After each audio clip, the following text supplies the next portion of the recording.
Yeah, there it is. I think we're live. I'll do my usual social posts. Good evening, Twitch. Hello, Twitch. Are you twitching?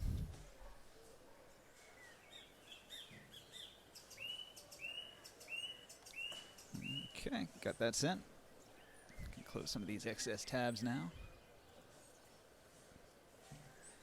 All right, welcome to D&D.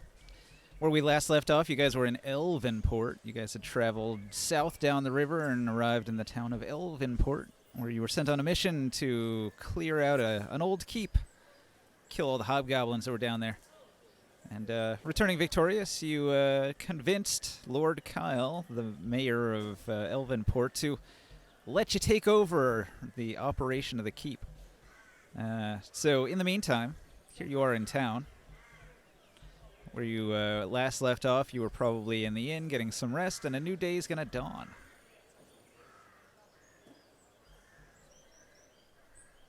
Does anyone want to do something?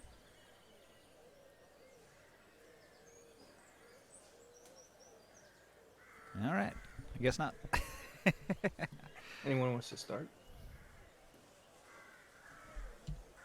Roll for initiative. Roll for initiative. I'm just going to be here making a battle map for something that happens later. Is it a battle? It might Where's be. Ellenport? There we go. We're in Ellenport. Oh, look at us guys. Hey. Yes, you are. The elves are awake. They're getting their water and baking their bread, doing what elves do. How'd I roll last night? I can't remember. What, your music playing? I don't know. Among other things. You usually do pretty well. Oh, hey. Oh. Well, I remember it wasn't very good. You talking about the concert you put on at the dude's house I stole the hammer from? yeah. It was okay. It It's was like mediocre at I best. don't even remember a concert. Mediocre at best. Whoa. No, Yeah, that's just your rolls. It was mediocre at best. Harsh. Wasn't he playing in the garden anyway?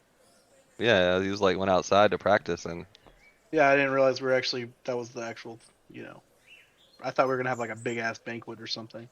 Are we gonna be back? Are we in Elvenport still, or are we gonna be back in our You're in hometown? Elvenport. Yeah, you were at the inn where you last Yeah. left off. You can go Yeah, by home. passage on a ship if you want to take one of the boats and go upriver. Yeah, my character expresses that he owes time to the temple in what do you call it? Askelhorn. Hey, Razor, have you decided what you're gonna do with that spear yet? I'll come. That's what I say to you as I walk down the stairs for the morning. Slide into a booth near you. No, I've been meaning to commune with my weapon and see how it feels about it. Do let me know. I'm interested in the sacrifice if you don't use it.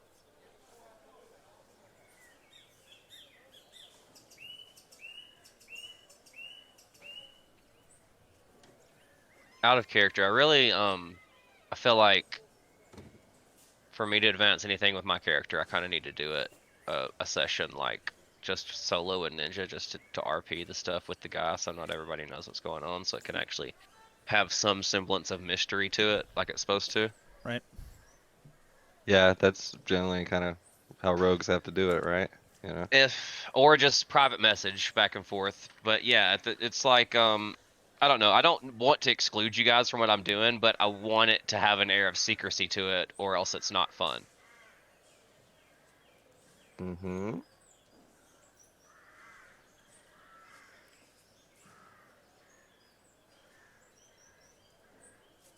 Well, I'll tell the party that I'm gonna go secure passage on a boat. I'll be back shortly.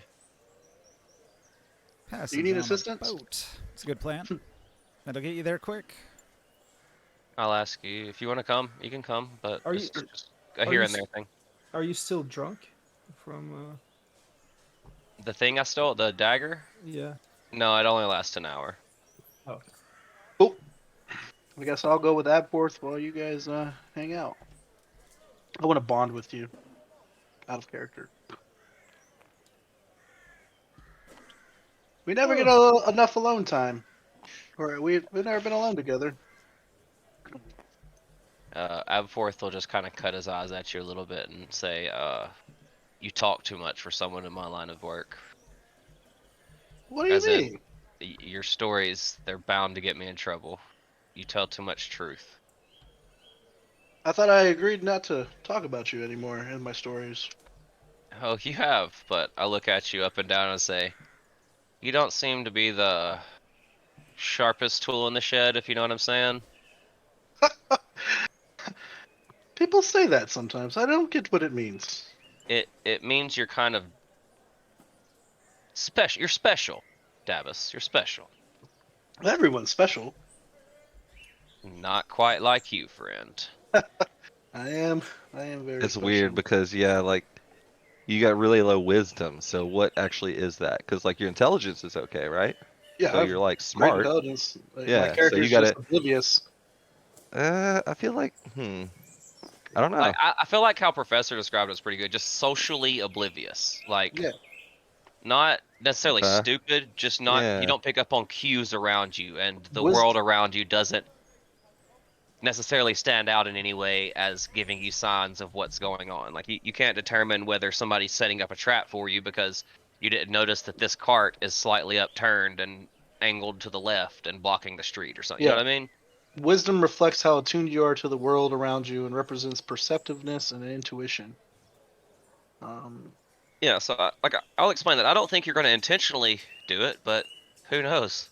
You know, it's not something I like to have my name. My deeds aren't to be sung about. Is all I'm getting at. No, I get. I'm here with you out of character. My character is like, of course I won't. You know.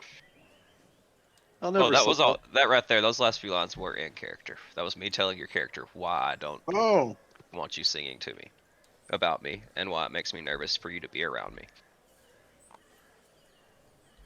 I don't know how I'm supposed to take that.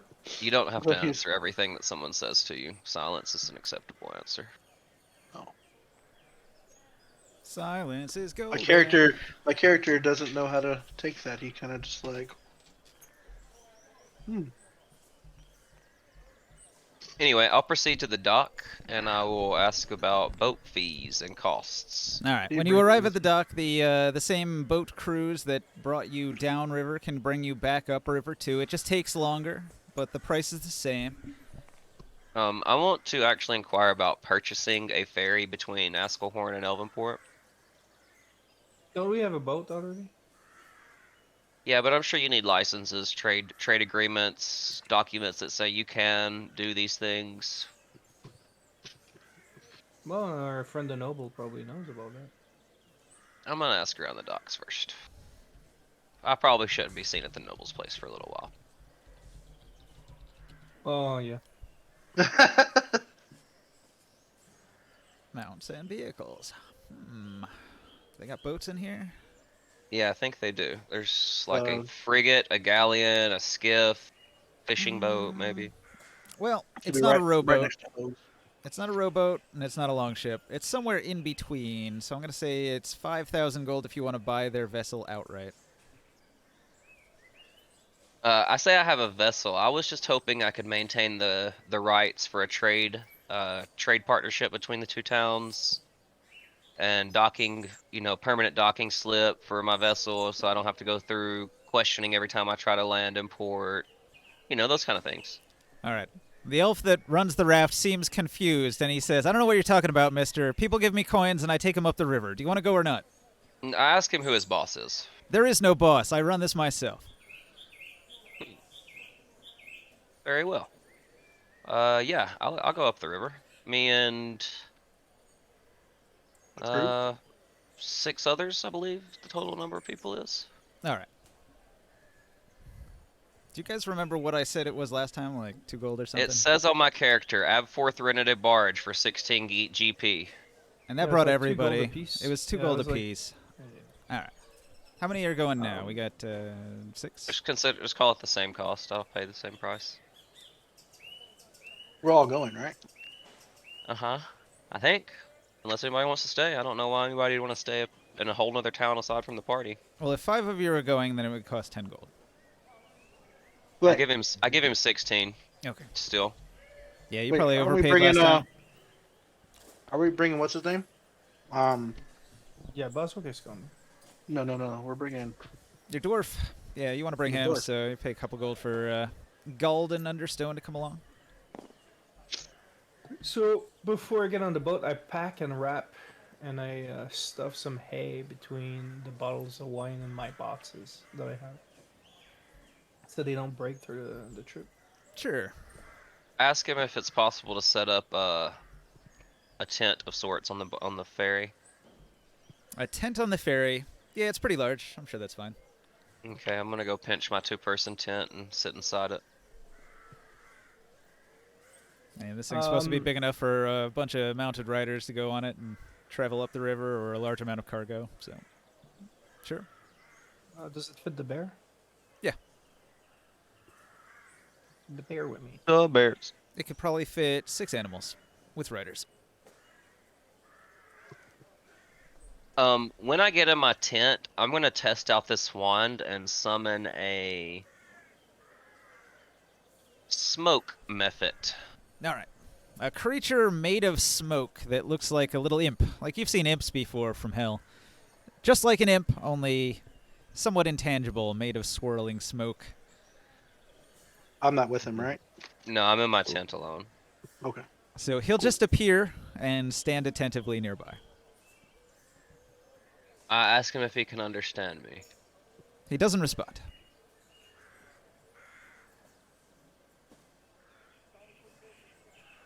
I tell him to make me a pot of tea. See if that'll work.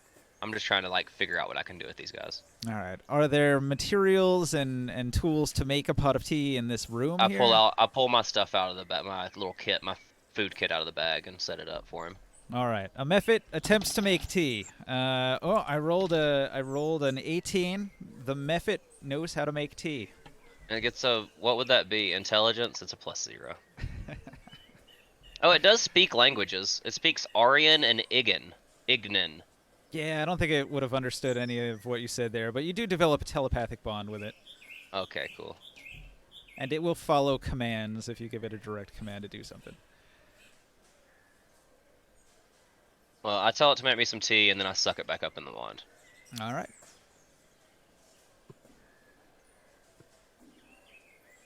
Just seeing how it worked. Yeah, you have yourself a Mephit.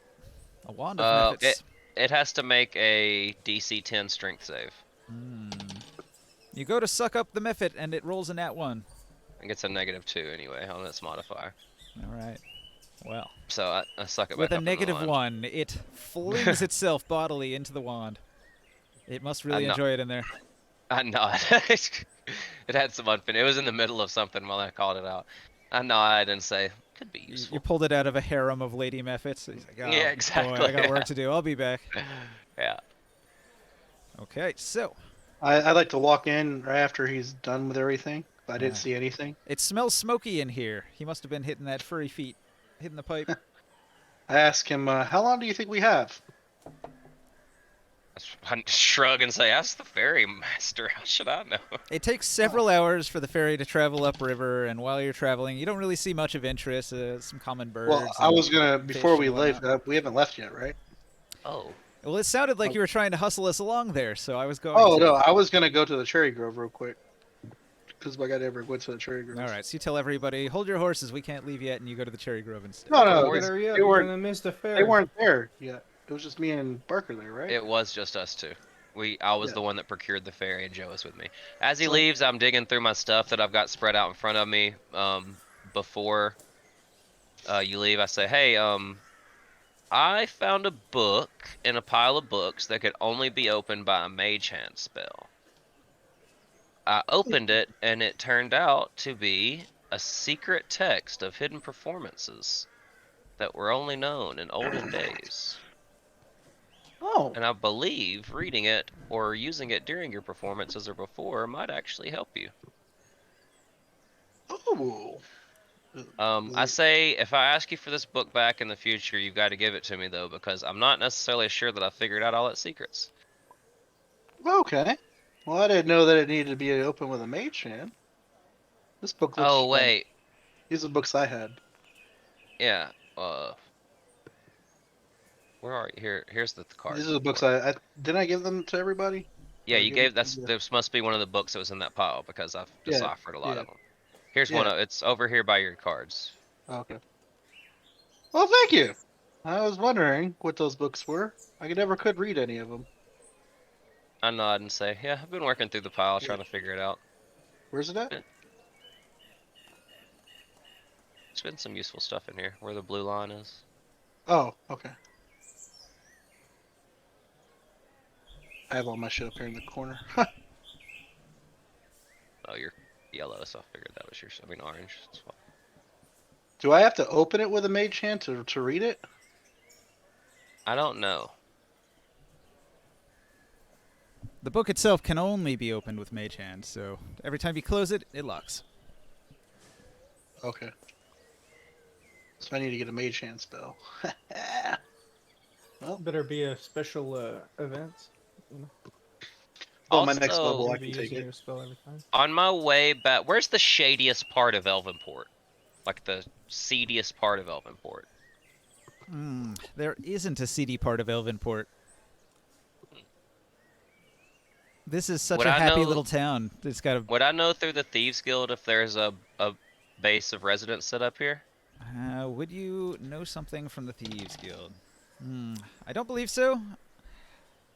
Razor might have contacts that know something. He seems to be having internet issues. Yes. I see that. Would I have noticed him talking to the masked man from the Harpers? Yeah, I don't know on that. Probably need his feedback on that, how secretive he was being. Or if he just did it while traveling with the party, watching. That'd be his call. Well, I'm gonna head back. I'm gonna shout towards the Cherry Grove as I walk by that I'll be at the inn gathering the party. And I'm gonna go back to the inn to get everybody. I met with the masked man publicly, but we arranged the meeting with the brothers private. Alright, So you probably would have seen me talking to the masked man, yes. okay. While they are doing whatever they're doing, I pull out a fishing rod and I start fishing. All right. I'm in! Yes! Okay. Huzzah! And the figurines are no longer crashing me. Oh, Chris caught up with us while we were going over here, and then he's decided to stay at the dock and wait for everybody to get back over here. All right. No, I've been loading Alright. my bottle of wine, and after that, I started fishing. Gotcha. When I get back to the inn, I'm gonna look around and see pretty much only Boswick and Razor there left, I think. And let them know that I've paid for services on a barge for us to get out of town. And if the two Ranger brothers are still there, I'll ask them if they'd like to accompany us. Oh, and I tell my bear, try to catch some fish too, because bears are pretty good at fishing. I don't know where your character player token is. I'm sure he'll turn up.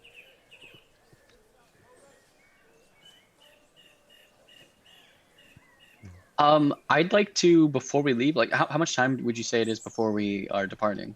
I told the barge keeper to just wait for us to return with the party before he left. I think I've rented out the barge sufficiently that nobody else is going to be needing to go on it.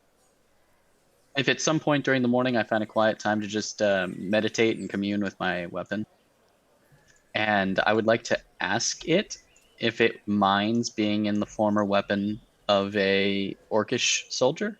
I mean, orcus soldier. Yeah, it was a cleric. An Yeah, orc even- cleric. An orcus cleric. I don't know if you want to leave that to a roll or if that's a DM decision, but like if you want to speak on behalf of my weapon, whether or not it would mind inhabiting this weapon. Wow. You're lucky it doesn't mind. All right, then I'll go ahead and perform the ritual to move the sentience to the orcus weapon. I was going to make that like a DC 15, and I rolled a nat 20 on it. All I right. love the idea. He loves the idea. Apparently. Okay, in that case, I Lay them with their own weapon. Yeah, I'm transferring his sentience from the staff into the now hooked spear.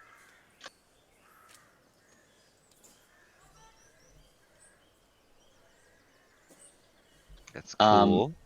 If Barker shows up as I'm doing it, or I'm assuming he shows up shortly after to come tell me, he can see that the plain spear is now sitting in the corner, and the hooked plain staff, I should say, is sitting in the corner, and now the hooked spear is on my back, surrounded by shadows. I just nod as if that confirms what I assumed was going to happen anyway. And I'll mention that I'll point towards the river and say, I've secured us passage back to Askelhorn, so you might want to wrap up whatever you've got left in town if you have anything. Sounds good. I ask if I know you're in the Harpers, right? I think I know you No. have a persona that has met with the Harpers. But if that's not a thing, then I won't go with that line. No, I don't think you're aware of that. I think you're aware that I've infiltrated multiple. I've told you I've infiltrated multiple groups within the town, but I haven't specifically told you about the Harpers yet. Okay, I'll just ask if the masked man that you met with, if he was someone important. I was looking to set up a small base of operations in this town. I've already purchased a home. I just need to have someone guard it, and I was hoping it could be a like-minded individual, as you know, close to my own thinking, if you understand what I'm saying. Good idea. The man I met with was a point of contact for the Harpers Guild.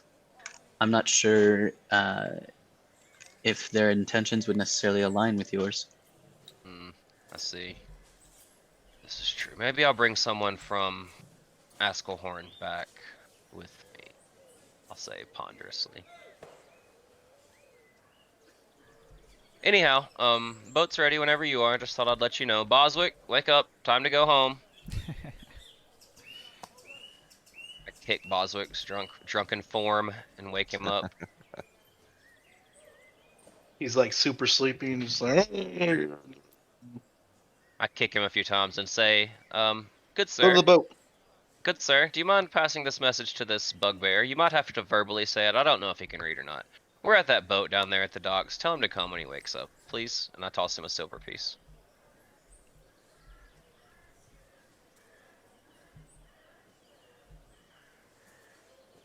And, I don't think I ever went to Tinker's. He definitely wouldn't have new stock within a day, so, His stock never changes.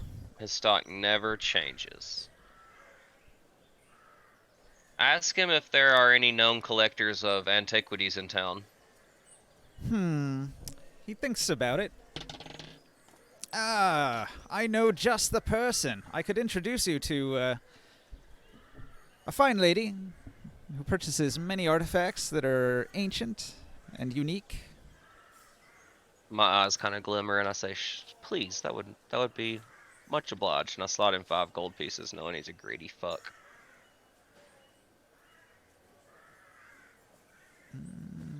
Where is this in the notes? So, this is the lady that has the amulet, the hexagonal nice. amulet. She's a collector of rare things. She, in fact, bought this like really rare amulet from Tinker. So Ah. does he give me her contact information, maybe? Yeah, he'll let you know where she's at, so you can get in contact with her if you want to buy something from her. Yeah, I'm gonna go meet her right now. 'Kay. If she's around. Which part of town would he have directed me towards, do you think? The housing area back here in the back corner? The wine shop. Yeah. Alright, I'm gonna go knock on this Oh, you're fine looking L-shaped house that I know to be hers. She Yeah, lives probably built it. above the wine shop, so yeah, that's where they send you. Yeah, the A wine comfortable shop was at 6-room home. So the I'm Baums are the going most to- prosperous family in the village. He's going to send you to the Baums' house. You can Baum. Baum bombs. The Royal Tenenbaums. Is her name Tenon? No, That was too easy. but they run the winery, and that's why they're the richest folks in town. You know, Krius just bought a whole bunch of it. They sell a lot of wine. They make a Well, lot of money. walk into the bar, purchase a glass of the wine from her, and ask to speak with Lady Baum. All right. A middle-aged woman in a fine dress. She's got a stunning diamond pendant with a hexagonal shape hanging around her neck. She frequently brushes it with her fingers, admiring its beauty. How can I help you, she asks. I nod deeply and not quite a bow, but you know, the intent is there. Okay. And I introduce myself as Absforth Dustbrush, noble from Askelhorn, recently new landowner in town, and I was just admiring your delicious wine until you walked up and gave me so much more to admire. I was hopeful to set up a trade agreement between our towns so I can get this supply of your wine to Askelhorn, and in return I could offer you a fine dwarven ale for the folks who have a taste for something frothy instead of something acidic. She tells you that her husband handles most of the business. He sells to anybody, though. If you wanted some sort of exclusive agreement, it would be very costly, and you'd have to buy our entire stock every year. Oh, this could be arranged. We are prolific businessmen in Askelhorn. And there's going to be a lot of upset people if you buy out the entire stock. My partner actually bought most of your seasonal supply just yesterday. Yeah. Well, And what I they had say- on hand, at least. I'll tell her that I'm more than happy to leave enough supply in town for the locals to drink from, and even supply a brew from our town so that it can seem slightly exotic and give your bar more of a call over the inn, and perhaps boost your business a little bit by having an exclusive offer you could give. My partner in crime, I get, you know, my adventuring partner, he makes a fine dwarven brew. Well, she'll mention it to her husband. Anyway. I also mentioned that You might have forgotten, Ninja. Sorry, just out of character, real quick. Like, I tried to make that pitch to the dude already, and he was like, "Nah, you should go to the inn. Like, there's some wine snobs over there. That's for sure." maybe they're just racist towards dwarves because they're elves. Yeah, maybe. That's Anyway. true. Anyway, I'll say that's fine and dandy, but I also have another thing that might interest you. I run a museum, and I sometimes have influx of antiquities that don't deserve displays, but still need to find proper homes. Would I be able to come to you in the future with a sales pitch, perhaps? Sure. Bring me any interesting antiques you have, especially jewelry. I'm needing to find, you know, owners for some of these things so they don't get stolen. It's just hard to keep them around. Oh, of course. I love to purchase unique and beautiful trinkets. Gems, jewelry, earrings, necklaces, holy symbols, things of that nature. I pull out a crystal pitcher, like a pitcher that I got from one of the crypts that we were in. Yeah. It's elven made, and it's old, and it's crystal. I asked her if she'd be interested. No, unfortunately, we live in an elven region, and that's not actually all that rare. Elves live a very long time, so an old elven pitcher doesn't impress me much. I see. And then I dig a little bit more, and I pull out, it's an arcane focus. It's an orb that is Aasimar made. Aasimar orb. That's more interesting. And then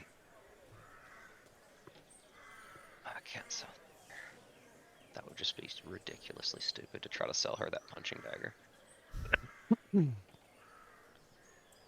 The one that makes you drunk all the time? Yeah, but because I got it from somebody in town. I pull out a signet ring of a long dead family of elves. Is it the Byron signet? Very well might be. All right. The Byron signet piques her curiosity. We didn't bring back anything from over there. I've had this ring for a very long time. It's what gave us the hint of the Byron family, I'm pretty sure. No, the Byron family comes from the book that we got in the village with the dragon, and we left all the jewels over there because they were cursed. I've had this ring. It's a bronze ring. It's not even jewels. It's just a bronze ring. I've had it in my inventory for a Well, very I'm sure long you have time. it. I'm just saying that I doubt that that's from the Barons. The Byron's Very, family. might not be then. Well, regardless, I rolled high and she likes the ring. And then I'll also pull out a dragon scale bracer that's been scarred by fire and a hair comb crafted from red dragon scale. And I'll have all this stuff just kind of on the bar in front of me. And I say, this is pretty much my entire stock that I have on me. Are you trying to sell those? I wanted to see how interested she was in them. Does she have any interest in the bracers or the comb? She'll give you 4 gold for it. Yeah, she can have them. I've had these things in my inventory for like a century, and they don't even have a price. They're no description. Nobody wants them. All right, 4 gold. Here you go. She can have them. Tired of carrying it. Junk. This is junk. I'm tired of carrying it. And I'll tap the ring on the counter and I'll say, perhaps I can make a deal on this ring, but I've also been eyeing that necklace you're wearing. Would you be willing to part with it? Roll persuasion. She will not easily part with this necklace. Yeah, my -1 got this. Wait, what's my persuasion? Oh, a +1. You're in trouble.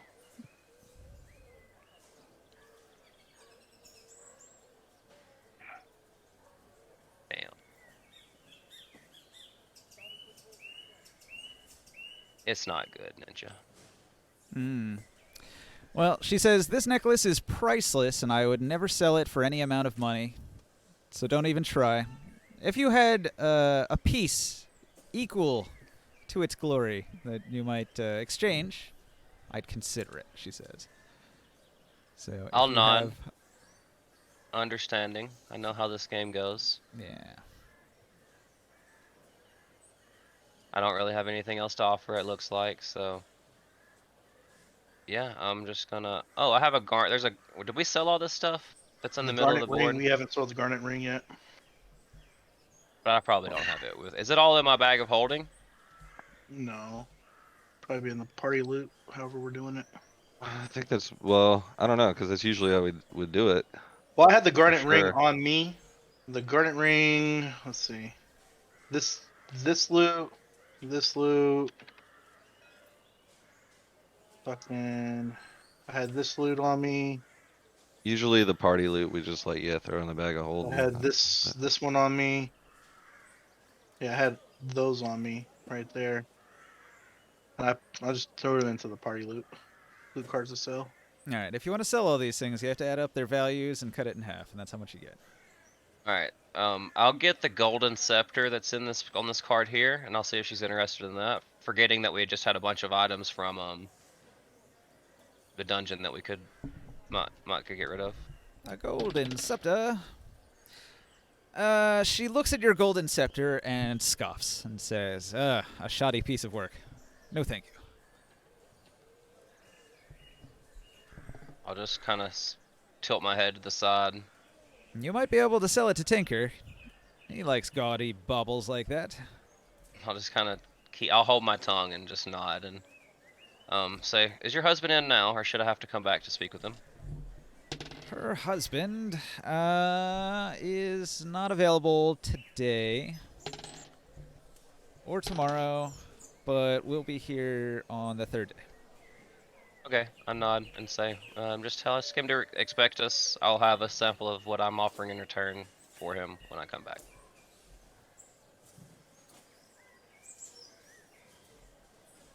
And I leave, and then I walk around the back of the house and I roll stealth. All right. Or I pull cards for stealth, because you know how we roll around here.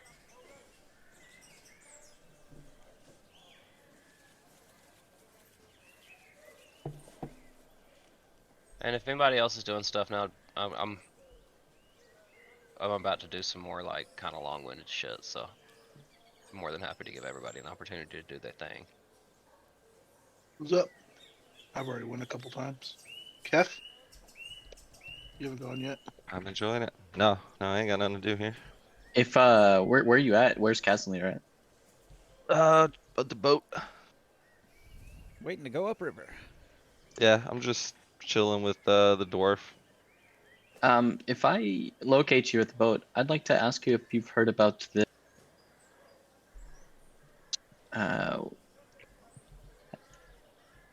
one second. Have you heard about this knoll that's bothering the city named Greylock? Absolutely, yeah. Heard it from, I believe, Lord Kyle mentioned it, as well as the Minx brothers, the Rangers, and then back in the tavern. And it's Yeah, seems clear it's something we're gonna have to handle before our keep is secure. have you managed to gather any information about what direction this knoll is in, or? I think he's west, down the road past the keep, if I remember right. 1 second. I think I have it in my sheets somewhere. Yeah, he's around our keep. Ah, Kind of, from what I understand, he ambushes traders and travelers on the road just past where our keep is. So, Lord Kyle mentioned that was one of the reasons that he wasn't able to get the keep back. Everybody's kind of scared of this Greylock character. Seems to be pretty powerful from what I've heard, but I'd imagine when we do go try to handle this, definitely grab the Minx brothers. They seemed very interested in helping us with that. all right. I know he's a What ranger. what is it we're prioritizing now? Where are we taking the boat? Seems Askelson? there's some stuff we need to get done. I know Antonio and Morcan specifically had some things that needed attending to in Askelhorn. Ah, gotcha. So I was gonna go with them to help out if they needed it, but yeah, and then the next order of business would be probably to, I believe, come back and try and secure that keep. And I think you're right about Greylock. He's kind of high on the priority list. Yeah, Greylock sounds like a big threat, and I've also heard about an Etten to the east. Oh, Did Professor know about the vampire yeah. situation? Was he here for that? I believe he was here for the adventure we found the vampire house, but I don't know that he knows that they've been killing people since then. And yeah, I do know Lord Kyle sent a detachment of archers, and he staffed the keep for us. So I assume it'll be safe until we get back. Sure hope so. Sounds good. So when we get back, I think it's pretty high priority this knoll because it sounds close, but then lesser Absolutely. priority this Etten that's been disturbing stuff out east that I've heard about. Yeah, I hadn't heard about the Ettins, but indeed, yeah, anything to help out. Everybody I've run into here in Elport has been good people. They've been helpful. I'd be glad to help them with that. And then obviously we need to secure the keep for our own reasons. So I agree. Sounds good. Um, So I know we have some pressing matters that some of us need to attend to in Askelhorn. So yeah, be good to visit. hopefully one Knoll Ranger can't take out our entire keep.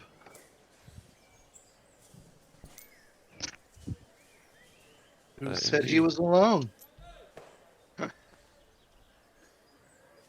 You may notice that I have a very demonic looking hooked spear on my back now. Yeah, I'm not too happy about it, obviously. Like, I didn't want to touch that thing. But, when I see it, it kind of resembles what you had before. It's not really any different. I like to imagine that the tentacle part that was described is like no longer like a physical form, but has actually turned into like tentacle shadows. Oh, that's cool. They're kind of like see-through. That's how I'm imagining it. I've kind of overwhelmed it with my magic. I'm speaking out of character now, but that's what I'm imagining you see now. It's a little bit different. I like to think my power kind of overwhelmed it. Yep. Or my patron. I've always been a little weary of the darkness around you, but, we've been traveling together for a while, and you've always seemed, our goals seem to have always aligned when it comes to Cult of Orcus and anything evil. And even if you have to use an evil-looking weapon to vanquish our foes, it's acceptable to me. Unless it starts, like, taking over you or something, then I might have to, Just wait eliminate till it. you see what I do with it. And I'll mention that I picked up this this hammer here that's supposed to be sentient. Kind of hand it to you and say, like, I'm not sure if you have any ability of kind of communicating with stuff like this or figuring out what kind of personality this thing may have, but I'm kind of worried. I want to test it, but I don't want to hurt anybody. A sentient weapon. Indeed. And you're telling this to me because you've noticed my Mhm. communing? Absolutely.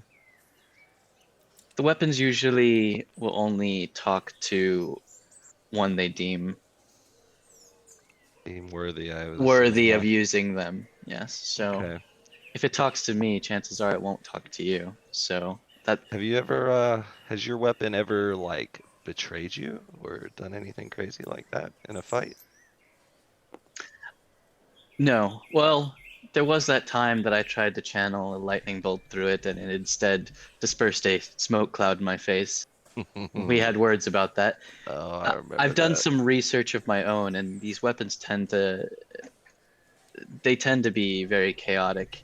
I would be careful with it. Some of them can be tricksters, like, and at times I doubt my own. So I would just say be very careful. I mean, I don't think they Indeed. can overtake you. It's not like an evil sentient weapon will make you evil. I think more likely an evil sentient weapon will pretend to be a good weapon and will bend you to their evil means through trickery. That sounds terrifying. Yeah, I don't know where it came from or anything, so just, I'm kind of scared, a little nervous, just wanted to see, ask your experience before I throw this thing out in battle, and I'd but I say suppose we're gonna have to test it sometime, see if it'll even talk to me.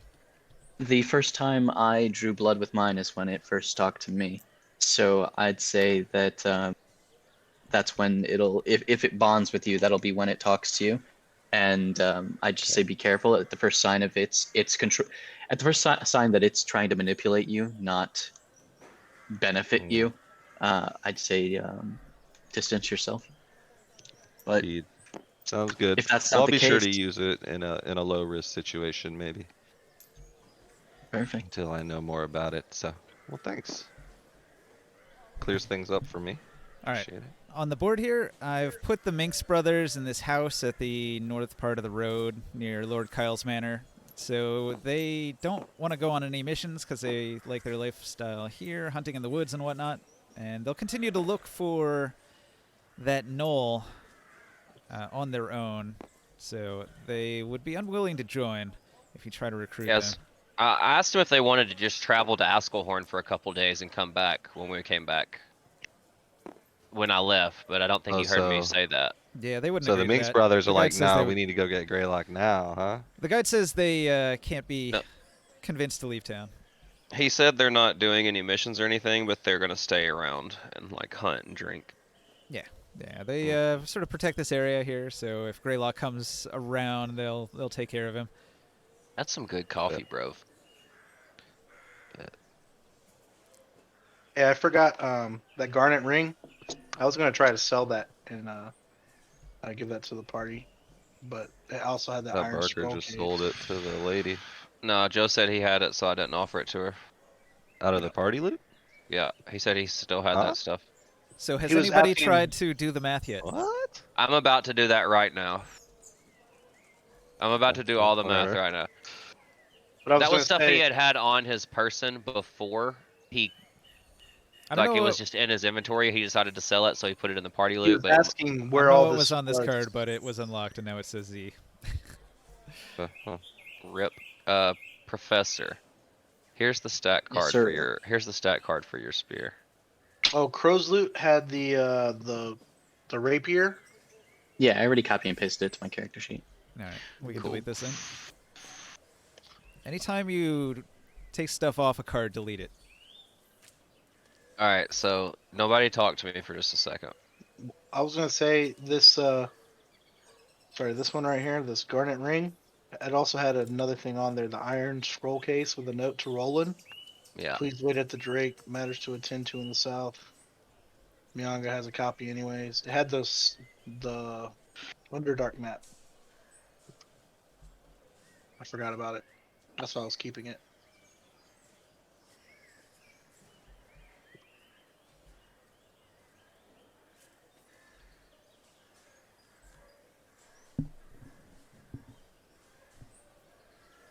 That tea of refreshment's actually a magic item, or an alchemy item of some sort.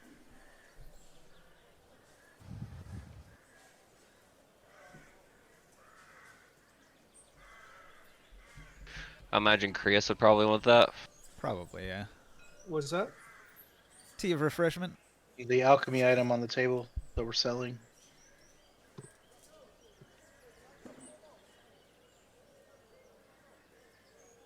Oh, it's gone now. No, the thing is at the top. Tea of refreshment removes 1 level of exhaustion from whoever drinks it. It's a pretty useful item.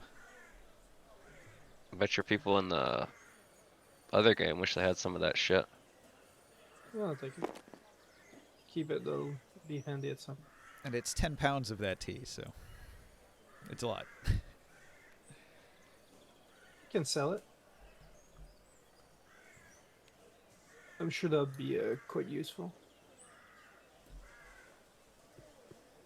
Oh, so it's dry. It's not even made to. No, it's just dry tea. Tea leaves in a bag. Can somebody look up the process of a dagger, a longbow, a short sword, and leather armor for me? A dagger is 2 gold. A short bow is 25. It's a longbow. Oh, it's a longbow. I'm sorry. Hold on. Oh. I'll grab some to eat real quick. A longbow is 50. Let me know how much it is. All right. Short sword. How much what is? It's gonna take me a while to do this split, so don't worry about it. Oh. He'll be back in time. Short sword is 10. And leather armor. What the fuck is leather armor? The golden scepter, don't cut that price in half. That one's actually worth 450. Because it's basically jewels. It's considered an art object, so you can sell it for Gotcha. full price. Leather armor is 10 GP. All right.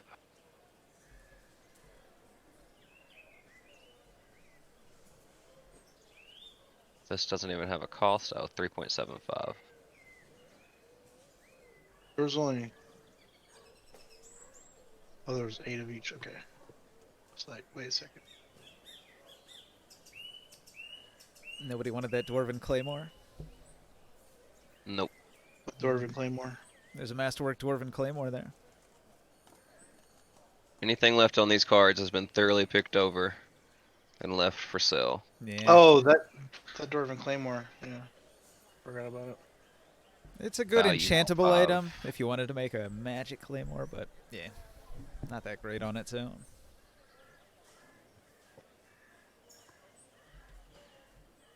Kev liked it. Kev, didn't He's- you like it? Oh, he's He's got a new weapon. I'll never use a claymore now. Axes and hammers, man. That's it. I'm back. Um,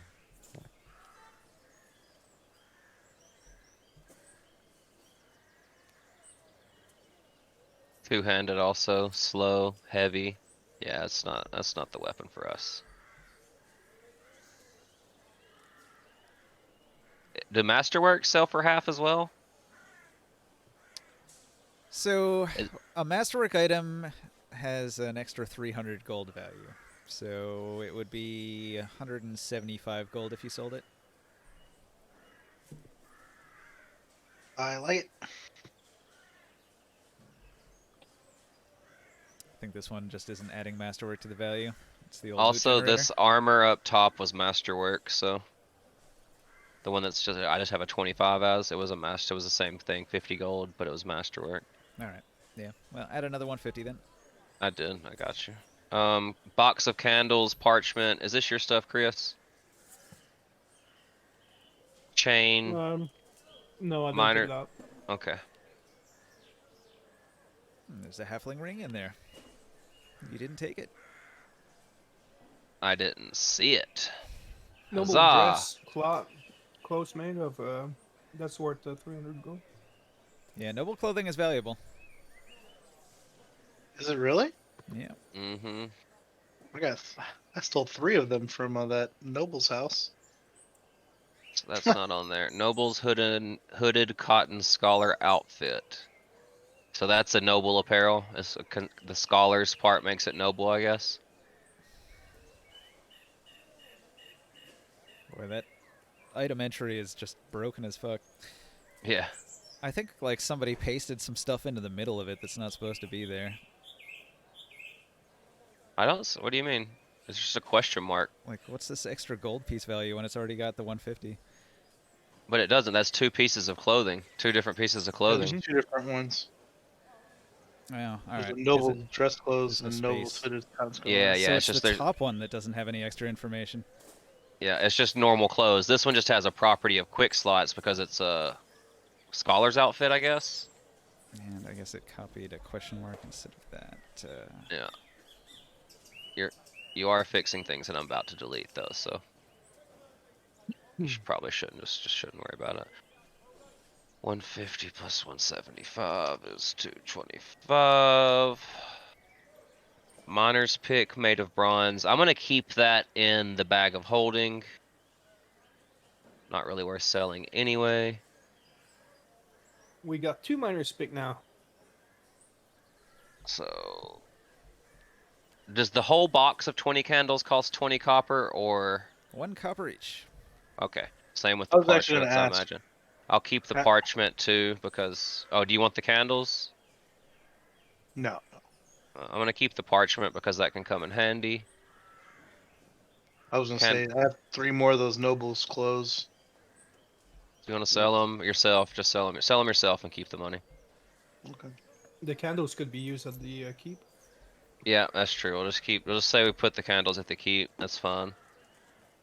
Same with the chain. Just leave it there. It's more useful there than to sell it for 2.5 silver. So they got some random tools and stuff they can use there now. I'll divide the rations between the party. Give 2 to each person. I don't need any. Oh wait, I'll take 2 as well, but I've got plenty of food.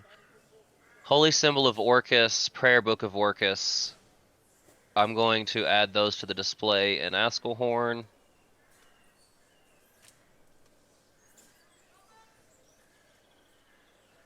I'll put the incense with it because it would look good aesthetically. And then 22 gold and then a cloak. So 24 gold and 50 silver. Got you.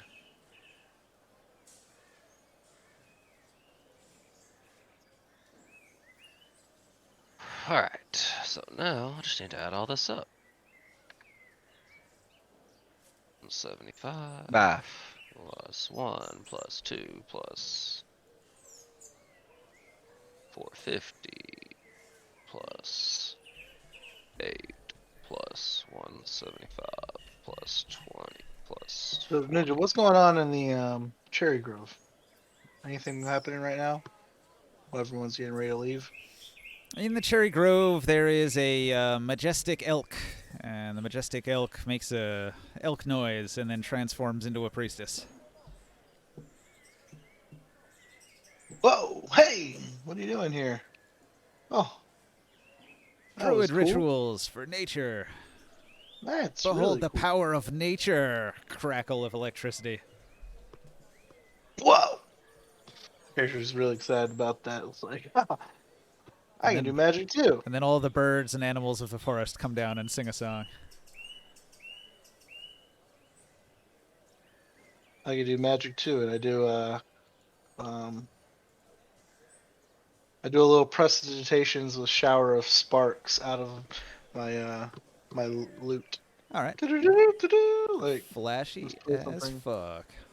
All right. Yeah, you know. What? What do you think of them apples? She sees like your apples? spark and is unimpressed. Oh. Story of my life. Well, my character's kind of like, But did you like the song?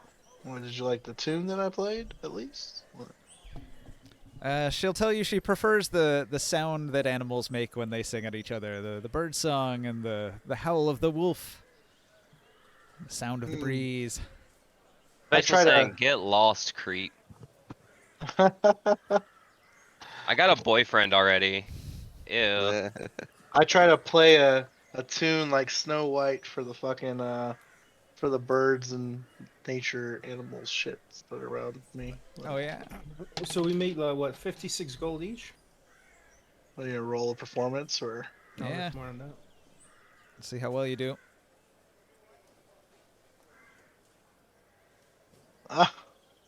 yeah, I'll take that. All right. That's the total. She I don't comes know what it around is, a little but- bit. She likes your performance a lot. Okay. We divided that between what 5 people? So I haven't divided it at all. No, That's just the 6, total split. so what do you do here, priestess? Well, I take care of the town's needs. I make sure that the cherry groves are in good order. I make sure that there's no invasive parasites and insects or anybody trying to cut down my grove, any of that stuff, and make sure that the balance of nature is enforced. All that good stuff like that. Does anybody know if this note card is being used by anybody? There's iron half plate, silver orcus dagger, cultist wizard robes, hickory hickory quarterstaff. Which one? This one This here, one? it's kind of by Boswick stuff. It's He has Boswick. the He's using half the. plate, yeah. He has the half plate on. Okay, Oh god, just it's making sure. unlocked. Fuck.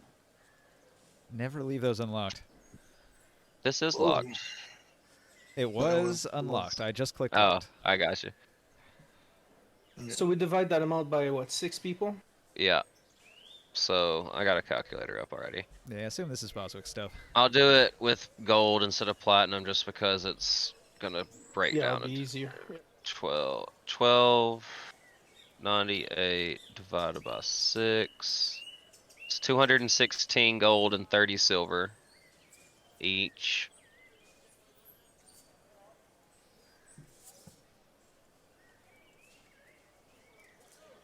You said 216 gold, 30 silver. hmm Okay. And then you get 17 more silver and 30 copper. 17. Sorry. Shit, how much money? How much copper? 30 more after 17 more silver. Hang on, Kev. Okay. I'll do it again because I don't really remember. It's 216 Yeah, gold, I can get it. Just 47 look it up. silver, 30 copper. 216 gold, 40 silver, 47 silver, 30, 30 copper. copper. Yep. And then there's 56 more copper, so Okay. So 86 copper. Yeah, okay, cool. Thanks. Boom. It was a good. It was a good trip. and I'm gonna just take the time to trade all my copper into gold, silver, silver into gold, gold into platinum.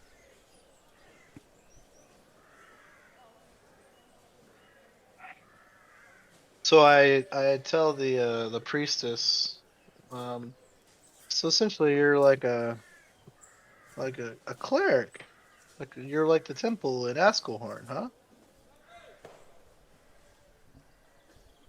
Yes. Kind of compare her to like yeah. I noticed there was no temple here. I actually have to go volunteer at the temple when I get back to Askelhorn. No, a religious Um, person yourself, are you? No, but they were very kind to me and gave me a healing potion. It saved our dwarven friend's life, I believe. Yeah, I nice. used it for him. I am actually a man of like to give back myself. I like to help others. You know, Askelshorn used to be an elven town long, long ago. Since it was given to the humans, though, it's become somewhat of an eyesore. Not much nature in that town. I I like to ask her about nature in general. if there's anything worth knowing about nature and of this cherry grove,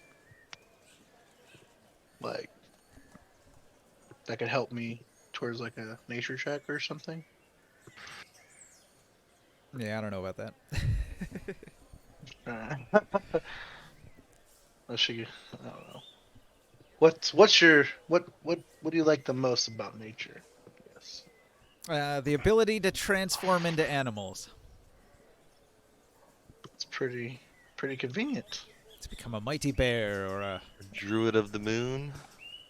We noble have a bear. stag We have a bear in our party. or a dexterous ferret. Ooh.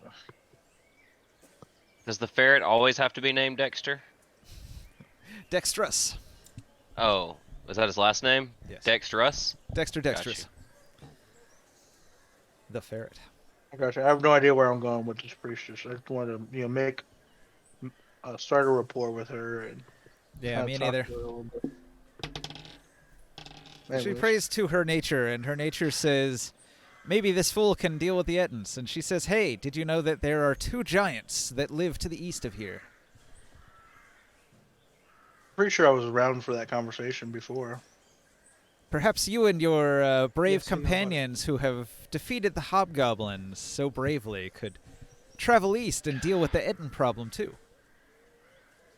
I think we were actually planning to assist with that after we returned from our affairs in Askelhorn.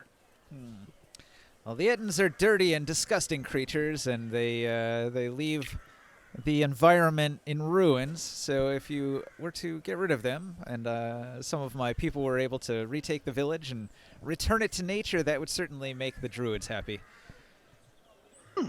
There I'd might love to be please there might be a bit of a reward in it. We do have some gold. We haven't got much use for money, but we do have some gold laying around from when people have purchased our healing. His ears perk up and he says, "Reward, you say? Huh. We'll definitely put that higher on our priorities." Yep. If you could gather a team of people to deal with the Ettins, I would gladly pay each of you 350 gold. Awesome. Well, Priestess, I assure you, as soon as we return, we will meet with you and discuss this further. I don't really speak on behalf of the party, but I assure you, I believe they already had this situation in their radar. Well, nobody's gone after the Ettins yet. There's 2 of them. Each Ettin has 2 heads, which that's like 4 giant heads. Got you. Well, I believe we're getting ready to leave. So I will go ahead and head out of there. All right. So Pleasure to meet everybody you. finishes selling all of their stuff, divvies up the gold. We can delete these cards, right? Yeah. Both Which of Nice. these? cards? The ones with totals on them and stuff? Are we done with those? Which ones? These cards right here. Probably leave a note for Potato Yes. on how much it was. Oh yeah, that's yeah, that's right. probably. Should just send him a message. Send him a I'll. DM. It's in. It's. Fuck. Does You anybody gotta remember what it rewatch was? Twitch, you know? It was 267. Wait, 216 gold. yeah, 216 gold, I honestly didn't. make 47 it out of silver. 47 silver, 80, 80. copper. 80 C. It's on this one card here. How much he gets. Also, Professor, you there? I am here. I sent you a thing on the RP chat. But it just said I sent you a message. I used the message spell to send you a message to say meet me by the wine shop. And let you know that you can reply if you like. Just whisper and I'll hear it.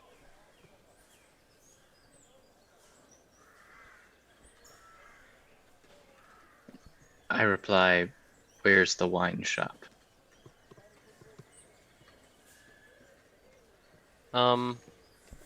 It's right across from the inn.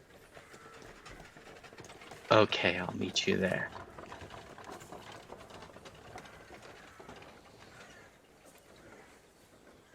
And as I see you walk up the street, I'll kind of pop out from this side of the building and walk towards you. And say, I'm gonna need a lookout for just a moment if you can help me. I don't really trust the others in this situation, if you understand. All right. And I just nod and say, I'll be back here and do the call of a raven if you see anyone. That's because that's not obvious at all. And I go back and sneak and I try to ascertain the layout of the winemaker's house to assist me better in breaking in when I come back the next time. All I right. want to sneak and case out the house real quick and try to like draw a crude map if I can. You sneak Absworth. around the winery. Right. Before you walk off, Absworth, Yes. I touch you on the shoulder, and the shadows from my weapon flow down my arm, surround your body. You see shadows all around you, and then they disperse and flow back to my weapon, and you are now invisible. Fuck yeah. I'll kind of start a little bit and be like, ooh, I'm How long glad I does that made. last? I think it's concentration for an hour. All right. Let me double check though. Said I'm glad I called that guy, cueing Billy Madison. Hey, Ninja. How's What's my up? fishing going? I don't know. Did you roll for it? Survival? How many times do I roll it? Well, you only fished once. Oh, Yes. Oh, yeah? It is concentration for an hour, so as long as nothing breaks my concentration, he's invisible for an hour. And what do I roll for the bear? The bear. I don't think he has a fishing pole. Do you send him to go fishing? Well, bears are known for knowing how to fish, huh?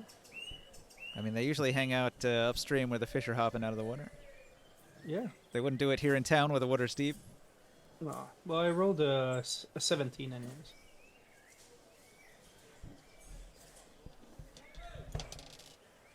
You caught 3 small fish. 3 small fish. I'll let you guys keep on going. I was gonna roll a 23 for the guards to spot you, but you're invisible. What's your Well, stealth check? that's good. So that turns it into a listen instead.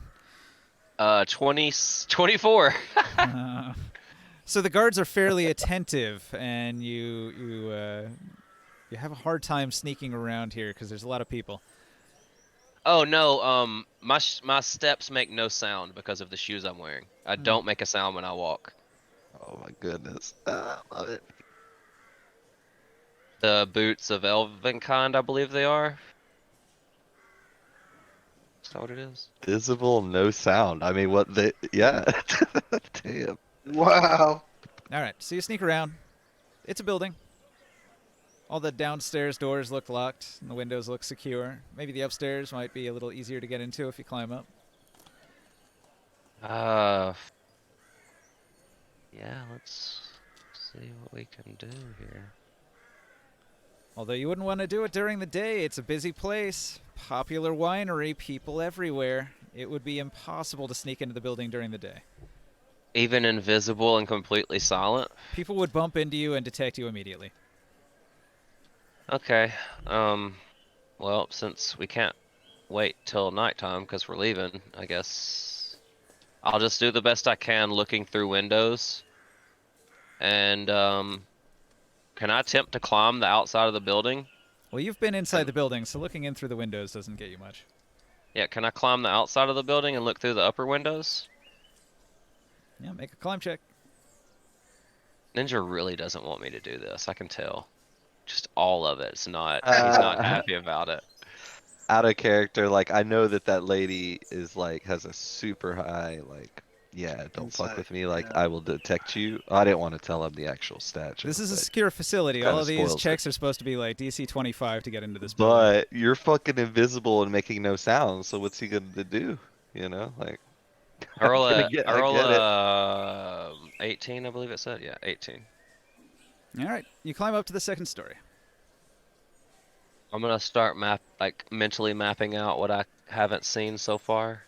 It's gonna be great. The next time you try this, he's gonna have some like NPC there that's just meditating, detecting anybody like around them that can't be seen, you know? It's I've got a doable. couple You tricks up my can sleeves. I've got a couple of tricks up my sleeve still. Don't worry. you can steal from Yeah. nobles, but it's not meant to be easy. Oh yeah, I love it. I've had that invisibility spell up my sleeve for so long, just waiting for an opportunity to use it. It Oh, that was helps. very well RP'd too. It worked It was, very yeah. well. It was really good. He wouldn't have been able to climb up the wall without getting detected if he wasn't invisible. Oh, Ninja. Also, Professor told me that components like pearls don't get used up in the casting of Identify and certain other spells. But the Is that identify correct? spell says it has a gold piece cost, and you always spend the gold piece cost. The gold. Well, I mean, you're the DM. You can do whatever you want, but the gold piece cost is just if it has a gold piece cost, you can't use a focus in lieu of the item. But it's not consumed unless it says it's consumed raw.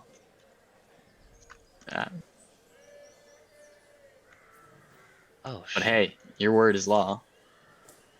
That's how I've always But played yes, it. DM okay. decides. Oh yeah.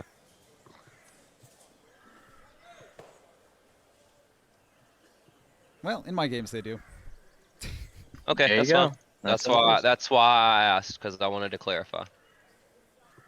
It's the way I've Anyway. always done it, and the way I always will. I I really don't like the trend in 5e of making it too easy to identify things easily. We'll be out there straight identifying everything. They make detect magic and identify so fucking easy. It's like, what's the point of even having those spells? Do you know what the critical aspect of a weapon does from the book? The other book? I'm sorry Grit to and kind of Glory? like, yeah, to go off kilter there. My bad. I'm trying to find that book right now with the was it Grit and Glory with the Ye- weapons that you're using? Mm-hmm. What version are you using? 6. I think if you scroll up the D&D chat not too far, there's a link to the one they're using. I have it. On a critical hit, the weapon can produce a devastating blow. When your attack is critical, instead of rolling the weapon dice again, add the maximum amount of damage that the dice could roll. So it's Oh, maximized. nice. So it maxes your second dice no matter what.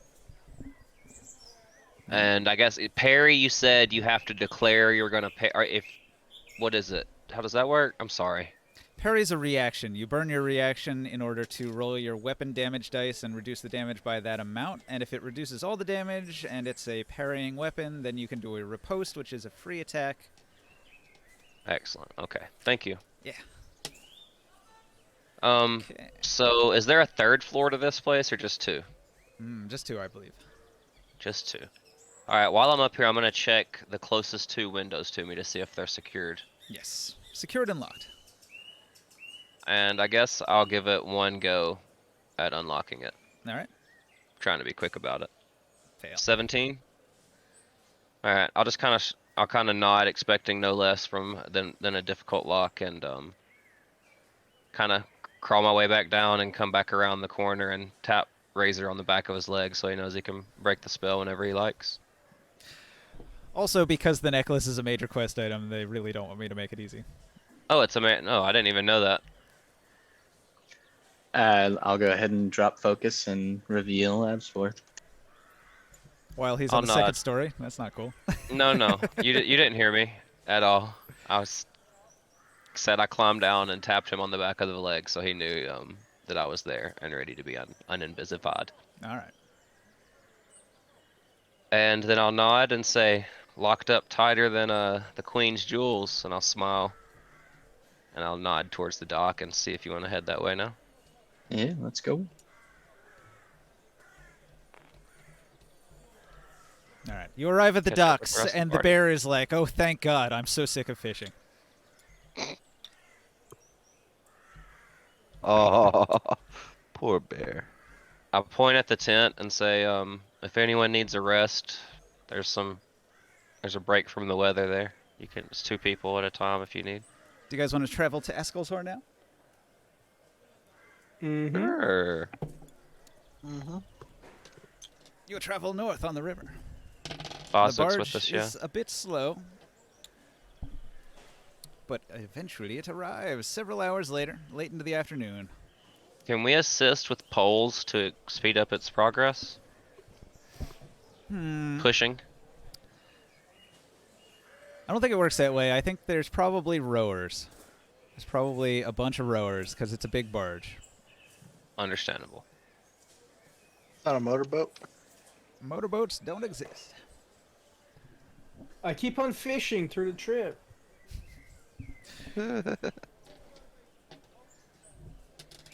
I cast manipulate water wherever he cast his reel, cast his lure, and make the water go to like part the sea a little bit in the spot he's at. So there's no fish there? Yeah, so there's no Empty. fish there, and I do it discreetly, from just from the side of the boat. The entire time.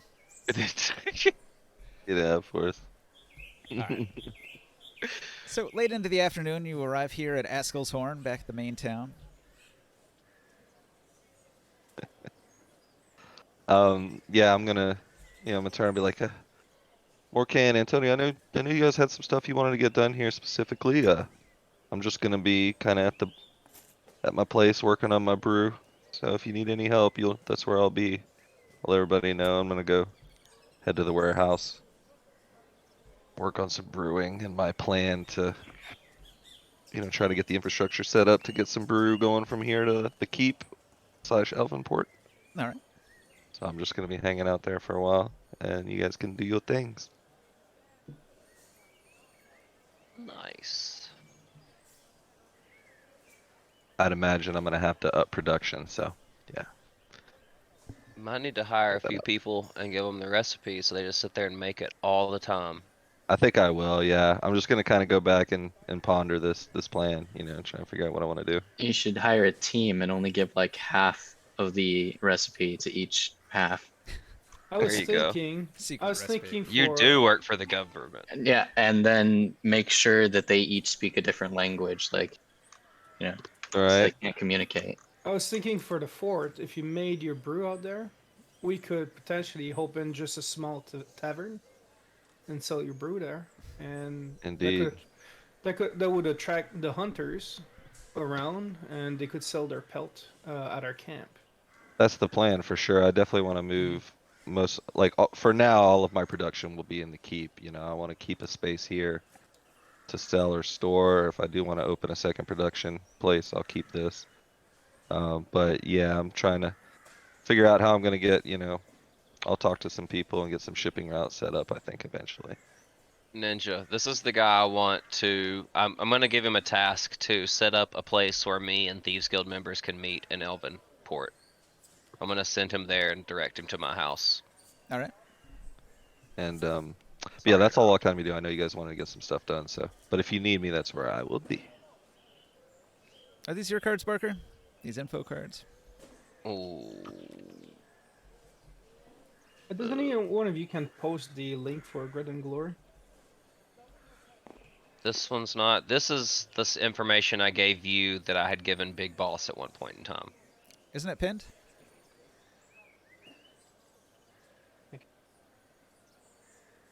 Apostle Apostolov. He's got a name now? I just googled Grit and Glory V6, which is the version you said you're using, so. Yes. No, Grit and Glory is not pinned. For some reason it was in there, but I couldn't find it. Like, there's just so much in that. I know I have it pinned on my server. Because I use it all the time. It's actually not that far up.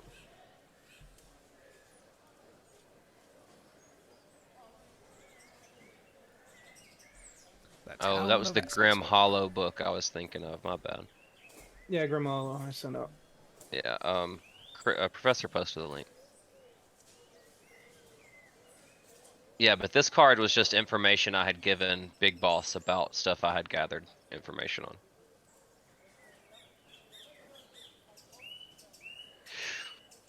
And that's the first thing I'm gonna do is go report to them. Pay my dues. You bring some money to Big Boss.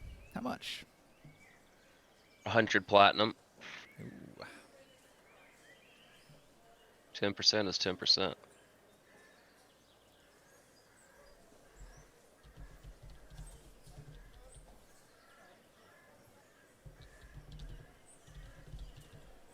All right, your dues are covered for a while. Big Boss is quite pleased, and he's also happy to hear that Kev is back in town, or Kezenleer with his Kezenleer's brew. Indeed. I'll nod and say I'd forgotten to send a fresh barrel recently. I'll get right on that. I let him know that we've been to Elvenport and I've set up a house there. I know there's no presence for our group there. I've got a man at the door. He'll know the password. If you need a safe stopover while you're in town, I'll let him and any of the other members know that they're more than welcome to use it. He'll warn you that the elves are not very tolerant of human thieves guilds in their land. I understand. It's more of a temporary safe house while on the road of sorts. Right. Well, I intend to disavow any knowledge of this if you get caught, so this is on you if you set up shop down there. I'll nod solemnly and say that was understood from the beginning. We have some agreements with the elves to kind of keep out of their business, and they keep out of ours. Understood. Do you know the Lord Kyle there? I know of Lord Kyle, a wealthy elf from Elvenport. Yeah, I'll pull out the dagger of punching that keeps you permanently drunk in a cloth, and I'll unwrap it and say, "My gift to you, sir," from his Oh. manor. And I'll From say, a drunk. be careful. Be careful if you touch it. It will make It'll give you the same effect the long brew does, but permanent.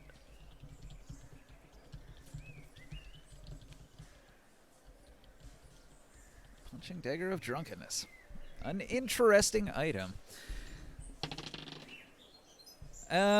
Big Boss really likes your gift. He's gonna say tell it- you, since you've been paying your dues and bringing such nice gifts, I'll let you in on an interesting job I'd heard of. My ears perk up. He says there's an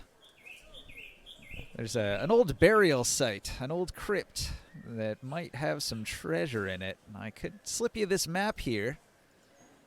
Maybe if you have some free time, you could see if there actually is any hidden treasure in this vault. Or I'll not, nod not a happily vault, but in this dungeon. in this crypt. Yeah, I'll nod happily. That sounds great. It's And right here's- here in the region, right outside Askelshorn, not very far at all. Perfect. Do many people know of its existence? Is it somewhat hidden, you'd say? It's probably only been found recently. A new discovery, and if we get to it before anyone else does, we'll get the loot. The valuables, the treasure that might be hidden within. I'll nod and I'll say I'll inform my party. We might go take care of that rather soon. I'll nod and thank him for his time. I know he's a busy man, and ask him if he's seen Jane around, my lovely Bucket. Bucket's been quite busy on guild business. She caught Mr. Votnalos for me, and I had an opportunity to question him on what happened. Fortunately, be as we've I been des- able to reestablish our operation in a new location. I nod knowingly and say, "Excellent. I'm sorry for the trouble I caused. It was unintentional, as you can know. There was no way I could have known that was your operation." Obviously, no way. No way to know. Secret stuff hidden away. Not to be known. I mentioned that we might have come up with a different formula for the same product. We've had alchemists working around the clock, trying to develop an easier to brew formula that has the similar effects, and I think we're making pretty good progress. I'll keep you informed on that. Interesting. Sure. And I'll just nod again and say, remember, I'm around, and I have several locations where if you need to leave a discreet message, it can be done, and I'll give him information about how to contact me around town if he needs to. All right. And he gives you that rolled up treasure map. Awesome. Points out a location on the cliffside. He'll tell you some climbing gear would probably be required. It's not one of these two things, is it? It's just. It's nothing on the map now. Like. No. I was looking at them. Okay. I'll thank him again and say I'll have expect a barrel of long brew sent to the Elven Tavern where you have a room within the hour. This is like that first elven tomb you went into. It's one of those. Hidden on the mountainside here, right on the bottom of the cliff that Askel's Horn is atop. Gotcha. And then I'll try to go reestablish contact with the party. Where was everybody else at while he was down in the sewers? I headed to when I got into town. I headed to the Elven Tavern. The Elven Tavern is jammin'. The Bards Guild is putting on a show when you get here. And say hi. Can I talk to the owner of the establishment?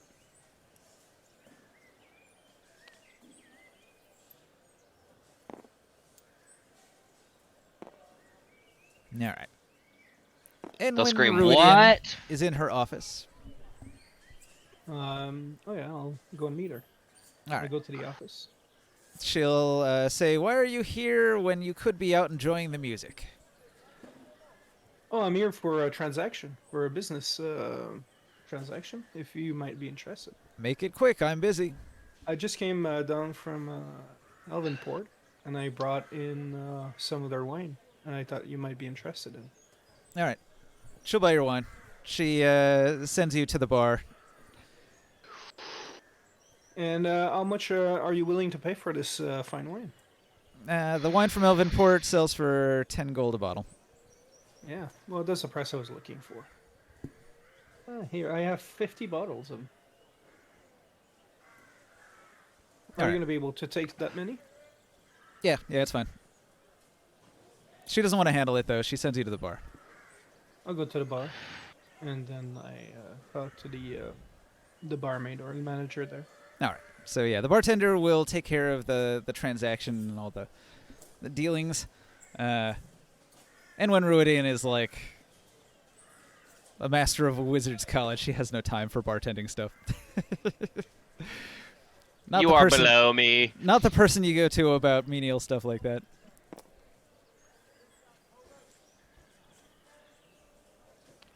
Perfect. Thank you very much. And after this, I leave the bar.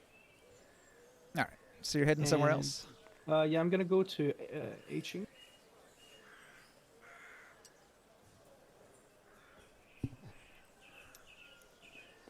You go to the industrial section, H Inc. They're working on all of their arts and crafts here. And I go straight to Master. And say, Mr. Master Belnum, how are you today? He's hard at work on a blueprint. He's got a big table and he's drawing sketch designs for a new artifact of some sort. I'm looking at it and I was like, what are you working on today? New designs. What do you need? Anything special? They're always special. What do you need? I would like to do a couple transactions here with you, sir. We killed a kind of an exotic creature not too long ago, and I have a lot of their leather. And I thought maybe that might be actually a good leather for an armor, that is good for hiding. You might be interested in. We killed the cloaker in the Helvenport, and I have a significant amount of its leather. And that creature was very difficult to see when we got into the room, so I think it had some special ability of hiding in the dark. Thought it might interest you. Yep. All Is it- materials interest me. Are you Is it- selling is it? it- What do you want? I was able to collect 120 pounds of it. It's quite a Alright. large quantity. Don't waste my time, son. Are you selling it? Do you want to buy Yeah, something? I am selling it. I was wondering if you've never worked with that material before. Cloaker leather. Yeah. What were you able to make out of it?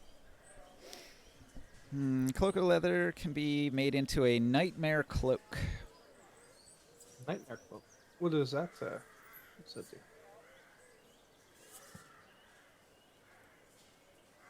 It turns into a cloaker, apparently. What? Yeah, it's a cloak that turns into a cloaker.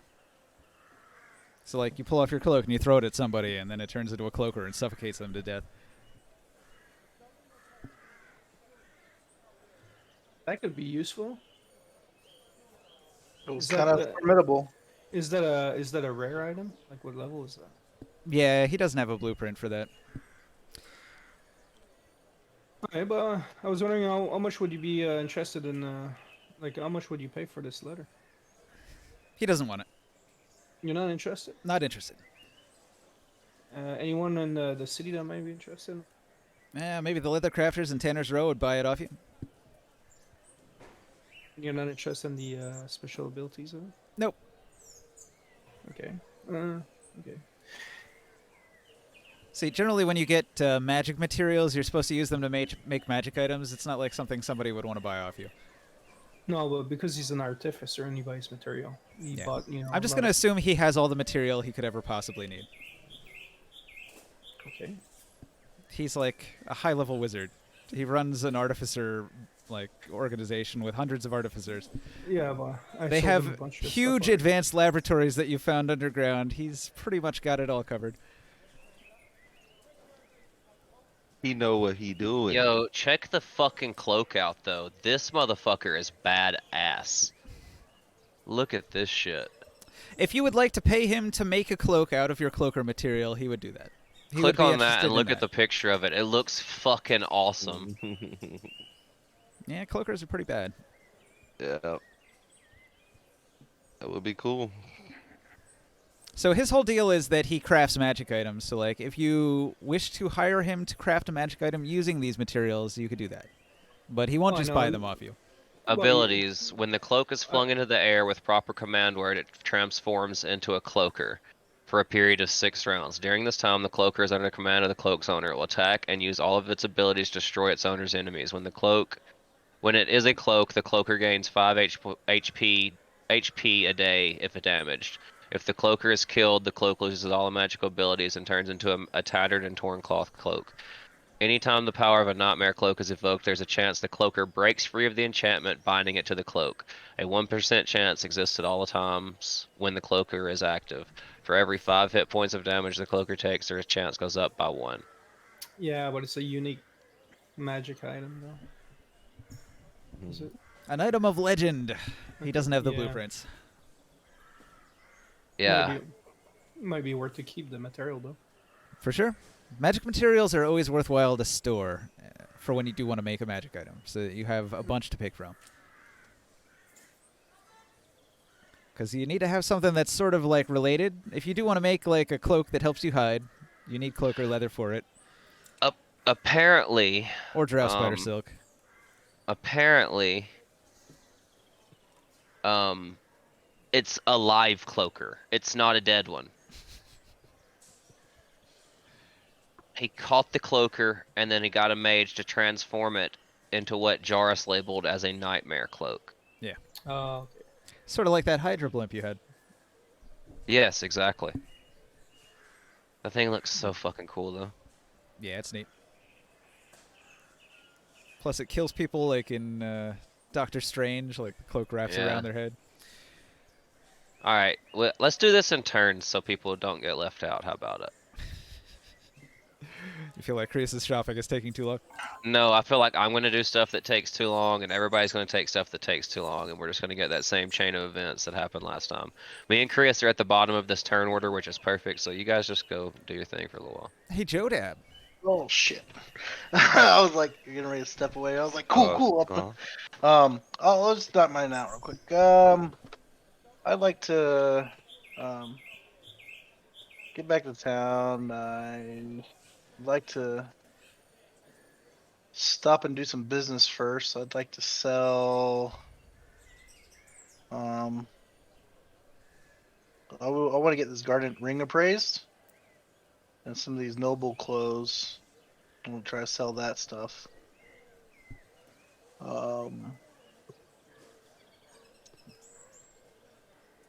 You should Actually- be able to find buyers. Sell at half Yeah. price. Yeah. How much is the noble clothes? Were 300 or 150? Typically, noble clothes are 300, unless they're shitty in some way, like if they're bloodstained or something. No, I did prestidigitation on them. They were nice and clean. Yeah, so I want to sell all those. So All right, 450. You go to the provisioner, you throw your pile of stuff on his counter, he buys it off you. Cool. Can I try to talk him up to sell it for more? Yeah, Roll give it your persuasion. best shot.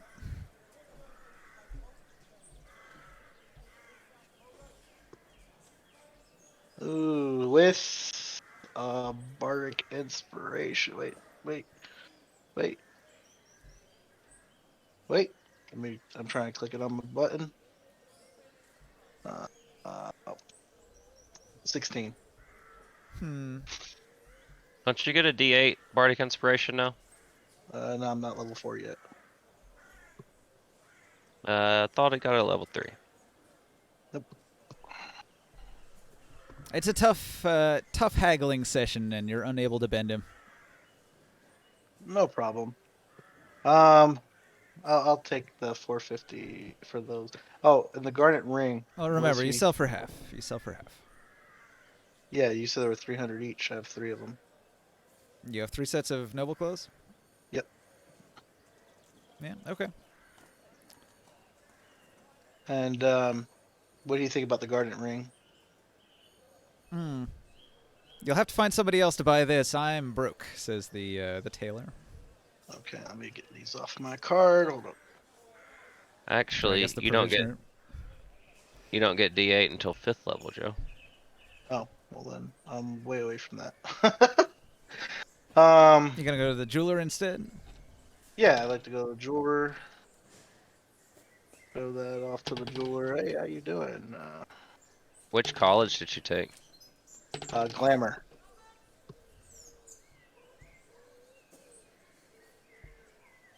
All right. The jeweler will buy your ring off you.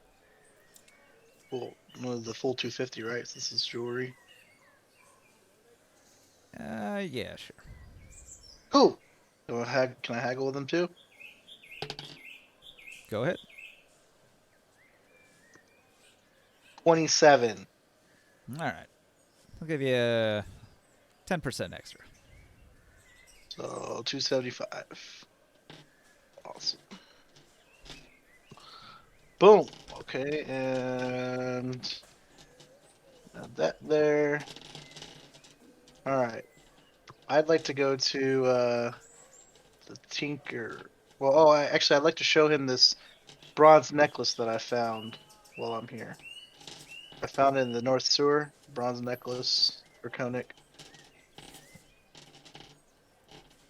Hmm. It's not a very nice piece of craftsmanship. I am unimpressed. And you found it in a sewer? Disgusting. Get it out of here. It stinks. It's clean. I used prestidigitation on it. No, it was, I believe it belonged to someone. But didn't know what. If Most you've ever objects seen did belong to someone at one point. Ninja's on one today, boys. I All right, I'd like to go to what's want his to play name, Ark. These motherfuckers making me play D&D.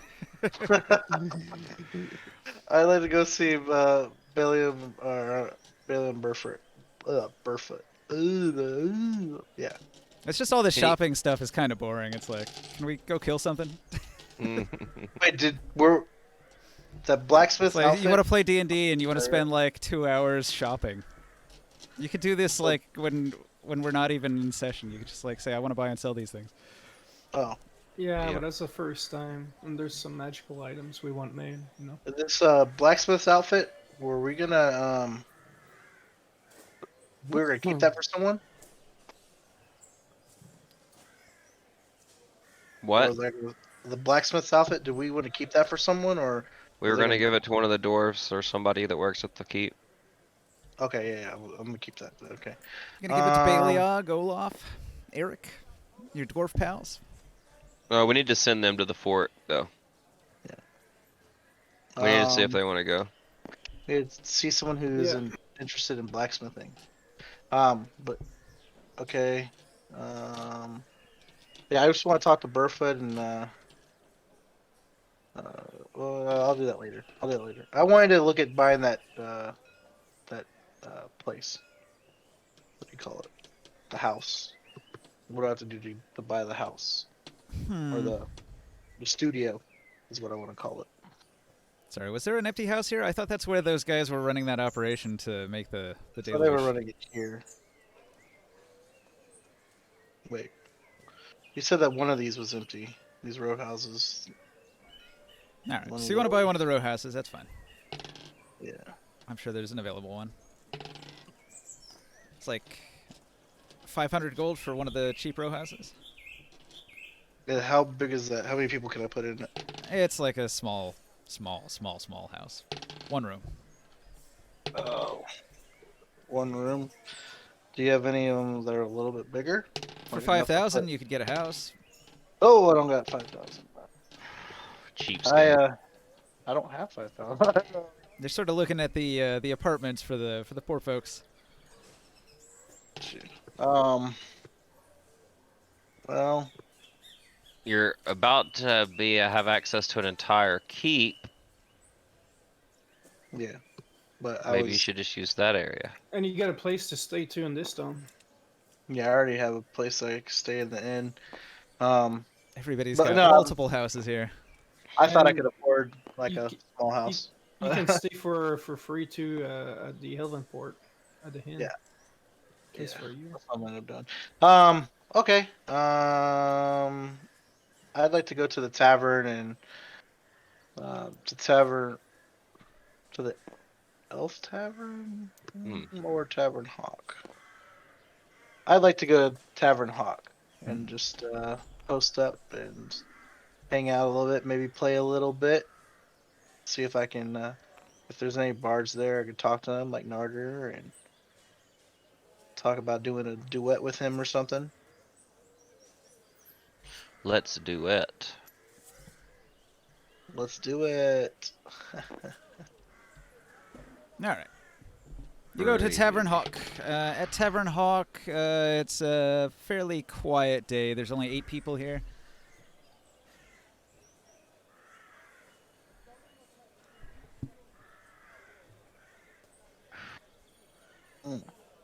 That's a bad roll. Mm. That was my performance. Ugh. A 12 performance.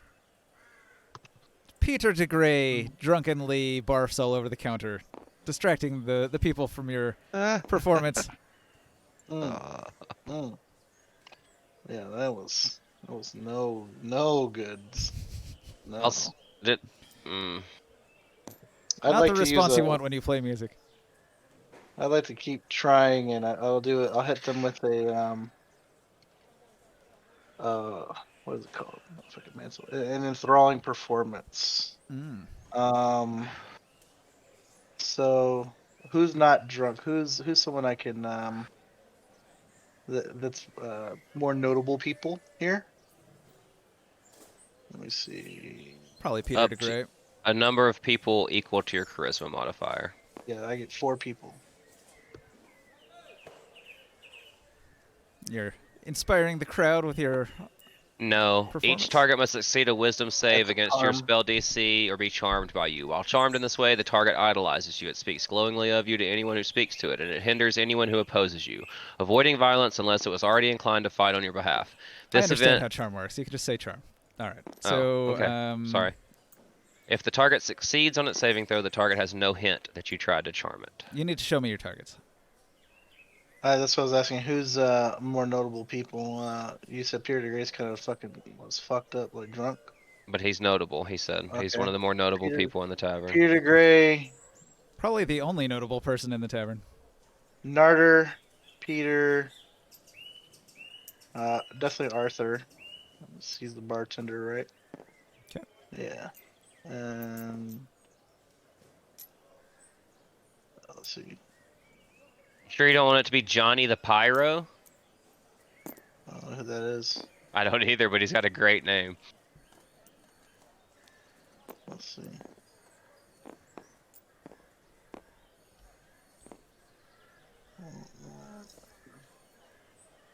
What's your DC too? It's a DC 14. 19, 20, 15, 13. So, So Chadwick and Arthur really love your performance. okay. Peter de Grey's too drunk. He didn't listen. And Narder the Bard, he He's He played was better. too busy petting his fire drake companion Minnie. Cool. Well, these two are pretty impressed, and I just decided to hang out for the day, and I asked Arthur with that if that performance was worthy of a round. Sure, if you pay. Well, doesn't he fucking love me? Like, Yeah, but I have to run a business. You understand? You're my buddy, right? You don't want me to go out of business and my family to starve to death. My friend wouldn't do that to me, right? no, I would never do something like that. Hold on. How does that fucking work? Just because he likes you doesn't mean he'll give you free Oh. stuff. You're right. You got me. All right. You talked me into it. I'll support your business, and I put the first round on me for the whole bar. Huzzah! Everybody cheers. Since only two of them really liked me, now everyone will love me. Love me! How much is that? What, 8? You said 8 people? There were 8 Hello. people in the bar. Hey, what's up? How much is that? What do you mean, how much is that? It's 8 people. A silver Okay. apiece. 8 silver. Silver. Okay, 8 silver. Gotcha. Oh, you meant for how much the Yeah, drinks yeah. cost. Gotcha. And I'm good for a little while. I'll just be in there playing. Okay. While you're in here, a bunch of them are talking about how Caresta Ruiviel, the hawk, has been in town, hanging out with the nobles, and discussing the ongoing war effort with the orcs on the border. Okay. The Band of the Hawk? The Band of the Hawk. Uh-oh. Does he have a subgroup called the Birds of Prey? Yes. Gotcha. Did you ever play that video game? It's just like Dynasty Warriors, except your guts. Oh, no. I never played that. I watched some videos of it. It looked cool. I don't have anything about Band of the Hawk in here. The Band of the Well, Hawk is now you a do. splinter group of the Tavern Hawk, Band of the Hawk Guild. So a mercenary group, but the Birds of Prey wanted to go out adventuring. So several of them have gone missing, and you have a sort of side quest to find them. Yeah, I know about the Birds of Prey. I didn't know about Band of the Hawk. Yeah. Well, Band of the Hawk has always been here in town. They are sort of like Oh, Tavern Hawks. Tavern Hawk's front gate guards. Okay. I'm sorry. So the deal was the Baron hired the Band of the Hawk to guard the town, and they don't do it openly like guards. They do it by owning and operating Tavern Hawk and observing everybody that comes into town, and if there's troublemakers or an issue to deal with, then they're the mercenaries that can handle it right there in the gatehouse.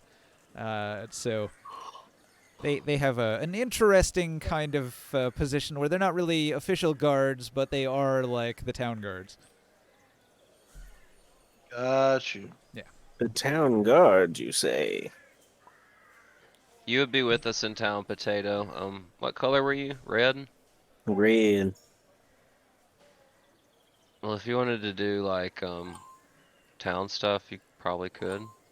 Unless Prof has, I mean, you would have been before Joe if you'd have been here, and you would have been like Got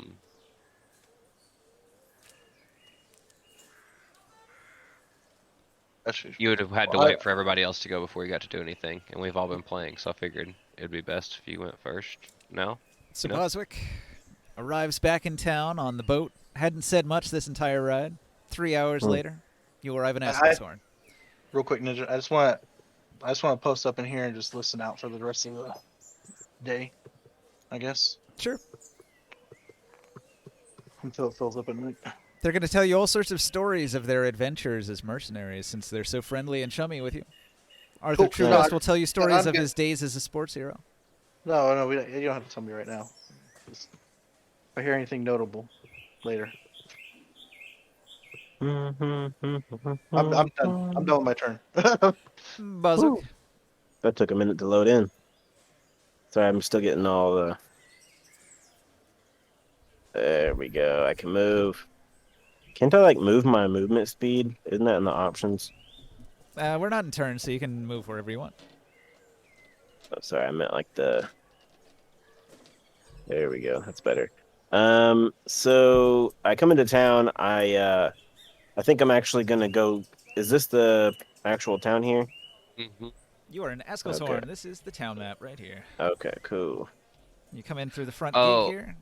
also this card here has the gold split for you from all the stuff we sold. It's right in front of your spot on the table. Okay. Um, 216 gold, 4780 CP. Yep.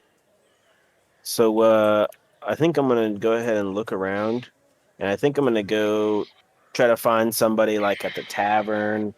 I kind of want to look into see if anybody knows the name Boswick. Which tavern? Tavern Hawk or the Elven Tavern? Which one's the first one I see? When you first walk in the front gate, the Tavern Hawk is the first one inside. Well, then I will go in there and I will ask if anyone's heard of the name. Okay, when you go inside, there's a bard playing music. Hey, you know that bard. It's Antonio. There's Oh wow! Boswick!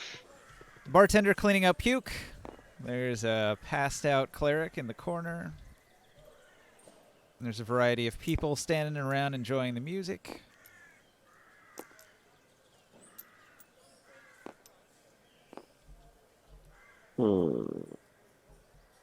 It's like a couple strapping young lads here. I want to ask the big guy over here, Arthur Trugast.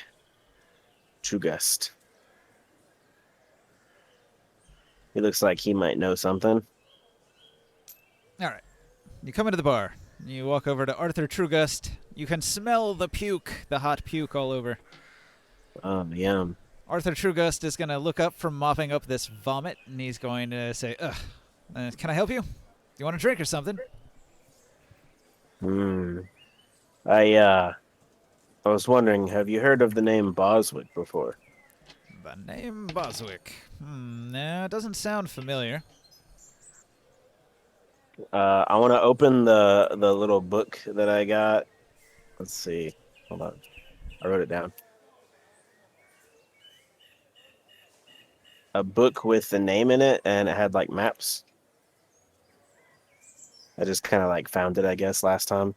A book of sketches and strange landscapes and I drawn got it. battle plans. You show him the maps and ask if he can identify the land. No, unfortunately, he does not know the map's location. Okay. He sees some landmarks on it, but none of them really seem familiar to areas he's explored himself, so he doesn't know how to help you on that. I want to ask him if he might know someone who would be able to look at them and possibly tell me more information. Maybe one of the wizards in town would be a cartographer capable of telling you more about this map here. Okay. Well, I thank him, and then I say, I'll take 2 ales while you're at it. We got a message on Twitch. This is in reference to the intelligence wisdom question earlier. Intelligence is knowing a tomato is a fruit. Wisdom is not putting it in a fruit salad. That's very true. Nice. Nice. Very nice. I like it. I forgot to load the stream. Do you want to go to one of the wizards in town, see if they know anything about cartography? Yes, I would love to do that. So you have many options. You could go to any of the wizard schools. You could go to Madame Corium's Divinorium down the street here. Like Arthur Trugust will tell you the spots around town you can go to. So if Mhm. you need your fortune read or some hidden knowledge, the Divinorium might be able to help. You Okay. could try the Archmage himself, or one of the other colleges, College of Abjuration or Dragon Force maybe. Possibly the House of Bones. They have a library. They might know some things. Oh. He'll tell you you probably shouldn't bother H Inc. because they would not have much interest in cartography. The Bard's College probably might know something because they travel a lot. They're always on the road. They might know something. Mhm. So, Trugus thinks your best bet is either the Bard's College or the Divinorium, but that's your call. Take your pick. I think I'm gonna take a left and head down towards the Divinorium since it seems to be the closest. All right. So you're marching down the street. You march past the watchtower with all the guards and the courthouse and Taylor's Row. You arrive at the Divinorium. Madame Corium isn't in right now, but you will find Rosa Bellanova. She's sort of the underling, the understudy for Madame Corium, who is quite old. So Rosa Bellanova is going to invite you in and ask how she can help you. Do you need your fortunes read? My fortune, huh? I say sure, why not? I'll take a fortune reading. A fortune reading. She pulls out a deck of cards and begins to shuffle them. And she says, "Tell me a little bit about yourself. It'll help me do a proper divining." Accidentally grabs her deck of many things. Demons pop out of everywhere. She disappears. Oh no. So I tell her, I say, my name is Corvilk the Destroyer. Hold on. Well, I'm sorry, it's Corvilk the Strong.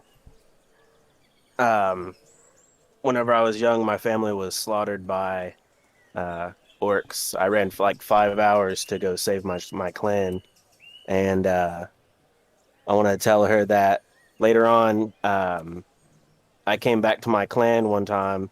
I heard that there was an attack, and my whole clan was wiped out, and all that was left was a polearm and a note that said a gift from Boswick.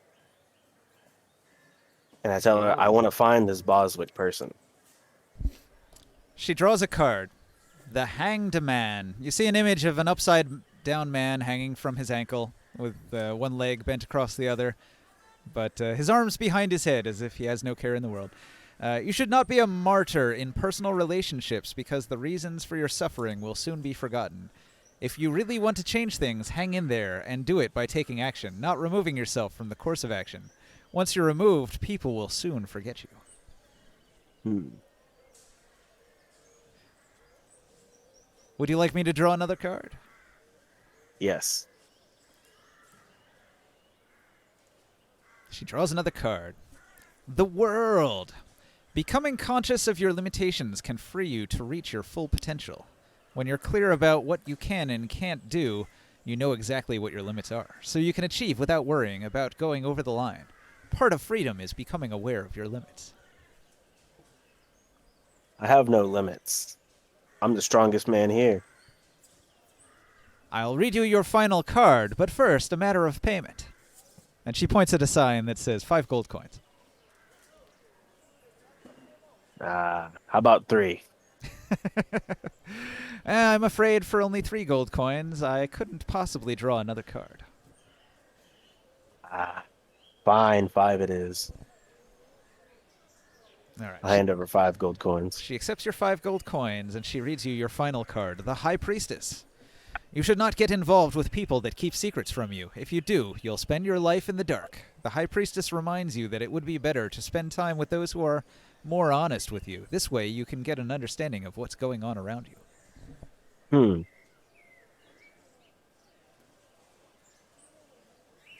So someone I know around me is not honest. Yeah, perhaps. I want to contemplate some of my teammates. and wonder if one of them isn't quite right.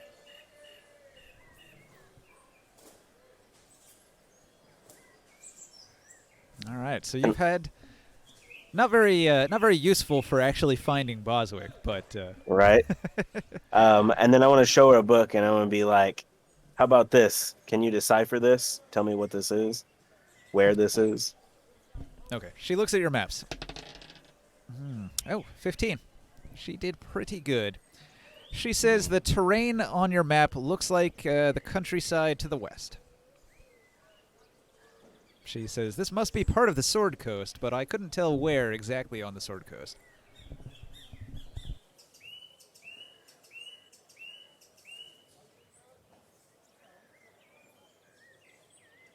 Interesting. Ah, So, you know, you're Okay, at least so- on the right side of the country. yes. I tell her, is there anybody else that might be able to decipher the map a little better in this town? She thinks long and hard. Perhaps you should see the Archmagus. Archmagus. Okay. Wolgrath is the most powerful wizard in town. If anybody would know, maybe he would. All right. Is he going to charge me 5 coins too?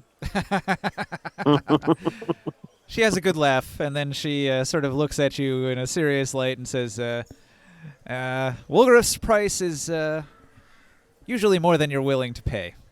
Good luck. All right. I kind of, kind of doubtful, kind of like, he can't be that tough. And I'm going to make my way towards the Archmage's Tower then. All right.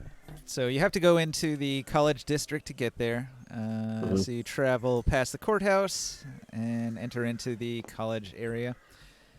The Archmage Tower stands tall and proud in the center of the college campus area. Inside, there's a waiting room. He doesn't take visitors right away. He's a busy, busy man. Are you going to wait for him? Yeah, I think I might peruse a little bit, just kind of wait for a little while. All right. Yeah, there's some stuff to read in the area if you can read, and some paintings and sculptures around to look at if you can't. So it only takes an hour, and then he agrees to see you, and you can go up to his office. Okay. There is a long spiral staircase that brings you into a very ornate office where Wolgrath is sitting behind an enormous wooden desk, decorated with all sorts of magical artifacts. I see. And he's up here at the top. Yes, at the top of the tower in his office. You're allowed to go up there and say hi. Oh, What- I what are- will. What are you going to ask him? I look at him and I say, "My name is Boswick. I'm here to see the Archmagus." He fingers a ring at his hand. He fingers a ring, and he says, "Your name isn't Boswick." I kind of chuckle a little bit, and I'll be like, "Have you heard the name Boswick before? Do you know this person?" I've not, but I perceive that you're not being truthful with me. What are you really here about? My name is Corvilt the Strong. I'm actually here seeking a man named Boswick, and I have these maps that might be able to tell me where he is. I Wolgrath was wondering. doesn't even look at your maps. He does arch an eyebrow at you and says, "Well, I might have a time. I might have some spare time that I can spend assisting you with your little map problem. But what are you going to do for me?" What would you like me to do for you? He looks at you and sees that you are a bugbear and determines that you are of absolutely no value to him and says, "What could you possibly do for me?"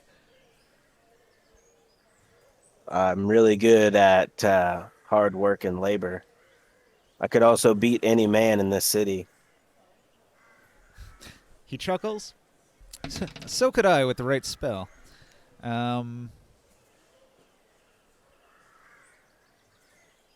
Boy, he's just not a very friendly guy. If it makes you feel any better, Potato, my conversation with them went almost exactly the same way. So Wolgrith has little use for you, and if you haven't got a more interesting question for him, he's going to ask you to leave. Let's see.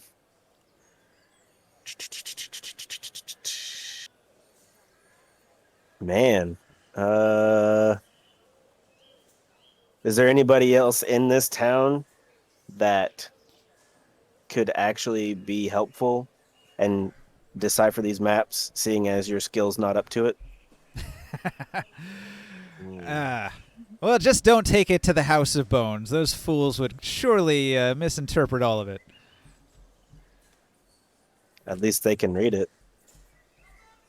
He points at the door. I leave. Slightly salty. So he told you don't go to the House of Bones. They're a bunch of fools. Where do you go next? think the House of Bones, obviously. I'm a fool too. All right. Well, you travel past the fountain to the House of Bones. Archibald is here in the main hall of the House of Bones, and he's instructing all of his men to rearrange the displays. So the whole main hall is full of activity as the mammoth and the saber-toothed tiger bones are animated and walking around the room in circles. As Archibald says, "No, no, not there. 3 feet to the left. No, no, no, not there. 2 feet back. Yes, yes, stay, stay, stay, mammoth, stay." And the mammoth parks itself in the one spot, and then he starts instructing the saber-toothed tiger to circle around it. Okay.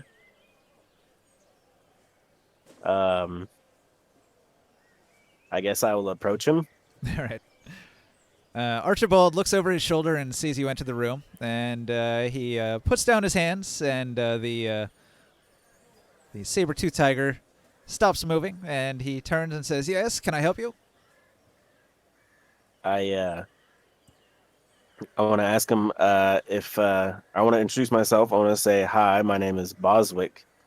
I was actually coming to see if you could help me with something." "Make it quick. I'm a busy man."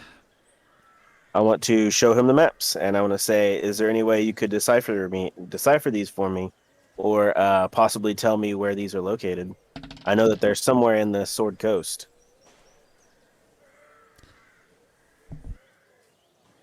He looks over your maps.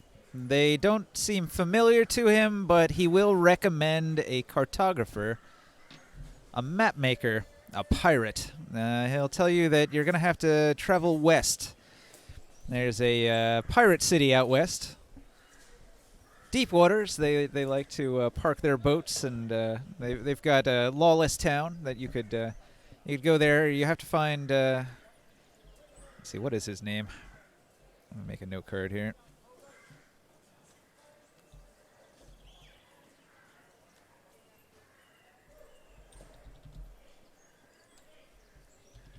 All right, so go to Waterdeep, talk to cartographer pirate. His name is Dane.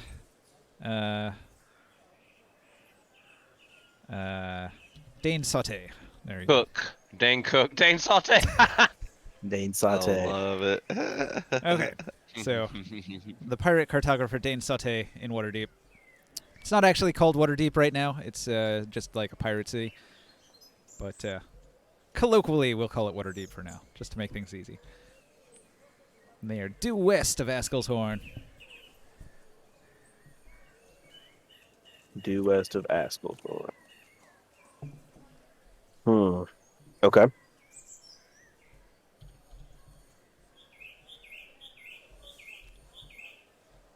I made a copy of this card. You can keep it if you want. Okay. Put it over here on my side. All right, so that's going to take you a while. Jodab, You already did stuff. Kef, what do you do? Yeah, I'm still just kind of hanging out, making some beer, waiting on everybody to handle their stuff so we can head back to Elvenport and Alright. maybe see about taking out Greylock. So I'm just So kind of you've waiting. got nothing to do in town. You just want to wait. Yeah. Professor. Alrighty. Here we go. Where's my token? Where is my token? I said that earlier. Hey. Couldn't see. Didn't see. I made a copy. I had it in the Hey. town, remember? Sorry, Yeah. Kev, were you gonna ask anything about the vampire situation or? Nope. Okay. Damn it, where is my Is token? that your character? Yes, thank you. Alright. I'm gonna go back in this alley where the urchins hang out, the street urchins.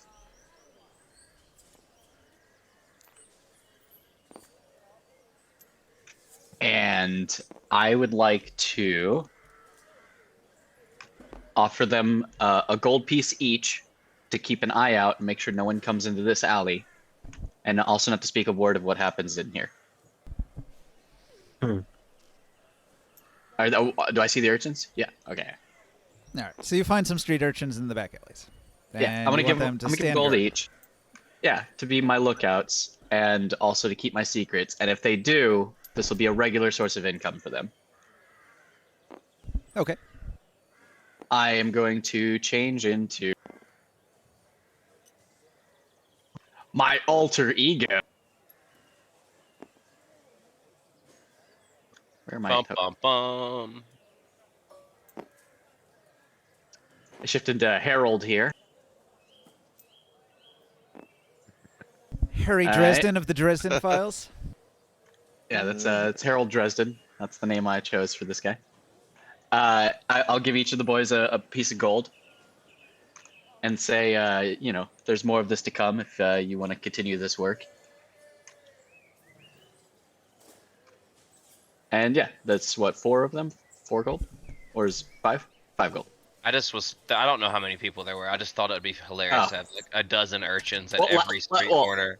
Last time I was there was 2 urchins hanging out. But whatever. Now there's 6 of them. So Yeah. Oh yeah. The urchins, I'm taking them under my wing. They can keep my secrets. apparently there's 3 heralds and 3 Tims. They know duplicate self spell. But yeah, I'm gonna pay them to have kept a watch out and to not reveal my secrets, and like let them know it's gonna be a regular source of income for them. I'm gonna be using this corner to transform it. I am then gonna go to where I am a member. The College of Abjuration.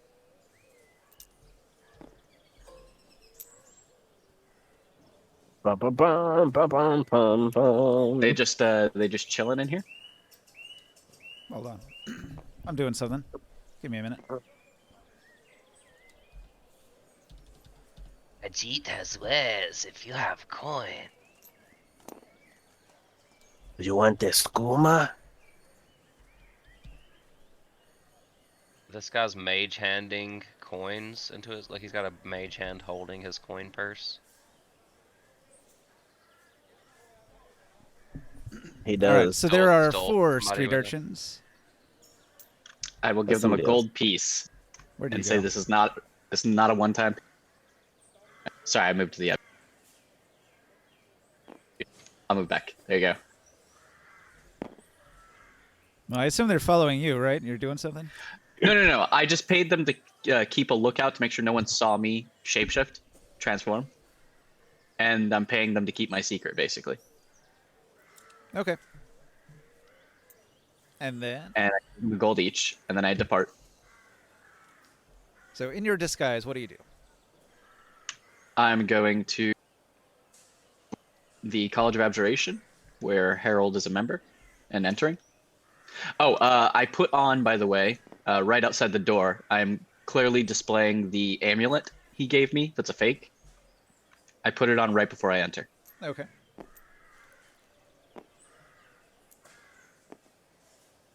Are they both in here? So in the College of Abjuration, currently, let's see, 100 Fangs is real busy doing some other stuff somewhere, but you'll find Gina Holton, the assistant. She's here. Ah, Kina. I hope you haven't forgotten me. You're the new student, right? Yes, I haven't been attending many classes, but I feel like I've been keeping up with my studies, and I appreciate access to the books. Of course, of course.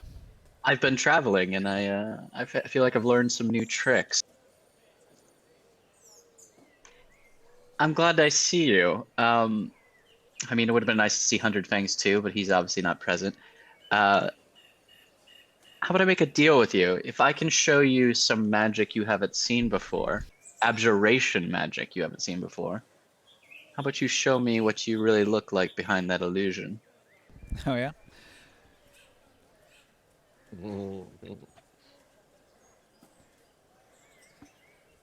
Does she agree? Sure. All right. I will cast Armor of Agathis. And my body becomes covered in spiky ice and has like a cloud of cold aura around me. At rank 2, by the way. So I gain 10 temporary hit points and will do damage to people who hit me. It's an abjuration spell and it's only available to warlocks. Does she recognize the spell? She does not. So, you've succeeded, and she'll say, "Fine then." And she reveals her true appearance. She has ghostly white skin. She's an albino. She also has red eyes. Ah. Ooh. So that's all you're hiding? Be right back. And then she turns her magic back on, and she looks like a regular person. Albinos are regular persons too, you insensitive guy. Well, there's no other albinos in this town, so it's not regular around here. What if the magic she put on, like, what if the albino person was just another illusion? Yeah, it could be. Possible. Like an onion. Illusions on top of illusions. So, tell me, why do you hide your true appearance? Because You feel like to be judged? people are more impressed by this appearance. You gotta put on the charms and the charisma. I'm impressed by both. All right. Your true form and your powerfulness portrayal. Smooth. Yeah, my character's a lot smoother than me, so Smooth. it came out better. Yeah, all right. You trying to pick up Gina Holton? You know, she's No, I'm not. she's only 16, so That's fine. That was like 25 in medieval times, right? So yeah. Yeah, she's halfway through her life. Midlife All crisis right. time. I just felt like dropping in and saying hello and showing off a little bit, and I'm glad I did. All right. She will show you her prized possession, her tiny pet whose companion named Biscuit. Oh, that is beautiful. I had a cat named Biscuit. If when you see 100 Fangs, if you could let them know I did drop by and I haven't completely abandoned the school. All right. All right, and that's it. She's going to stop you for a second and say, "You might not want to wear that amulet. I've seen him around." Who is him? Oh, you haven't met him? No. She laughs and walks away. Huh.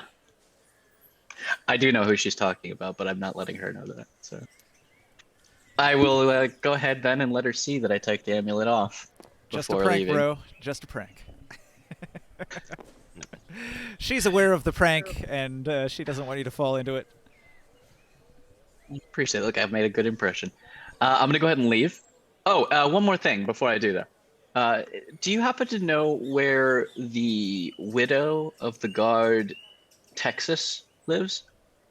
The widow of the Chuck, guard, Texas. Chuck, Texas. Chuck Texas, who was mysteriously murdered a few weeks back. Nat 1, she's never heard of the man. I see. Doesn't associate much with the guards. Oh, thanks anyways. And then I'll proceed to leave. Okay. How about this guy? Outside the courthouse. Oh, hold on. When you approach the courthouse, this dude's here, and there's let's see.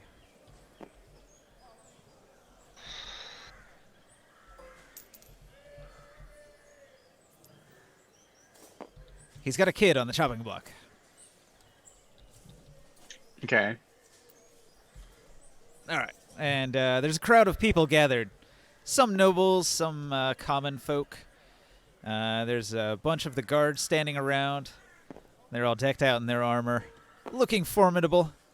And here the court headsman. He's making a declaration. Okay. And he says, "Hear ye, hear ye. This one was caught thieving, and for the act of thieving he shall lose his hand. Chop!" And That his hand seems falls fair. off. So now with Okay. only one hand, I'm gonna change his name to One-Handed Dominic. All right. Donnie One Hand. Okay. One hand Dom. That seems fair. All right. Oh, Donnie Five Fingers. And he sends him on his way with his bleeding stump. Hey. Excuse me, sir. Well, he's gone into the courthouse. Do you want to follow him in? Nah. How about this guy here? All right. One of the guards guy. standing out in front of the courthouse, he looks over and says, "Hello?" Hi. Have you heard of the recently deceased guard, Chuck Texas? He was mysteriously murdered during the arena fights. He shakes his head and says, "No, I'm new. Just got here." I say. How about you? I shout across the way. I You ask his partner. ask him the same thing. He looks at you and he says, never heard of him. I've only been here a day longer than that one has." Oh my god. The turnover rate around here is atrocious. I'll go inside then. Headsman. Well, hold on. When you go inside, the headsman's gone off to his office, and you find a desk. And at the desk, there is Biff Tannerman. Can I help you? Excuse me, sir? Yes, I'm looking for the spouse of the recently deceased guard, Mr. Texas. I believe I found a possession of his that his wife may want. Ah, tragic. You'll want to speak to the records keeper, and he points off to the right. Or his right, not your right. Your left. I see. Man, I hate red tape. This is more difficult than I thought it'd be.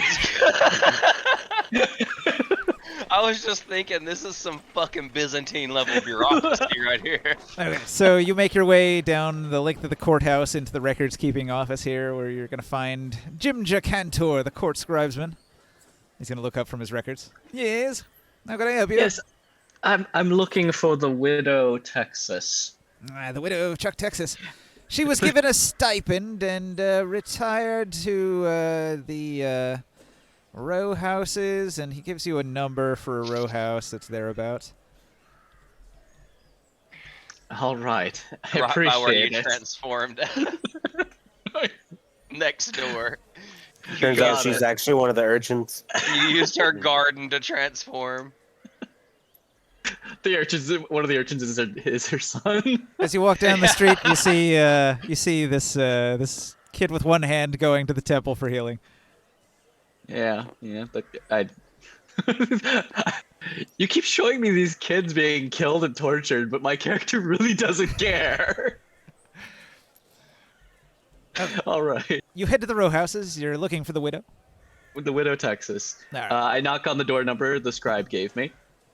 All right. You knock on the door, and she's not there. But there are some people nearby. She's not there. Man, this is ruining my day. What's with the runaround here? Do you need something? Excuse- Says one of the nearby excuse me. people. This is the widow Texas's place, right? The person sort of looks down and says, "Well, I mean, yeah." Have you seen her recently? Has she been around? He's gonna point across the street at another building. In there. Okay. Okay. I go to that building and knock on the door. Oh no, that building. Oh, that. Oh, no. Oh, that's where the Widow Texas is. I knock on the door. All right. You have arrived at the brothel. A lady approaches and says, "How can I help you? Do you need some special treatment? A private room? A massage?" Maybe later. Is what are your hours of operation? Oh, we operate all night. Perfect. I might come back later for that. In the meantime, I'm actually here on business. I'm looking for the Widow Texas. Oh. Okay. She comes back with a woman and says, "Yes." Yes, you're the widow of the recently deceased guardsman Chuck Texas. That's me. I was wondering if this is yours, and I hold up Chuck Texas's wedding ring. Oh no. She bursts into tears and says, "Yes, I recognize it." It reminds you of him. Her husband's ring. Did you catch the killer? Is that why you have this? No, I just came across it, and it had an inscription, which led me to you.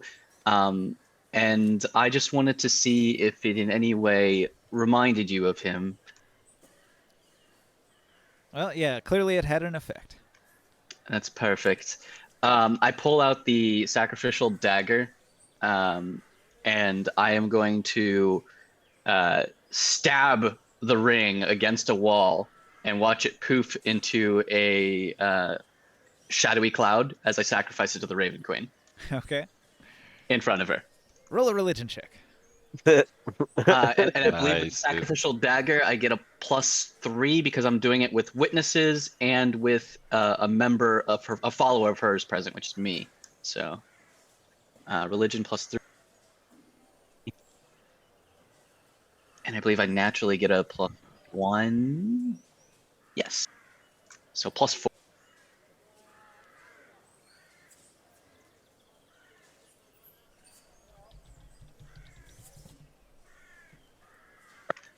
A 23. A 23. Oh boy. All right. The Raven Queen is pleased. You hear a murder of crows in the distance. I whisper under my breath so she cannot, the lady cannot hear that sacrifice comes to you at the behest of your new follower, Absforth. And I'm just kind of like muttering that, but I know that my sword can hear it and relay the message to the Raven Queen. Or my spear, I should say. You get a buff for an hour. And you get 9 temporary hit points. Okay. I'm assuming their reaction is pretty horrified at this point. I just pulled out a dagger and poofed a ring in front of them. Sure. I'm going to go ahead and cast invisibility and run away. Huh. Well, I mean, adding insult to injury. Her husband gets murdered, and now she's working in a whorehouse, so I mean... Yeah, but the Raven Queen likes sacrifices of items that strike emotional responses in their owners. So, perfect sacrifice. Sure. And like I said, I tried to relay the message through my spear that sacrifice was from Absforth. And that he would like to become more of a follower, more feel her embrace. Okay. Putting in the I good word for Abforth. Yes, that's what that sacrifice was for. That was the intent, the wish behind the sacrifice. Okay. I return while invisible to the warehouse, sneak in, and transform back into myself and meditate.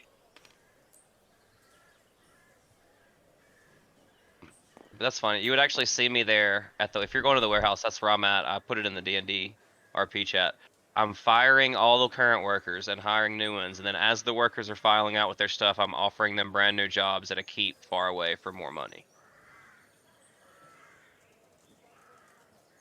Oh That's, yeah. that's what I've been doing. Yeah. I will, if I see you at the warehouse, I will appear in front of you as Harold Dresden, just poof right in front of you. I'll start a little bit because I'm in the middle of yelling at people. Like I literally just I walk up to you like I'm about to have a conversation with you, but I'm invisible and I drop it right in front of you. I will drop what I'm holding in my hands and ask you not to do that in the future. And then I drop the Harold Dresden illusion, and then I show you it's me, right in that order. Just I drop what I'm holding, pick it up, and then drop it again. And I let you know that I put a good word in with the Raven Queen for you, but I may have tarnished one of my alter egos a little bit for the city in the process. Well, thank you for the effort. I appreciate it. Do you remember the ring you gave me from Chuck, Texas, to sacrifice to the Raven Queen? I do. In order to really make it work, I had to sacrifice it in front of his widow. So I did that. I'll nod solemnly, like not as sold into the ideas of like necessarily not necessarily thinking about how it kind of still affects me a little bit thinking of the situation that his widow is in, but I nod in agreement. Like, yeah, that seems like the right course of action. She's not always an understandable one. She works in mysterious ways. So I try to comfort you in that I've accepted it. Not everything makes sense. And yeah, I go meditate. I'll nod again and let you go do your thing. Thank you when you walk off again. That was it for me. I'm done. Anybody see the figurine for the boss man? Big boss? Big boss? See you around somewhere? Last time I saw him, he was at the inn, but I guess he's not now. I Where forgot to did mention he something to go? him too. Arthur Trugist? No, his name is Big Boss. He's got a mask on. A masked man. No, I don't know where he is. He disappeared. All right. Wait, is the masked man from here the same masked man from the other city? No. I wouldn't know the one Barker deals with anyways. So, Nobody knows him. He's always in disguise. yeah, I've never met him. Boss? Hugo Boss? The big boss. No, Big Boss. His name is literally Big Boss. It's okay. I'll have to get a new figurine for him. He would be at the bar, too. Today, he looks like this. Today, rather than looking like a scruffy alcoholic attending a bar, he looks like a knight resplendent in golden armor with a flowing blonde beard. Good trick to have. I guess it's my turn. Question.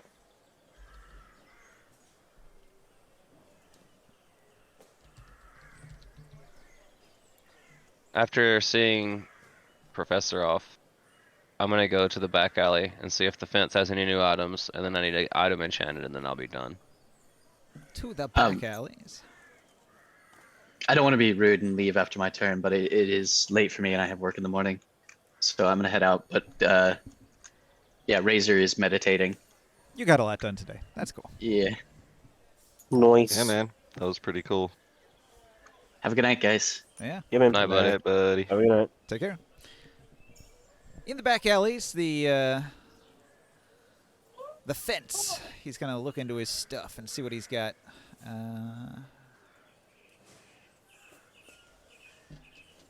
The rogues went out. The pickpockets and the thieves and the more advanced rogues, and they all went out and let's see. 14. That's pretty good.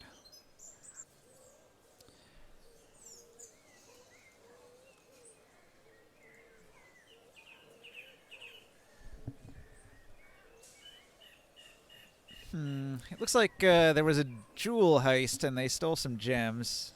They wouldn't resell those. Ooh.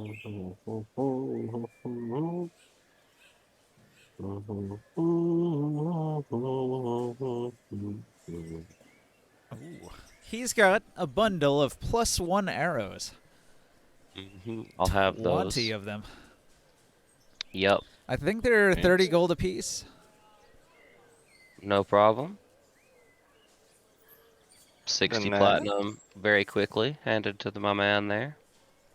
All right, you now have 20 +1 magic arrows.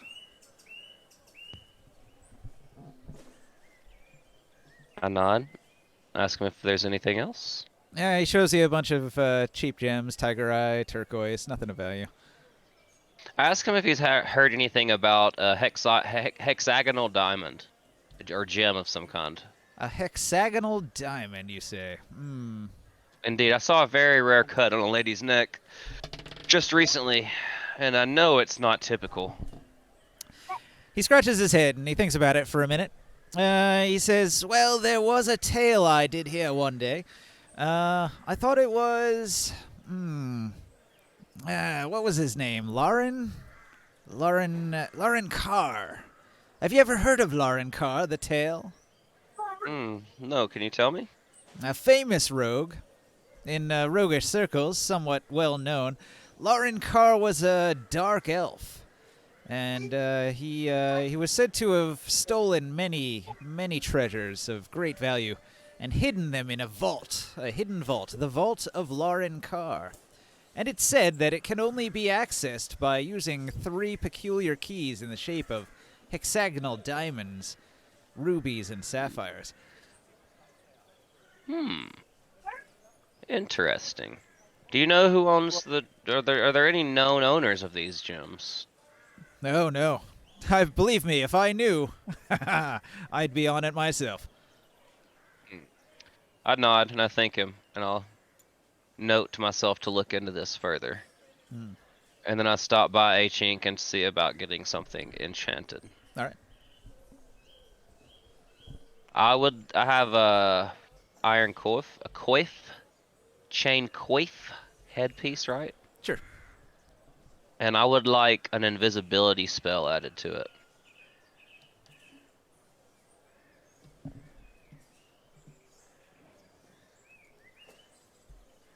And a muffling application if possible.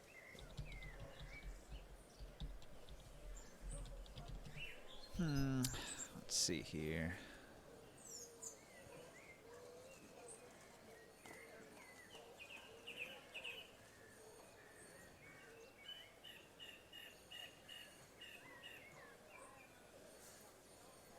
All right. Looks like it's going to cost 2,100 gold. Yeah, that's actually quite a lot. That's like the crafting cost. Yeah, if you yeah. have the materials and everything. Um, So you're I'll providing the hesitantly- masterwork item, and then let's see, what else would it need? What turns invisible? What's a good invisible creature? a ghost.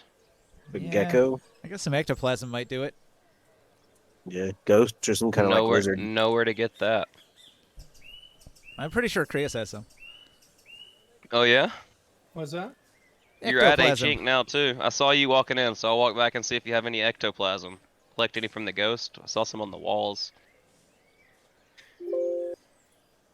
I don't think you got some from the ghost, but I thought you had some from a previous time. Or maybe that was the other game, I'm not sure. No, I do have some. What do you need it for? An invisibility enchantment for my headpiece that I found in the dungeon.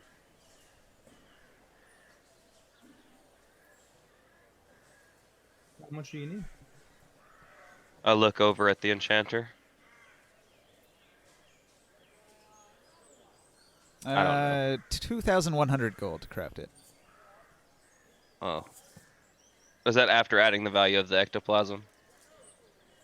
Because you said 1,900 or 21. I paid that, but how much ectoplasm does he need? Market price is 4,200. You're paying 2,100 because you're including all the materials. That's cool. How much ectoplasm does he need? Let's see. How much would he need?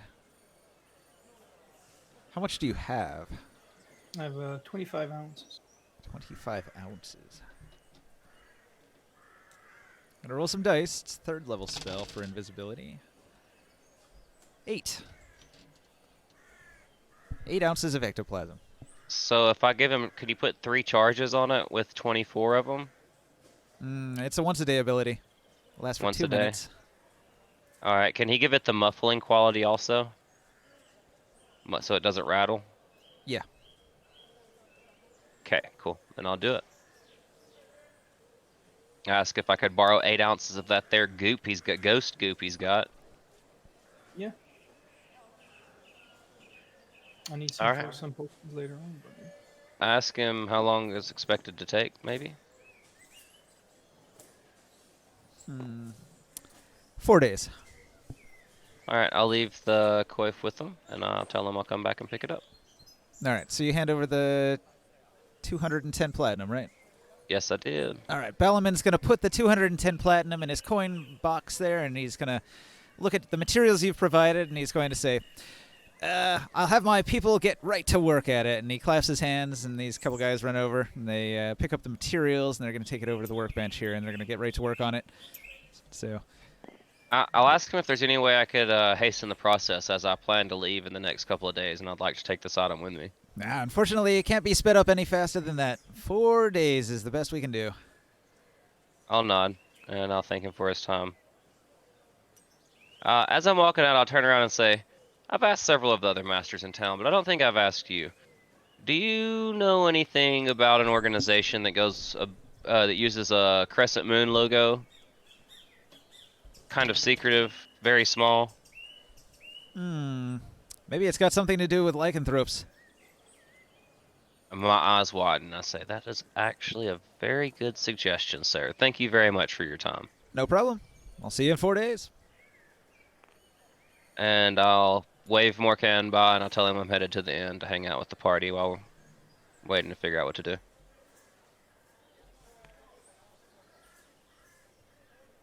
Chris. I asked the Master Baldum if he could make some magical items for me. I'm looking for a few items in particular. Yeah, we already worked out the details of the 2 items you wanted to have made, right? Yeah.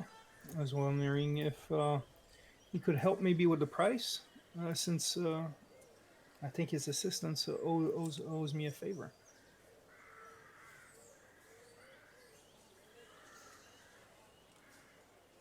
What do you want, a discount? Yeah, if possible. A discount because you know Lady Andolin, huh? Yeah, we helped her with our Cookie Monster issue in the basement. All right, Lady Andolin hears your suggestion and says, absolutely not. When it comes to money, don't mess with him. Well, what kind of favor can you offer then? Well, she already offered to cook you a fabulous meal. I think a feast was what was suggested because they are cooks. They're master chefs. Okay, I'll pay the amount for the 2 items. They would gladly help you out with another service at another time, but they can't get Master Ballaman Burfoot to reduce his prices because he is a master haggler. I asked also, like, how much would it cost me to have this Helven cover and make it a Helven cloak out of it? Or cloak of Elven kind. It would be drastically reduced because it's already 90% of the way there. So really all it needs is stitching.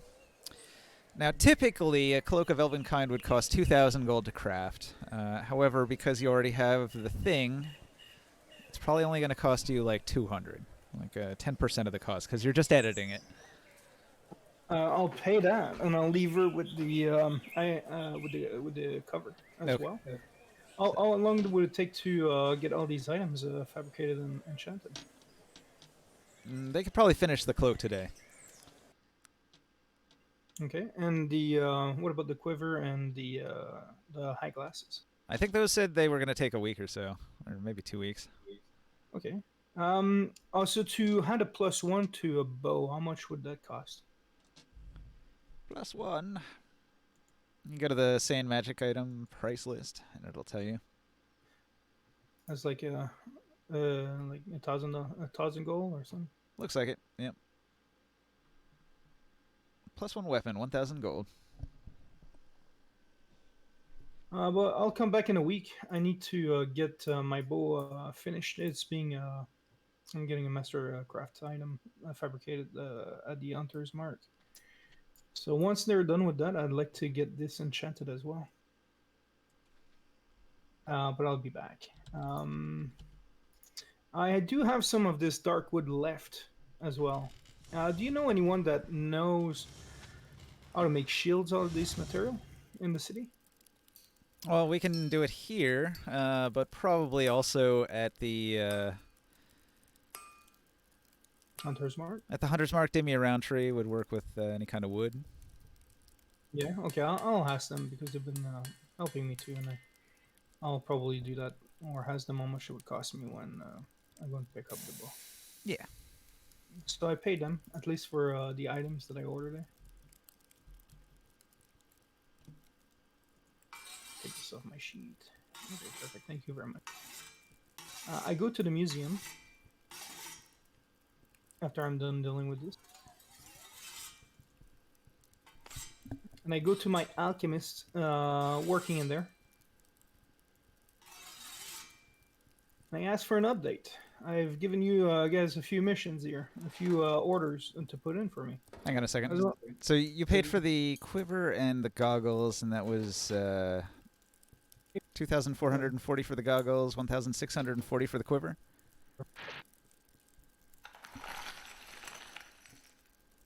Let's see. 20 days. That's how long it's going to take. So 2 weeks. That's a full 2 weeks. 2 weeks in Forgotten Realms is 20 days. I just wanted to look at my notes just to be sure how long it was going to take and all that.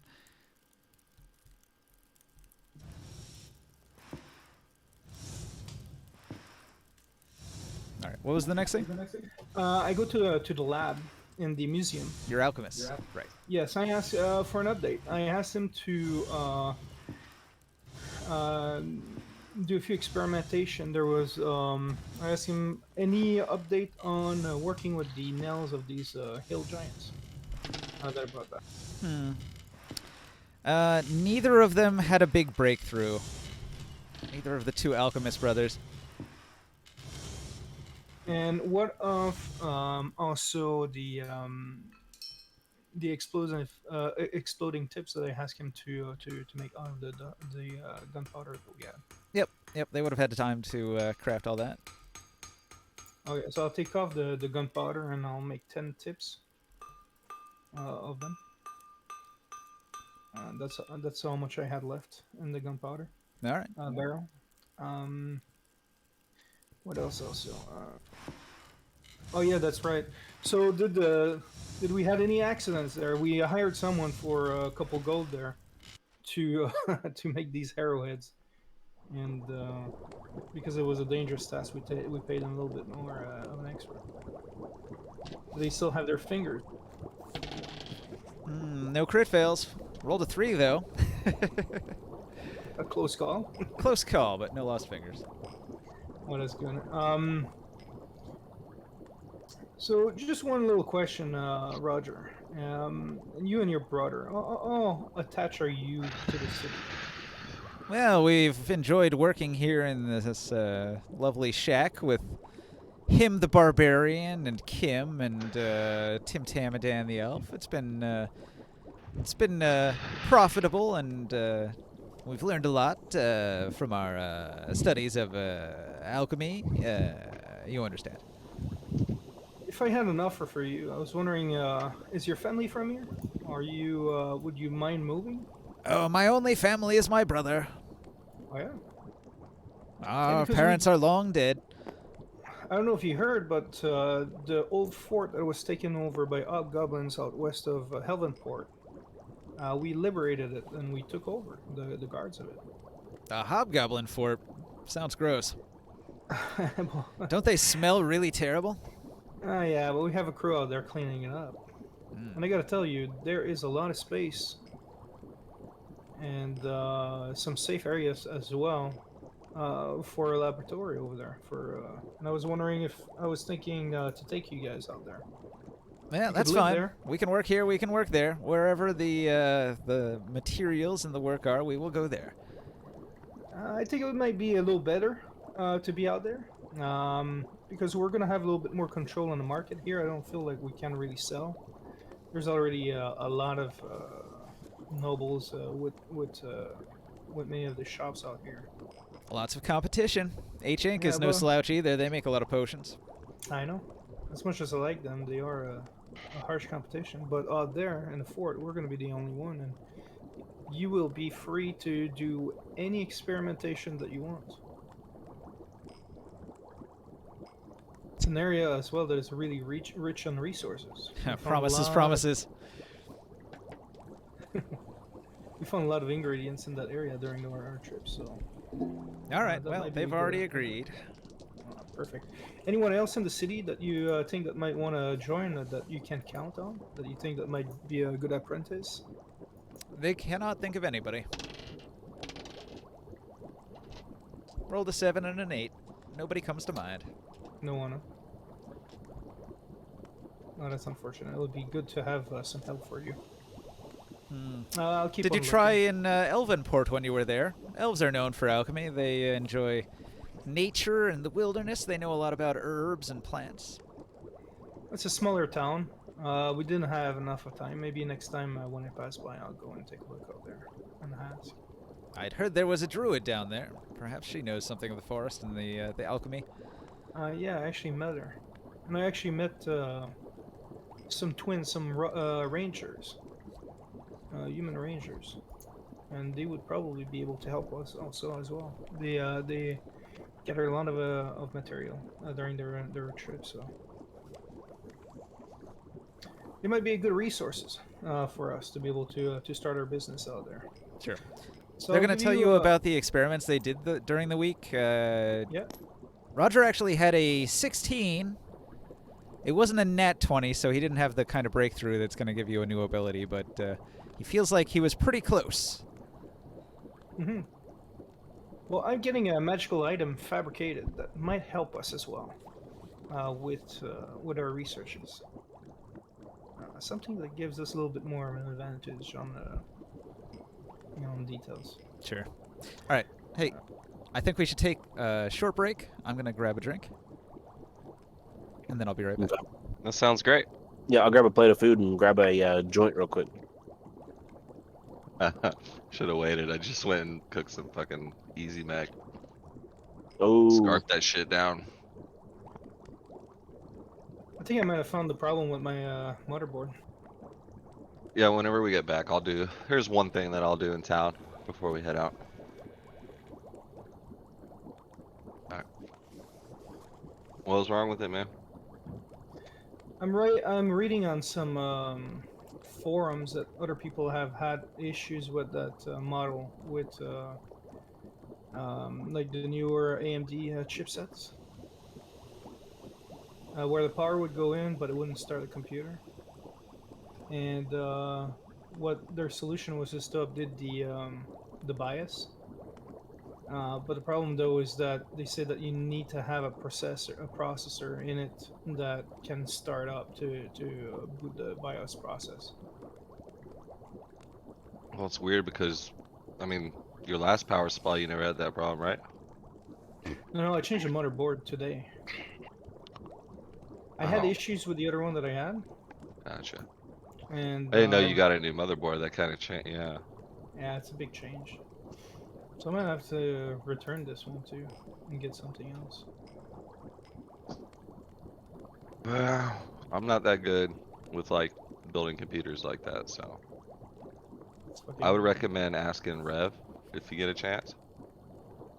Mhm. Rev knows a ton about all that shit. So. And Frenzy as well might be able to help you. That's what I was asking you. I built mine. I never had issues like building a computer, but this motherboard, for some reason. Yeah, troubleshooting that, yeah. Yeah, maybe Joe can help you, but I don't know. Rev and Frenzy are like gurus with that shit. It's weird. I know I can't. Yeah, I build all my computers.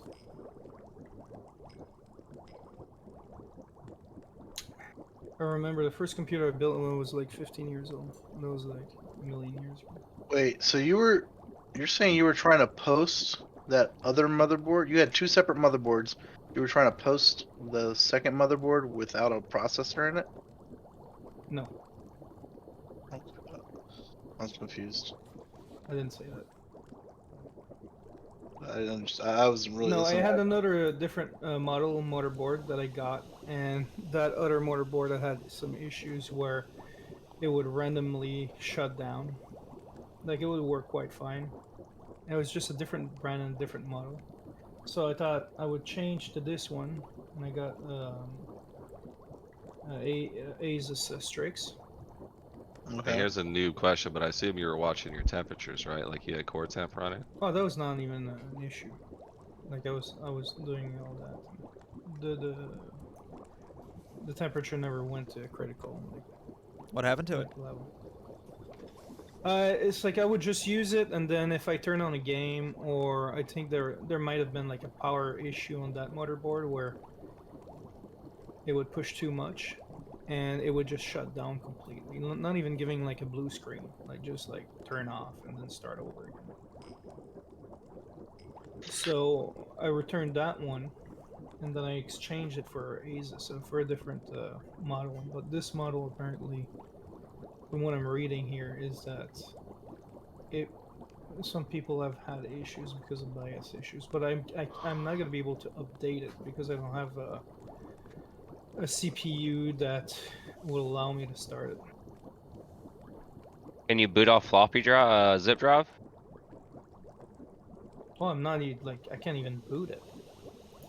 That's the thing. You Like can't even get into the BIOS. like the power is in. Like I can see all the RGB and everything. You know. Mm-hmm. When I click the power, it's like there's some juice that goes through the first time I do it, because I can see the cooler's fan just try to attempt to start, but then it does a click and then it stops, and I have to reset the power supply to be able to do that again, that cycle again. Because if I try to click power again after it stops the first time, it won't do nothing at all.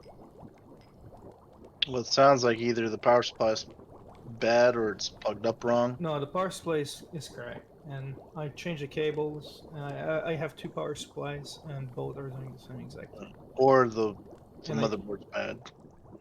I mean, Or it could just be a If it's BIOS, not not even- recognizing the CPU as well. that's what I'm saying. I mean, it's So a it doesn't mean it's well, bad. It's just that. Is it's there not some up sort to of date. special tool for flashing a BIOS when you haven't got the computer up and running? Well, you No. need You it- could the like BIOS should be it should Already. come with a BIOS already installed. Yeah, but it depends. It depends on the motherboard, and this motherboard does have a flash option for that. yeah. The thing is that I need to have a CPU in it to be able to work. That's why I just asked. You didn't have a CPU in it? I do have a CPU in it. It's just a newer version, and the BIOS is probably doesn't know how to deal with it, even if it's gonna work with it. Oh, I've heard of this issue before. Yeah, okay. Now I get what you're saying. I get what you're saying. So you need to get an older processor that Yeah. can. And Okay. I don't have I that, got so I can't fix it that way. I know how to like update BIOS and all that shit. So I've had to go to like a local computer shop. My buddy has a computer shop here. Mhm. We had that happen with one of my friends. So the Strix, so the Strix one he had, or I'm sorry, the Strix one you have, is probably the same situation. I don't know what you're talking about. What you're gonna do is you just have to go get another processor, like a cheap processor, like an older one that was made around the same time as that board. Yeah, I would have to get like a 3000 series. Yeah. You know? And then all you do is put it in there. You can usually find a used one off of eBay or something. You know, and as soon as you plug it in, you'll be able to post the BIOS. You flash the BIOS, and then pull it out, put the new card in, and you're good to go. It's so weird that you go buy like a brand new motherboard and you have a good chip apparently that just don't work together. Well, just because it's a brand new motherboard doesn't mean it's Yeah, the BIOS is old on it. That's why. yeah. That's whack. That's Hey whack. Ninja, Yes. What's up? what would the population be like around in the area around the fort? Like, how big are the settlements there? There aren't any. No, like Elvenport's not considered in the area. Like, you say, he said it would be taxing towns. You had to travel like 2 hours west to get to the fort. Okay, so our best way of making money there would be through taxing trade routes, probably. Yeah. So the road running from the western part of the world, like from the Sword Coast and all of that, runs directly past your fort to Elvenport and then up the river to Askel's Horn. All right, cool. Because I was just looking through that Keeps and Castles or Strongholds, Keeps and Castles book, and it was talking about how you make money, and part of it was from you get protection from if you had taxes from the surrounding towns or villages, or you like put up inns and taverns, or you charge people passage fees, or you do tithes and tuitions, like you make people pay to come to your place. But I was just wondering how I would do these kind of I was kind of just trying to get this figured out, what we needed to be working towards for the keep. Yeah, just imagine it's in the middle of nowhere. It's not really in the middle of nowhere. It's off the road, but it's far from any populated town. So we're kind of protecting the road and stopping. Okay. But I was thinking, Barker, that one thing we could attempt to do there is like, because there's probably a lot of rangers doing hunting in that area. If we had a tavern and some leather workers in our town, we could probably buy some of their supply and sell them to the market in Elvenport. Yeah, that's cool. I was just, I definitely heard you say that, and I was keeping that in mind. I was just trying to figure out the actual mechanics behind doing this. I was looking in the Dungeon Master's Guide about it, because this book actually says if you're wondering about how you should calculate taxes, look in the Dungeon Master's Guide and see the towns in the surrounding area and how many people they have in them and all this shit. So I was just wondering. I guess we'd have to hire like people in the area for some of the stuff. A keep Buy comes them, with buy a keep comes with a free war room though, so that's good. them. It could be a hunter's lodge. Yeah, yeah, Like that a would be safe cool. place for hunters to go out on an expedition. You can take care of the entertainment. Yeah. Casimir can take care of the guards and making the brew. But Chris, I was gonna say, to Kef really, but the situation is when you even though you bought a brand new motherboard, it was new in box. It may have been a couple years old already. Oh no, I know that. I So- Are we didn't- I back? didn't- Are we playing D&D again, or are we still on break? We're still We're on playing break. D&D. Oh. I've been back for a bit. Sorry, we were just chatting. No, I was just saying. So, the new model of processor that you probably just got, it may be like a 2021, and this motherboard's like a 2018, and didn't have the architecture supported yet. But Check this there's out. a BIOS update for it. Demographics. The Dominion of Egioth. At least that's Where's what it your says on hand my at? screen. No, it's in the Discord, in the D&D chat. D&D stuff. Principality of Briandalore. So check it out. You can use this. You can use this calculator to figure out what your taxes would be.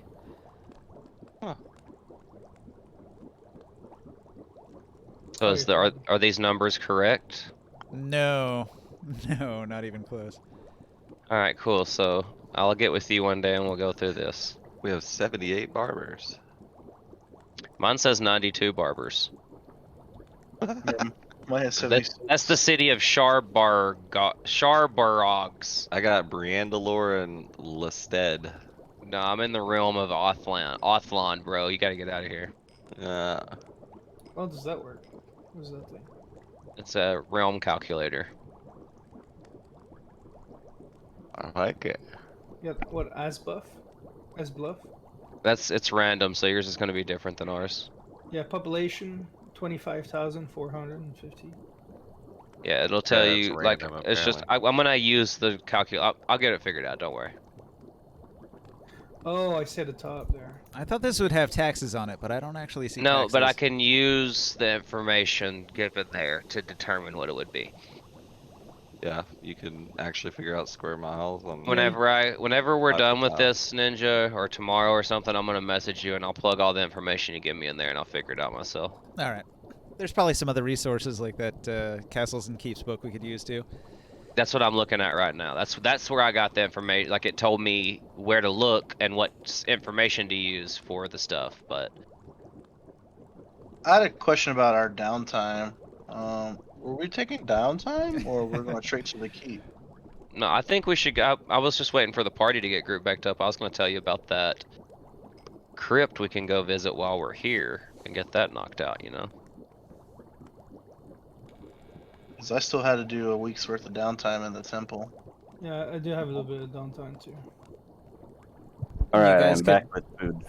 You guys could take some downtime here for like a week or two and let items get finished, and then do a quest. Can I spend some of that time asking around? That's what downtime's Yeah. for. There's There's a a- board that lists all the things you can do. It's over here in the corner. On the table. This one. Well, I think I've done pretty much everything. Like I just wanted to put in these order. I know what I have to wait a couple of weeks for the bow and So you like, need they're- yeah. you need to kill 20 days. Yeah, pretty much. So I need to kill 10 days at this point to get the bow, and then I would bring it into H Inc to be enchanted to +1.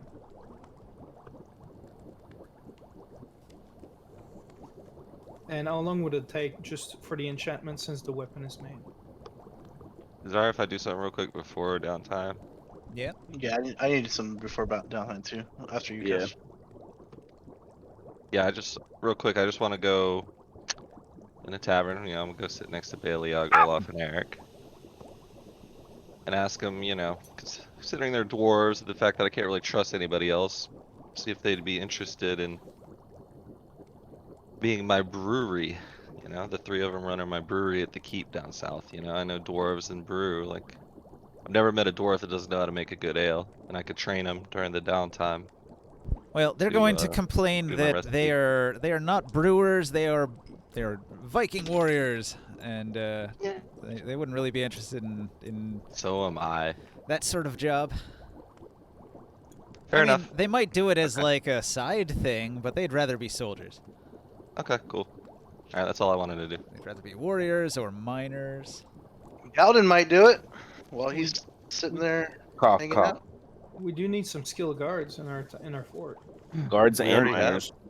We already have guards. Lord You Kyle. have a division of Lord Kyle. archers, elven archers. Yeah, well, They man You your know- towers. They guard your keep so that monsters won't approach. But they're not like melee guards. Yeah. Well, I guess technically elves know how to use a longsword too, but they're not tanks. Better at the bow. They're lightly armored. So if you did want some tanky guys, you could bolster your army by hiring your own soldiers. they could be the one collecting the taxes for us. You hear me, Kef? I'm saying Yeah. Galden might is a dwarf. He might be able to help you. He's Galden gonna is be your sitting bard, dude. there. I'm saying he's gonna be my bard. He's gonna be there. But he's Mhm. just gonna be hanging out there. He can be he's not mine. He's the party's. He needs to be doing NPC. bard shit. He's I'll not a find bard something. though. He's a fighter. I want a monster. Yeah. He'll get it figured out. Don't worry about it. I'm not saying he can't play instruments with me. I'm saying he's gonna have to do something more than just play instruments at the fort. People can play multiple roles. Galden was a pretty good fighter in that last battle. Yeah. He actually Bro. is by class a fighter. We can build a battle ring, Dang. and if you spend an hour there sparring or training, you can add 1d4 to the damage of each of your next attacks until the next long rest. Yeah, we need that. That was Like pretty it. nice. You go outside? That's what I just did. Took my puppy outside while I smoked. Go on, let's go outside. So I have a thing that I might want to do before we also do downtime. Yeah. I kind of wanted to check out like the armor and equipment right now in town. Okay. Yeah. I just wanted to shop at H Inc. That's about it. You're sitting on a bunch of money. You want to buy some new gear. What are you in the market for? What are you looking for?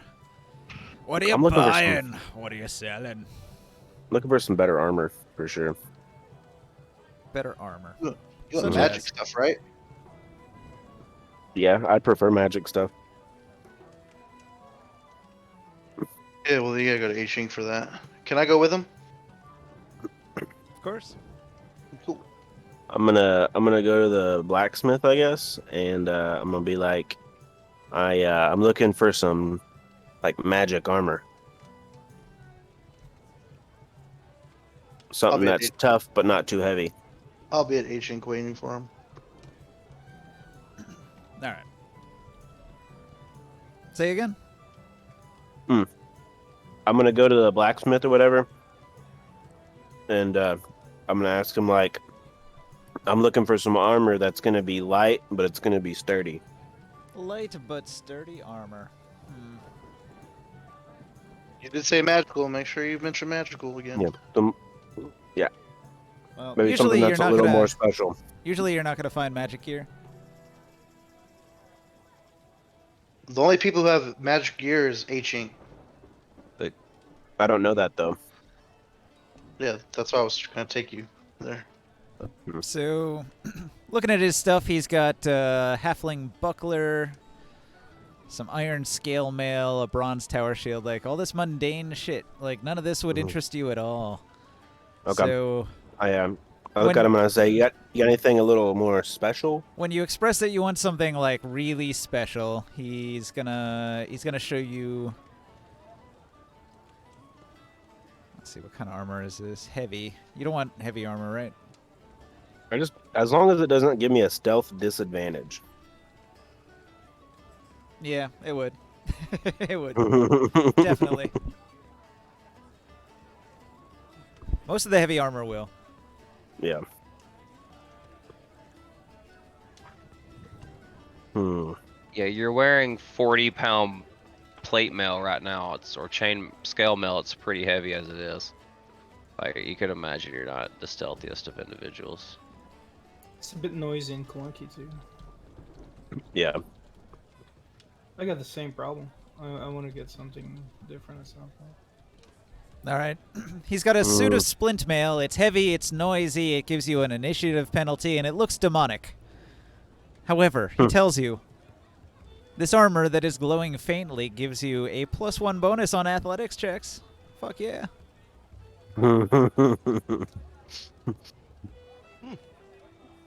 I'm pretty athletic as is.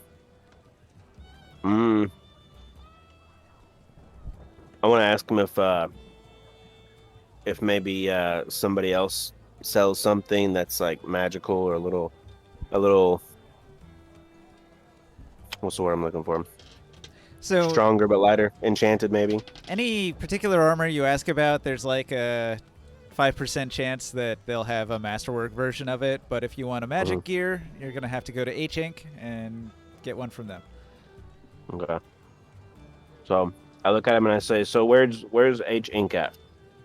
Well, if you exit the shop towards the temple, and then you hang a left, and you follow the alley in between the provisioner and the blacksmith shop, you just follow that alley, and you'll hit H Inc. It's right at the intersection through the alley. Okay. I thank him for his time. I maybe back. Remember, if you need to equip an army with some heavy armor or shod some cavalry with some good horseshoes, come to me for all your mundane metalworks. And with that, he goes back to Right. clanging on his anvil. Cool. I will head to the place H Inc. Where's your figurine at? Boop, right here. All right. Yeah, move yourself into H Inc. there. I made a new one for you if you want to use it. If you like it. Mr. Balamus Barefoot. Where's the new one? It was one of the. It was the big bugbear. With the giant sword, the big sword. I don't know where the character is. Was it one of the dozens of figurines you put on the table there? Yeah, like one of the new one that I made. I'd like to walk in like to H-Ink as like Boswick is walking up. Is it this one? Yeah, that one. That one. Okay. That was a good guess. I wasn't certain. Ooh, What do you think? yeah, that looks dope.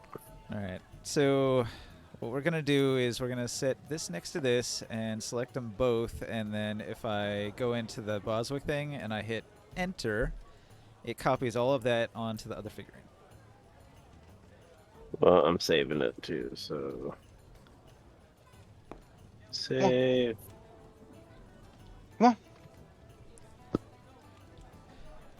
Aha, looks cool, man. Thanks. That's super badass. It's a little dark though. Yeah. Take a look at this one too, Potato. Ooh. Fucking perfect, dude. That's like Yeah? almost exactly what I was thinking. Yeah. Good. Well, you can use it later on if. Saving it.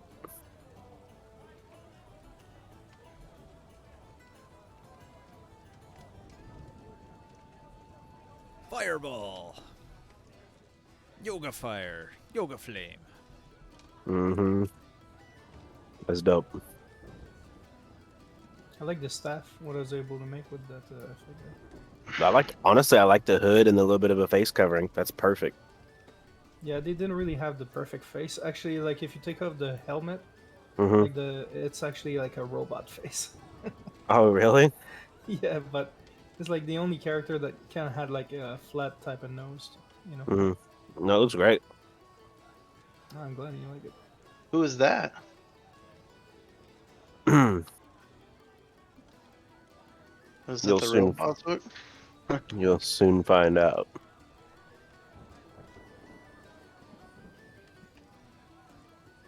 Alright, sorry about that. I didn't want to interrupt with that. Where's my guy? Oh, there was one other piece of business that I almost forgot about. I just thought of it just now. Oh boy. A mysterious wanderer comes into town. The guards give him an arched eyebrow. They demand his name. He says, I am Damon, a traveler. And they say, enter Damon, cause no crime, cause no harm. And he comes in here. He goes to the bar. The Band of the Hawk meets him. After going to the bar here, he travels throughout the town. And he passes Morkan. And the workshop here, the party warehouse where people are usually gathering, and he's walking down the street in this direction. And he's going to make a check. He doesn't notice Morkan. He continues strolling by. Howdy, stranger. Well, that was anticlimactic. He didn't notice you. He left. Goodbye. Do I notice it? You tell me. I'll do a perception check, I guess.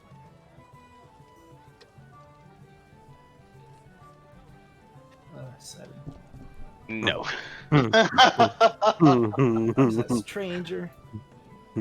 Just a stranger in the crowd. He's doing a great job. Yeah, he's really, really good at being a stranger. Hey, It no, really is. maybe if I had my weapon triggered, but we're not in combat, like you would notice. Right. For sure. Oh well, he's around. Maybe you'll run into him at some point. Let's go to the Coliseum and fight. To battle. Did you guys get done at the place? No, yep. Keep in mind, you have a map to a treasure. That's what I was trying to get. I was literally trying to get everybody together so I could tell that. Nope, we haven't all been together since I got that, so I've been trying to do that. Mm-hmm. I just want to check out the wares at H-Ink whenever it's my turn. I think he tried to sell you a piece of demon armor, yeah? No, it was the other place. Mm. That was the blacksmith. Heavy armor. Demonic heavy armor. Yeah, it sounds cursed to me.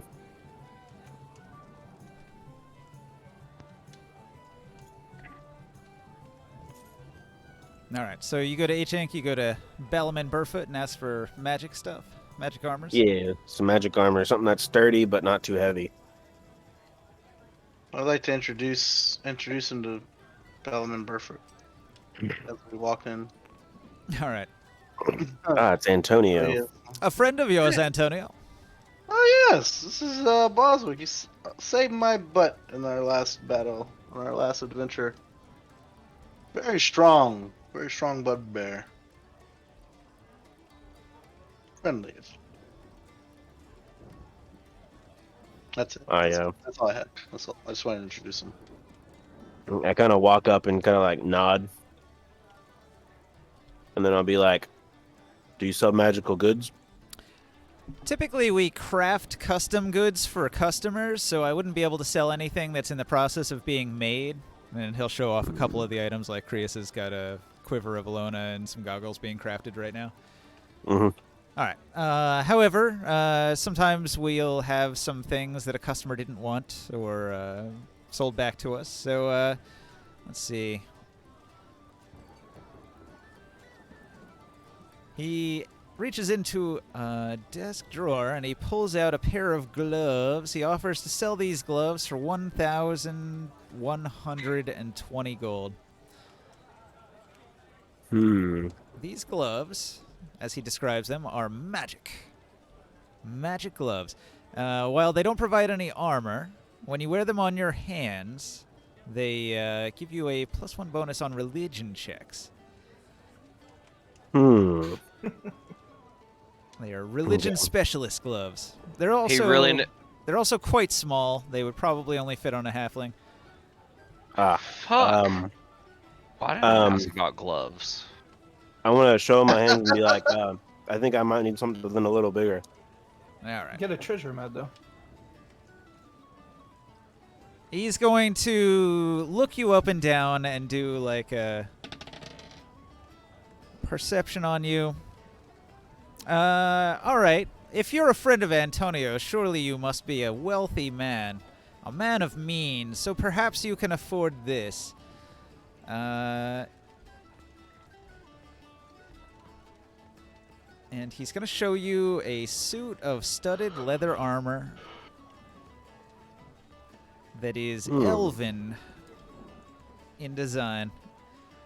And he'll say, this powerful armor here has the amazing capacity to absorb cold damage. You actually heal when you're hit with cold damage while wearing this armor. Okay. But look at the price tag. 1,727 platinum pieces.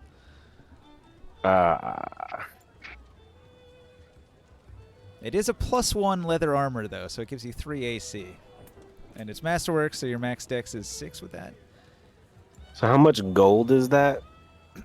17,270. You just add a 0 on the end. Ouch.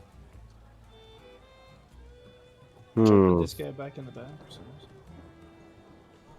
If somebody's Well- searching a bag, you can't put anything in it. Oh shit. So you have to exit out of it before you can drop items in. The armor looks great, but that's a bit of a steep price for me. Oh yeah, I'm sure it is. I thought perhaps you could afford it. Some of maybe- your maybe party have been soon. throwing around quite a lot of money. Yes, we're soon to find a lot more too. Speaking of which, I'm about to spend the last of mine. I tell him, I say, well, since it doesn't look like you have anything that can really fit me or that's in my price range, what would it cost me to possibly make a set of armor just for me? All right. Well, the most basic thing that you can buy is just +1 armor, probably. That's what they Yeah, can so make. you'll get like a +1 masterwork armor or something, right? Potato, then you can like look at what type of enchantment you want on it, what materials that requires, and then you can get it enchanted. The most basic Okay. thing you can get is a +1 armor that would be 1,500 gold, Okay. in addition to the base item cost. That's like the cost to have it enchanted. So whatever the armor is, we would just add like the cost of the armor and 300 for masterwork, and then 1500 for the +1 armor. Let's see, 1,000 for that, and then how much was the enchantment? +1 armor, 1,500 gold. That's not bad. Now, if you wanted it to do something in addition to that, then it starts to get pricey. It'd probably cost Like you, advantage on something. Or... Usually on an armor, it would be like some secondary feature, like a lot of them like either can change their appearance or blend in with the forest, or Mhm. turn invisible, or have some minor resistance to some element or something. Yeah. There's a lot of possibilities for secondary enchantments, but the +1 armor is the main thing, and then sometimes it'll do something else. Okay. Well, let's see. Let me calculate my gold.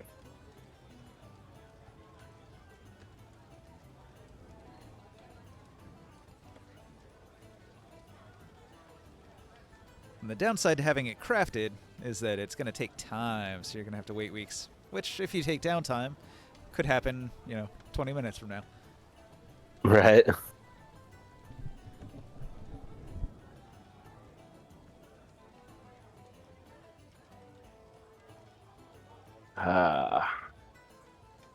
I may have just enough.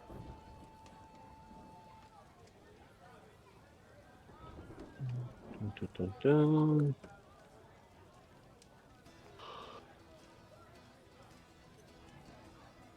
Yep. I want to go ahead and have a +1 leather armor made then, or studded leather armor. Are you wearing All right. light armor? I think I commit or No, you would want armor that's like a heavy armor or something yeah, that fits medium you. at least. Are you like what's your armor proficiencies? All of them. Okay, yeah. I'm going medium though because I get sneak attack, so it's like I need to be sneaky kind of, so I don't need that disadvantage on my stealth. Studded Makes leather sense. armor is light armor. Leather armor is light armor in general. Breastplate, I'm wearing. maybe. You'd want a half plate probably. Maybe. Do you want to get a medium one?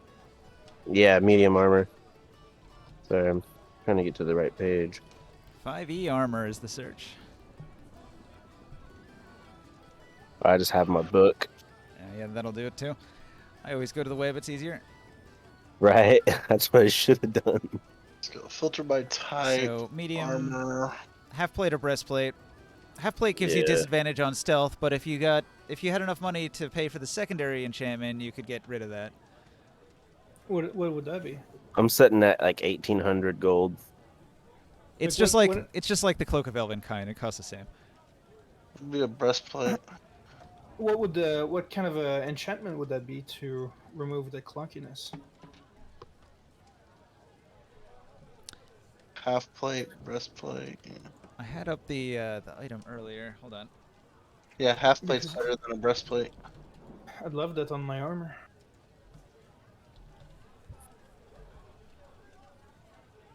I just want the best that I can afford, and I got 1,800 gold to spend. Also has scale mill. I'm sort of basing it on this base item here. I'll put it in the Discord.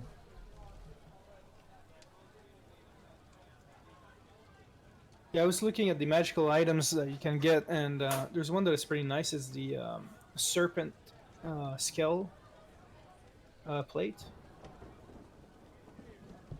serpent scale armor.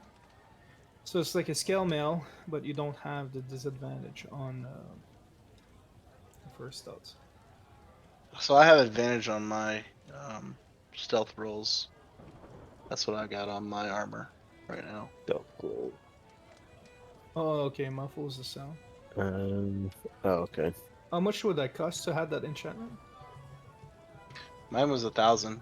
1,000. Okay. Well, later on when I say. Well, that was my first. That was the first enchantment I put on it. So I could do something like that on. Well, they enchant, right? Yeah. So like the one I have is like silence. Wait, hold on. What was it called? Silent move. I have silent move on my armor, which gives me advantage on stealth rolls. Hmm. So even though you have what do you call it? Bad stealth, like a negative stealth, you can get advantage on stealth rolls and it'd equal out, essentially. Yeah. So Like, what you want is advantage on stealth checks, and that comes from Cloak of Elvenkind. Cloak of Elvenkind's market price is 2,000 gold for the enchantment. Okay. Well, dang. That's a secondary enchantment. It's a secondary enchantment. Okay. Well, hang on. So- Market price is the sell price. Like, if it was being sold, that would be the cost. So craft price is half that. So it'd be 1,000 gold. So it was 1,500 to make the +1 armor, and then an additional 1,500 to give it the stealth advantage. And if it already had stealth disadvantage, all that's doing is canceling it out. Yeah. Oh, so if I'm wearing my Cloak of Elvenkind, that would cancel the effect of my armor? Yeah. Oh, sweet. Hmm. Well, You don't have to put that on the armor, though. You can just buy the Cloak of Elvenkind for 2,000 gold. Yeah, that might be actually better, because if you change your armor later on, you can just keep the cloak and still have the effect of it, which is really good. okay. I want to show him the Hobgoblin Scimitar and the Iron Falchion, and I want to see if maybe I could offer him a trade. You want to give him a +1 Hobgoblin sword in exchange for the armor? Yes. And it's also the Dwarfsbane. I got the card over here on my side. All right. Well, the That's gonna be Dwarfsbane a- sword's pretty good. I know. It's He's really gonna take good. it. It's gonna be a big ass cloak that you're gonna have there. All right. need If to you're get if two you're of them, offering because both there of should be- those swords, he'll agree to the offer. How about the armor, the +1 armor, and the cloak? Can I assist him in a Combined persuasion? value would be 3,500. What are the values on those swords? 2,100 and 1,000. So like 3,100. If you throw in 400 gold, he'll do it. I'm gonna look over to Antonio and be like, kind of like, is that a good deal? I ask Bellamon if he could, call it an even trade. I'll try to persuade him to do a even trade with that, without the 400 gold. All right. Try to persuade him. Oh, I always roll so low against him. You know, I only beat you by 1. So he hesitates for a moment before he says, nah. You didn't roll your bardic inspiration, stupid. Oh man. Kind of a bard This doesn't is- roll this is- bardic inspiration. Ah. I look and be like, yeah, I suppose I could do that. I'm not using these swords anyways. Oh my god. I always roll so low against him. Like seriously. Man. It doesn't Every help time I that he's try to got tackle- like +10 against you. No, I get it. It's crazy because every time that's why I didn't roll the bardic inspiration, because I was like, there's no way because every time I rolled like a 25 before, and he's like, nah, I'm good. Well, if you're done with shopping, I just wanted to talk to him about some of this leather gear that I got. So I have these leather gloves, and I have leather boots, and they're just not matching with this beautiful studded leather that he's made for me. I was wondering if he has some Mastercraft boots or gloves in this wizardish. Negative. Sorry, not right now. If he can be on the lookout for some of that stuff and hold on to it. What about a masterwork instrument like a lute? I know he has the Das lute, but I can't afford that. I do not. I've also had this request from several members of the Bard's College. I will tell you now, I do not deal in musical instruments. I deal in arms and armor, almost exclusively. Sometimes magical, wondrous items, but really far less than the traditional combat gear. We are on the Borderlands. I have to craft what sells, and what sells is armor and weapons. Understood. Question about the studded leather armor that I have. You spoke to me once about it, and I've forgotten. But where would I go to get the pockets sewn into the leather armor? If it's magic armor, it would have to be done here. Yeah, so I can put the pockets on the studded leather armor for the quick slots. Here. How many? 1 or 2. All right. Depends on how much they cost, I guess. Probably going to be about 50 gold each. 50 gold each? Yeah. Oh yeah, I'm good. Yeah, I'll have those done, and I'd like to get another enchant added to the studded leather armor. All right. He tells you you're going to have to wait a while, though, and he's going to send one of his people across the street. And they're going to come back in a while with Molar Redblade. Okay. And he's going to do all the leather work. Okay. On this enchant, since it's already enchanted with the silent move. Is it like for the second enchant it costs more, right? Secondary enchantments always cost more. Okay. Now, is it possible to get I don't know what the spell would be, but it would be like an advantage on performances? You'd have to find a similar item. Okay. Like the book you've got. Oh yeah. Can I show him the book? Oh, I don't have Mage Hand to open it though. I tell him about the book. Oh, that's only provides +1. I'm looking. You wouldn't be able to afford anything that provided more than that anyway right now, Joe. Yeah, Well, if it falls in the rare category, it's just above where we are. Yeah, well, that's why I did the silent move before. I thought it would be like equal to that. There's an item called the Cloak of Charisma. Okay, hold on. So, let's see. 3E Cloak of Charisma says it requires the Charm Monster spell. Ooh, 5th level.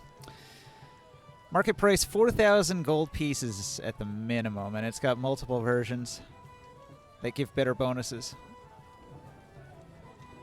That's pretty cool. Oh, that's just straight up charisma.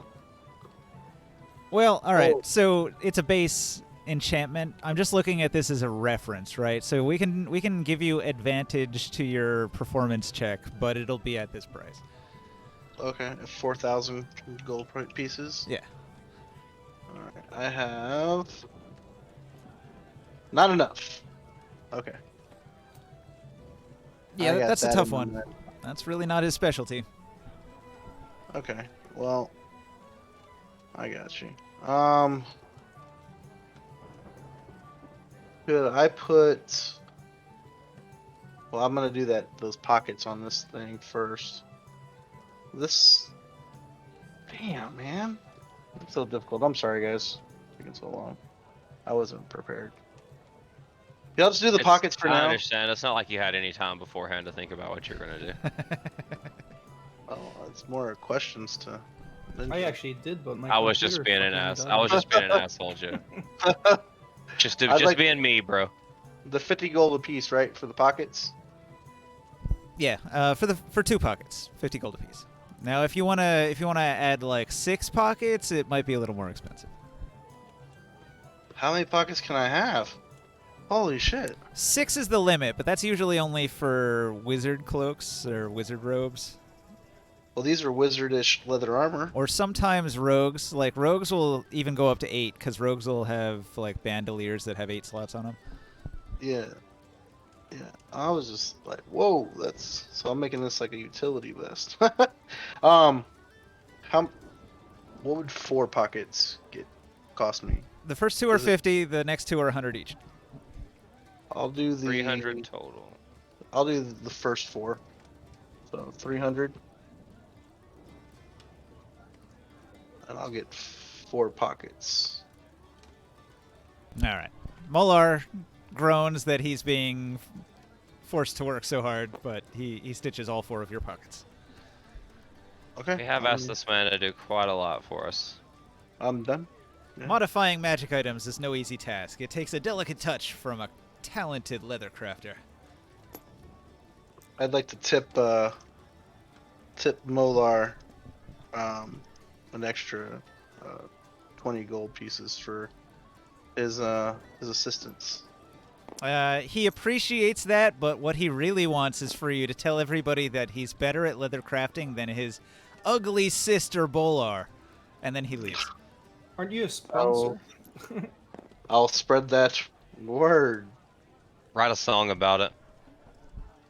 Well, actually, I asked him. I actually want to ask him. If you are better, you see these boots I have. You see these gloves I have.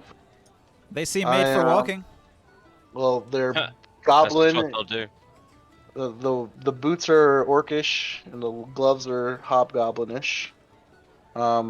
I'd like to get wizardish gloves and boots, mastercraft, and want to talk him into making them for me. Well, he tells you that's easy. That's all he does around here. This is a whole town of wizards.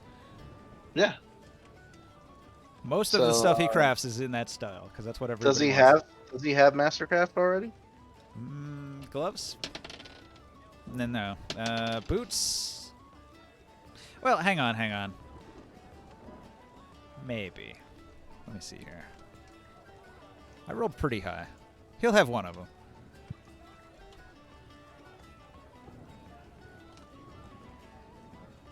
You have to walk around like Michael Jackson with one glove. He'll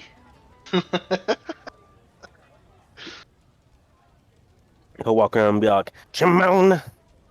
Yeah, I'm definitely gonna get one of those cloaks of charisma. By the way, that's gonna be a thing once I have money. That doesn't actually exist in 5e normally. Oh, well. They replaced a lot of those with advantage instead. What did Yeah. I get? One of those flying beads that gives stat bonus. What about just a broom of flying? Yeah. Mhm. Flying broom would be pretty nice. I don't think anyone's got one of those here, though. Staff of teleportation.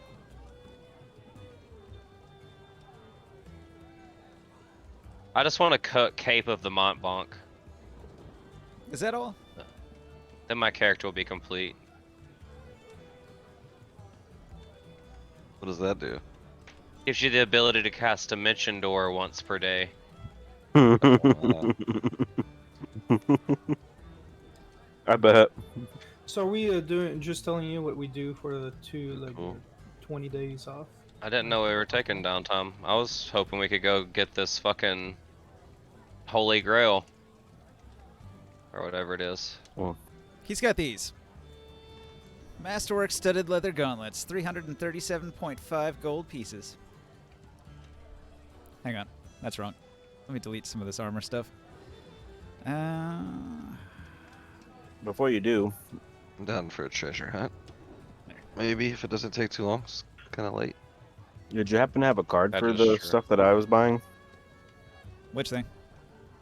The new armor and the cloak? Okay. I gotta wait Hmm. 20 days for those to get made, right? Yeah. Okay. I could generate them, but it'd probably take me a while to cycle until I find the right item. That's fine. But in general, it's I- just the base stats, and then 300 for masterwork and the enchantment note. I like these. I want to haggle with them, but I'm gonna buy. I'm definitely buying these. Oh, wait. Wait for it. Since I did all that work for it, I just had you do all that work. Kind of tipped you already. Would you be willing to cut me a deal on this? Wait for it. Wait. Bardic Inspiration. I'll do the Bardic Inspiration on that. Oh, I got 17. You still beat him. Sure. He'll give them to you for 320. You know, you're a reasonable man. I'll do it. 320. I'll take him. And yep. Oh yeah, you said the performance would be like a 4,000 gold. Yeah. Okay. Expensive stuff. I'm good for now. I'm good. I'm sorry. Sorry, guys. 320, right? That is what he said. Correct. Can I ask him to craft me some matching Masterwork studded leather boots? You can't request a masterwork. It's something that just happens when they say, Eureka, my best work. Well, can I tell him to that I'd be willing to buy if he can craft some masterwork, or if he ends up crafting out some masterworks, that I'd be willing to buy them to let me know. It's basically a 20. He gets a crit success on his crafting roll, and he makes a masterwork. So 95% of the time, he's going to try to make a masterwork and make a regular item instead. Gotcha. So do I have to just, out of character, do I just check back with him multiple times, or? Yeah, whenever you come in the shop, say, hey, do you have a masterwork of this? And I'll roll it. Like I just did. Got you. Literally just rolled a masterwork for him. I fudged it a little bit. It was like an 18. It's not too unbelievable for a good leather worker to have some nice leather gloves around. It seemed to I'd fit, like so I to, figured an 18 was all right. It's not quite That's a 20, good. but Yeah, I it's like close it. enough. I like how I said I'll roll it, and then like I just did. So congratulations. Yeah.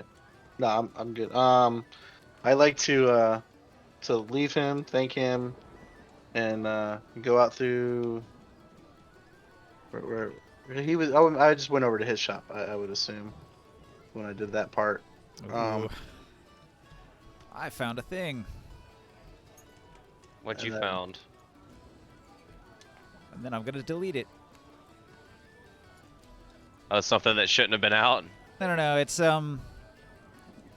these are studded leather boots.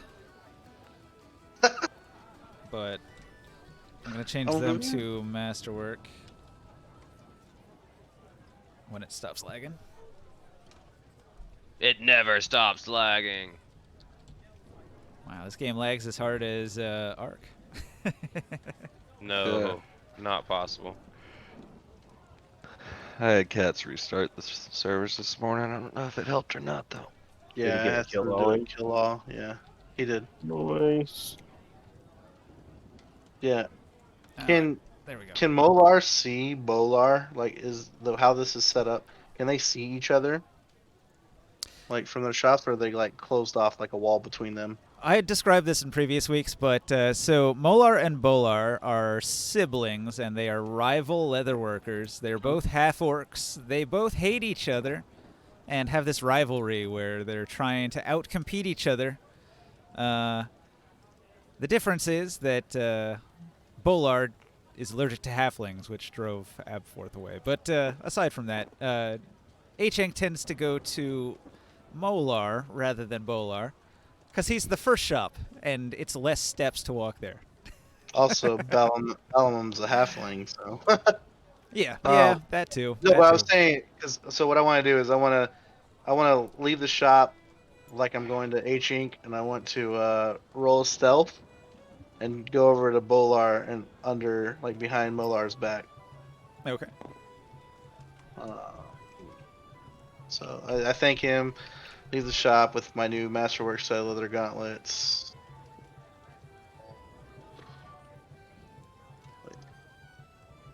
I'll roll my stealth. And an advantage. 15. I got another bardic inspiration, I think. Let's see. I got 1. Okay. I'll roll 1 more.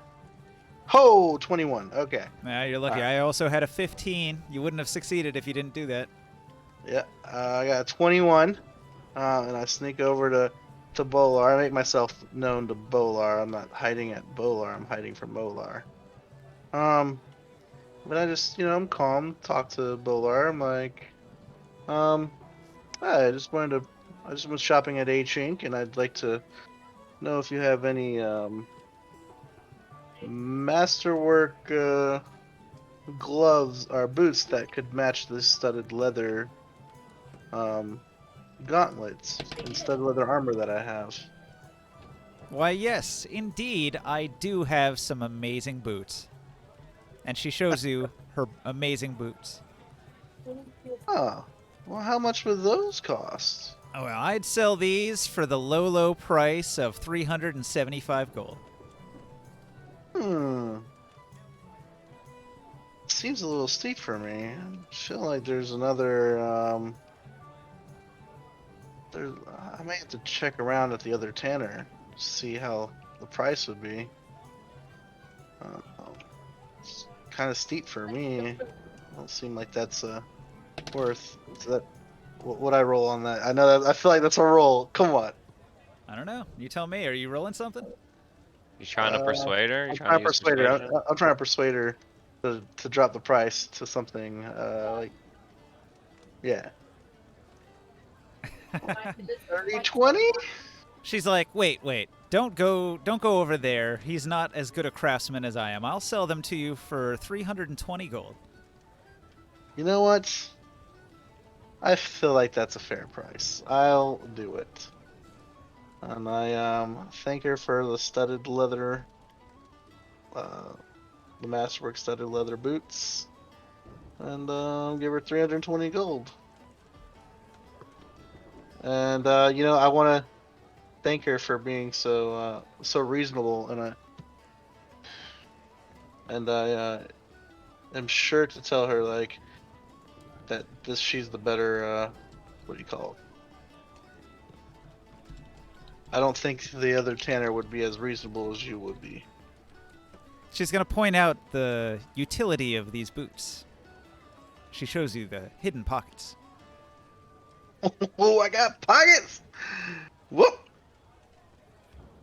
I love it! A good place to hide a hidden knife or something. you come, you know what, Ninja, you know where I'm going with this. You know where I'm going with this. Oh man, I love it. Okay, I'm good. Yeah. Everybody give him a minute. Every time he says this, he comes up with 3 other things to do. All right, hold on. I'd like to. Okay, I'd like to head back to the tavern. Not happening. Where are they? At? Tavern burnt down. The tavern world here? has actually the sun evolved into a red dwarf and swallowed the They're at entire earth tavern. in the matter of time it took you to shop. They're at Elk Tavern. Okay, I got Elk Tavern. You fill in the bag of holding, and you don't really get out. Like I go to- literally everyone in the town aged 20 years, like that ghost came and scared them. I'm 20 years older. I go to the Elk Tavern with my boots, my whole matching set, Masterwork studded leather, boots, gloves, and chest piece, and my actual armor, my studded leather belt. Yeah, I all would, British. I'd like to Styling and pick- profiling. I'm gonna pick Joe's pockets. Take all of his new stuff. And pick his shoe pockets. Yep. Pick his shoe pockets. Like, did you buy shoes with pockets, Davos? You can't see my pockets. You know about pockets, bro. Oh He's like man. he's like one of those kids that whenever parachute pants were a thing. I listed Like as a walk around. pocket what is actually more of a boot sheath. It probably should be called a boot sheath. That's what I was gonna use. Honestly, that's why I said 4 pockets. I was like, cool, because I have an iron throwing dagger that I got from a crate somewhere. I was gonna put iron throwing daggers in a couple of my pockets on my chest. So you can look Hey, what next? suave. I'm just doing. I'm gonna do a performance. I'm gonna walk in the tavern all looking pretty and try to do a performance. Told you he wasn't done. Kevin's turn. Boom, 17. Oh, I'm good. I don't have anything else I want to do in I'm done. town. Not right now. If everybody's gathered I'm- together finally, I would like to propose an adventure to the party. Hang on. When you It's get to late the now. tavern, 100 Fangs is talking to this errant knight in resplendent armor, and 100 Fangs is like, "So, my friend, wouldn't you like to buy this lovely trinket, this beautiful necklace?" And the knight is like, "How much?" He's like, "Oh, for you only 20 gold coins." And he's like, "I could flip this for 100 easy. Sure, gimme." And he hands over some coins, and 100 Fangs says, "Oh, you are too kind, too kind." And then he looks at the doorway, and there's a shadow looming in the doorway. And there's a man standing there, a really tall, really dark man. And 100 Fangs I is remember that. 100 Fangs is no longer in the room. Where the hell did he go? He was there 1 second and gone the next. That's hilarious. This is powerful Eshaway warrior walks into the room. I don't have enough perception to see him, so it's up to somebody else. And he's going to make a perception check. And he has not noticed the necklace. He's going to go to the bar for a drink. The errant knight, meanwhile, he goes to the dwarves and he challenges them to a game of cards while he drinks his beer. Wait, are we all supposed to do a perception on that? Or you could do whatever you want. Oh, Dark Potato Ooh, notices nothing. A gnat flies into your eyeball. hold on. I gotta roll with like a -1, right? Hold on. You're distracted by things. Yeah, I It's gotta bear. roll with a -1. Oh, I got a 10. Probably means you shouldn't roll. Hey, bear. My character's distracted. He's playing. I'm playing with the bear. He's trying to read the crowd. Mm. Not doing a great job. Your dwarven pal, Galden, is going to sing a song. He's going to go over here and sing a song while the dwarves clap along while they're playing cards. I join him.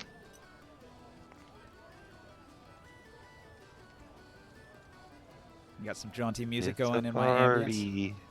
As the party gathers together, I mentioned that I might have a job for us, but it seems to be getting pretty late and won't have time to complete it today, most likely. Mm. Something to do next week, maybe. Hopefully. Good job. So, So- Yeah, we had Yeah, a treasure absolutely. hunt, but guess we ran a little long. Would you? Not late. What are you talking about? It's only 11:30. But just think how prepared you'll be for that adventure when it does come. Yeah. Any of you interested in the Battle of the Coliseum? I'm more interested in if this we're gonna do a ancient crypt that battle, was we been go just do that discovered. quest. Yeah, like, for sure. A treasure chest, you say? It would not take us as long. Yeah, I got information from a friend of mine about a crypt that's just been discovered recently. I pull out a book with maps in it and I say, "Is it anywhere in this location?" Your maps don't match up, I'm afraid. Dang it.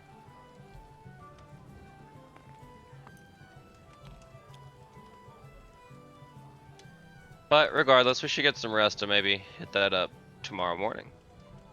Mhm. Not in real life, obviously. 9 a.m. D&D. Yeah, getting up at 8 tomorrow. I mean, I'm off for the next 2 days, so I'm not gonna be missing anything. I was falling asleep a little while ago, honestly. But I'm good now. I would imagine so. Check it out. your map. Problem is, you just put everybody else to sleep. Hey. Gosh, Joe, why you putting people to sleep? Is this like I don't even a? got the sleep spell. Is this a weird coincidence? Because look what it says on the map right here. To Boswick. I'm looking for the map. Where is the penge?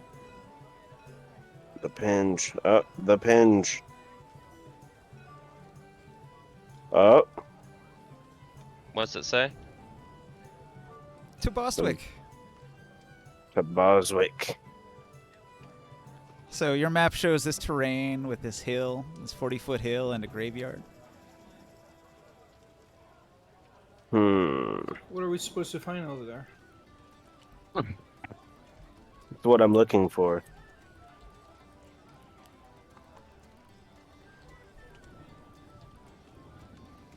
Well, we'll have to set some time at some point. Try to But find what out. Barker's talking about is this map. Yeah. What is to find in that crypt? Lots of treasure. So I've been told.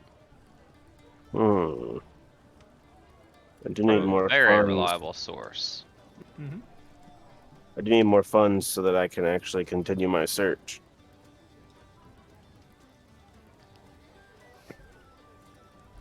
Yeah. Well, there's a few things I wanted to do. So just imagine that, like, right here on the cliffside of Askelshorn, there's an entrance which goes into one of these many elven tombs down here. Oh, it's connected to the town. Yeah, it's connected to the town. It's right outside.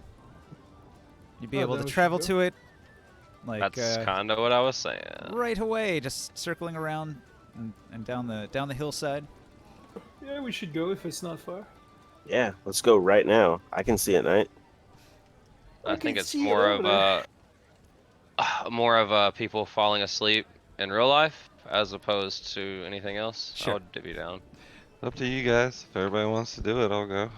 No. Well, like I said, No, I'm not gonna ask anybody to stay up later than they want to just because I want to do anything. Oh, I want to We- keep playing. Up here. I wanna we keep got playing. we got a ton prepared, so you'll be very well I'm not- prepared for the. I know the actual- everybody wants to keep adventure. playing, but Kef does not, and I'm not gonna ask him. I'm to keep playing. 50-50. Like, swear to God, I'm 50. If we get in combat, he'll wake up. I promise. I don't know. We love you, Kev. What Kev No, wants it's to do. I wasn't expecting all that to take 3.5 hours. or Yeah. 4.5 Neither was hours. I. Right? I thought like Yeah. an hour maybe. Like, but you know. Shopping so hard. Yeah. But let's go. I mean, if it's right outside of town, sure. Well, I've got a map. If everybody's down, we can go. If not, we can rest and shit and do downtime stuff. Oh, you Mhm. probably would have But I rested think, on the barge on the way up. I think Korea said he had some stuff he wanted to do. It's not urgent. I wanted to get some downtime, some off time stuff done at some point, like when Oh, we're coming gotcha. back. But I can just write it to Ninja. I don't really want to take that much time for that. I just want these items to be finalized too.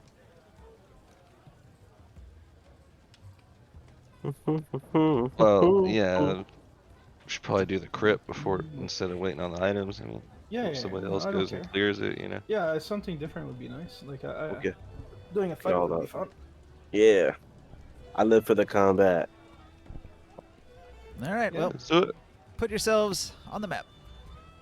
Sorry guys, I was outside all day in the sun and shit, just kicked my ass. So just No, tired. you're Sorry, good. man. Sorry we took so long. We're not blaming you for anything, man. I am. Fucking do better. This is the entrance here, I see.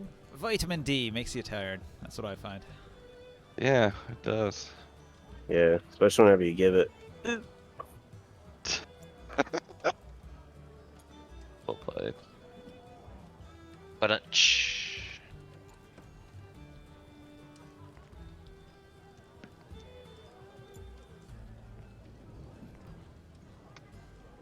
Who is this mysterious person right here?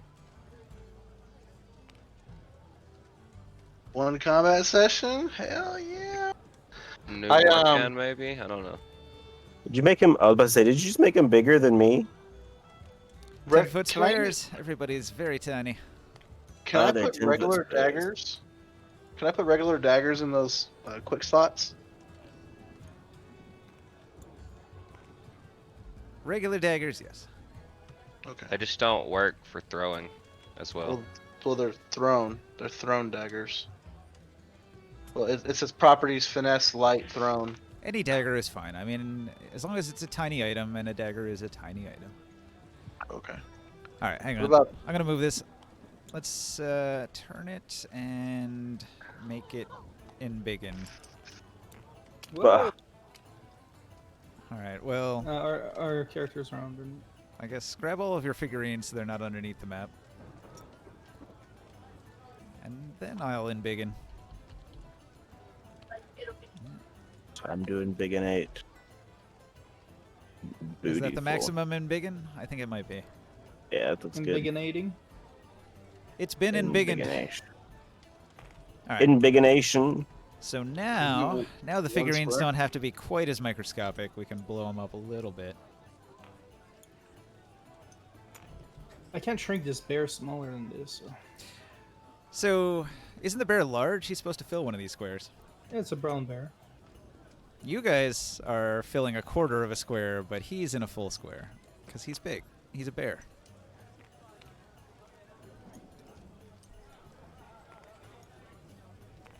All right. You found the cave after some searching in the wilderness. We need a search check.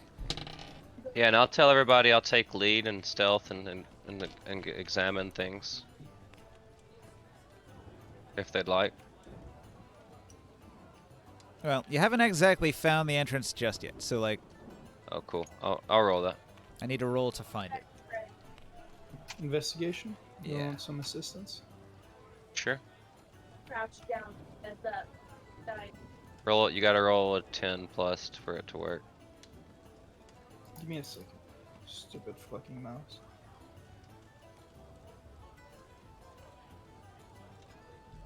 Eight. No. I'm gonna put my my dagger I got a 23. and my iron throwing dagger in my the iron throwing dagger. I'm gonna put it in my my Just gonna boot do a perception check. Oh shit! Critical and my 20 regular dagger perception. in my chest pocket. I don't know. I rolled a natural 20 on perception.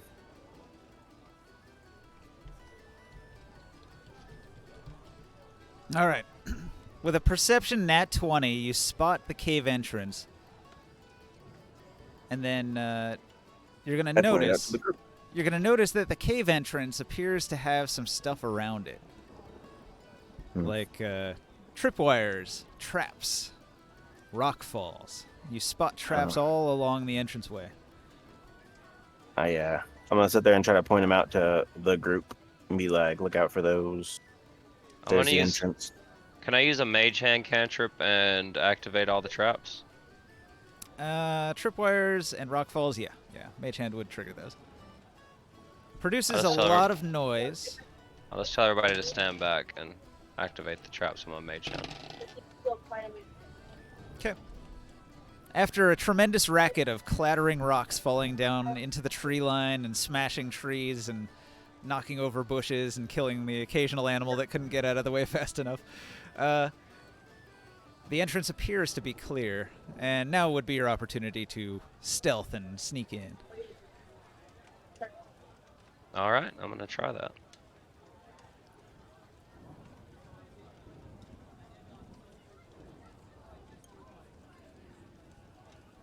Ew. Oh wait, I get advantage. 26. Oh wait, I'm supposed to do cards. Fuck. Not safe. Okay, draw cards. Alright, I'm stealthing now. Draw cards. Yeah, Ninja doesn't trust me with my stealth rolls for some reason, so I draw cards. Now, it's because I don't want you to constantly re-roll stealth I when know, you man. know it's I'm low. just giving you a hard time, bro. I understand. All right, so you're sneaking into a black, dark cave. The eerie silence is kind of foreboding, but you haven't encountered a thing. It seems I to look curve back to at the right up ahead here. I look back at the party and tell them, in Thieves' Cant. I know a couple members know it. That I'll be right back. Listen for the signal of danger. Dark vision range? 60 feet. I'm gonna hug the wall here. All right, from right there, from 60 feet out, you can see and hear that this room has like a spike, like a big tall spike, and it's got a bunch of smaller spikes, like a rose. How it has like the thorns coming out of the thing, although it's all made out of wood, and it's got this like nasty point at the top, and there's a body impaled on it, skewered down a couple feet down on this pike. And it's in this big, large cavern. A very, very large cavern. Can I tell what kind of body it is?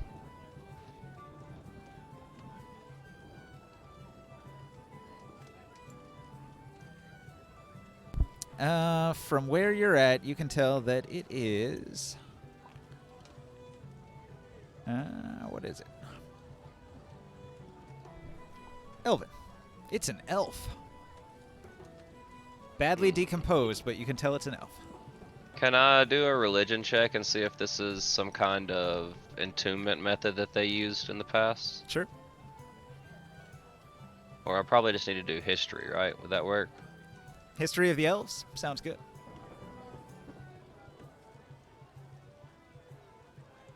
I should probably change from the jaunty tavern music to something more foreboding.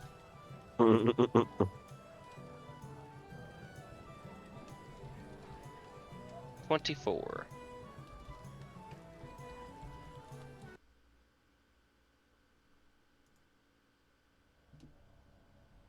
All right. From your knowledge of elven burial rituals, you feel like this is a horrible desecration. I see. I'm actually going to take the time to backtrack to the party and let them know that I found something that seems to be abnormal to what I would consider to find in it. I would assume I would find it in an elven tomb. Seems these bodies have been desecrated, so whoever was staying here recently has either a very high hatred level for the elves or just everybody in general maybe, because it's pretty gruesome in there. Makes me Bodies wonder- impaled on spikes. Yeah, makes me wonder if we should trust your contact in the future. Okay, whatever you think, but I could have just whatever. It's just dangerous up ahead. Beware. Like anywhere we go is not dangerous. I don't understand your line of Yeah, I thinking. didn't get that one either. To tell. And I'll continue sneaking forward so I can get a better sight line of the rest of the room. All right. I'm gonna try to like stay kind of like behind you, but like I just want to like try to keep it to about 60 to like 120 feet to where I can barely see you outside my dark vision. That's cool. Did the table change color for you? I'll follow behind. Yes, it got dark. Yeah. Jodab, how far behind are you? I have to hold on to somebody or I have to turn on the lantern. So I mean, I'm either holding on to someone or I'm turning my lantern on. Who are you gonna hold on to? I'll hold on to Boswick. All You right. sure? I'm I'm taking so- the lead too. Plant yourself next to Boswick then. What about your bear? Is your bear following? In front. Yeah. Yeah, Maybe well, I right- tell him to stay a right there with little Kev. bit behind. Is Boswick in front of Kef or behind Kef? Beside. Okay, well I'm gonna stay what? with them. Just holding on to them a little bit. All right. Well, And Barker, Dr. Or should I Epworth, stay with Norcan? stealthing ahead. Where do you I'm gonna walk scout? up to this first thing and see, like, if I can determine, like, who crafted the pill of this death effigy, maybe. Sure. Like, what kind of craftsmanship was used in it. All right. And I figure I could use history with that one too, maybe. Investigation, maybe. Use your best judgment. Make a roll. I'm sorry. It's supposed to be a 17. It's a +7. 17 investigate. Okay, with a 17, you can tell that the wood is newer, probably roughly carved by hand in recent time. The corpse, on the other hand, looks absolutely ancient, like really, really, really old. This elf has been dead for centuries. So they took the they exhumed the bodies and then Mhm. displayed them on these horrible displays. I see. I see. Very Trying to- targeted to the. Those are all elves, huh? Yeah, I think so. As I look around, are they all elf bodies? You check the next couple that you can see in line of sight, and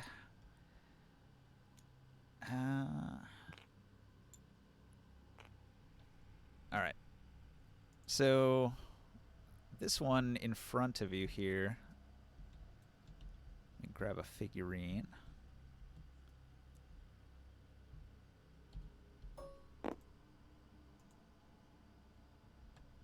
But not that one. This one.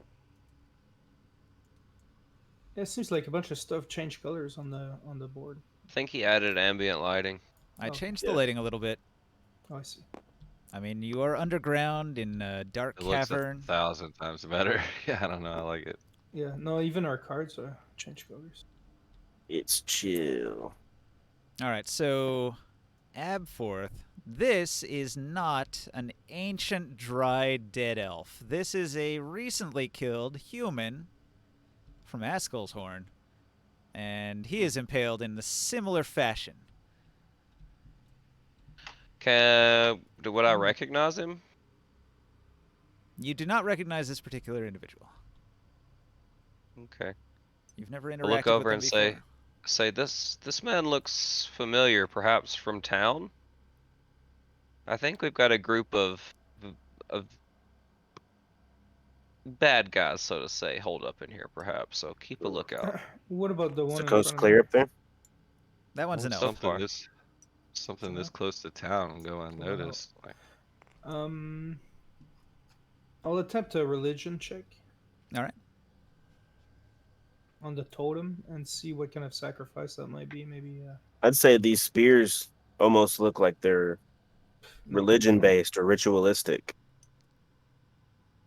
I failed. Yeah. yeah, You don't see any I'll religious significance other than the desecration of the corpse.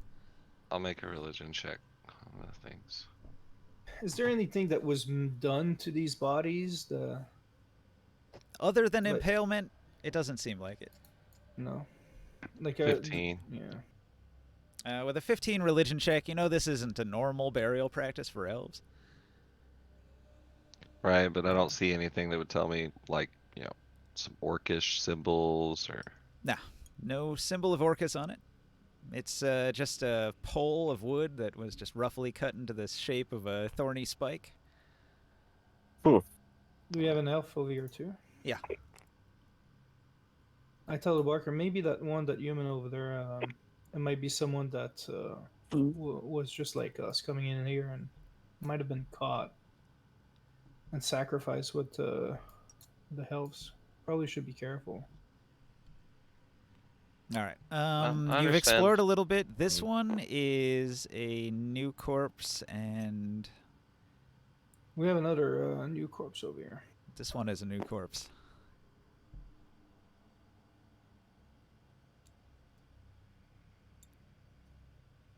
I move slowly to this door.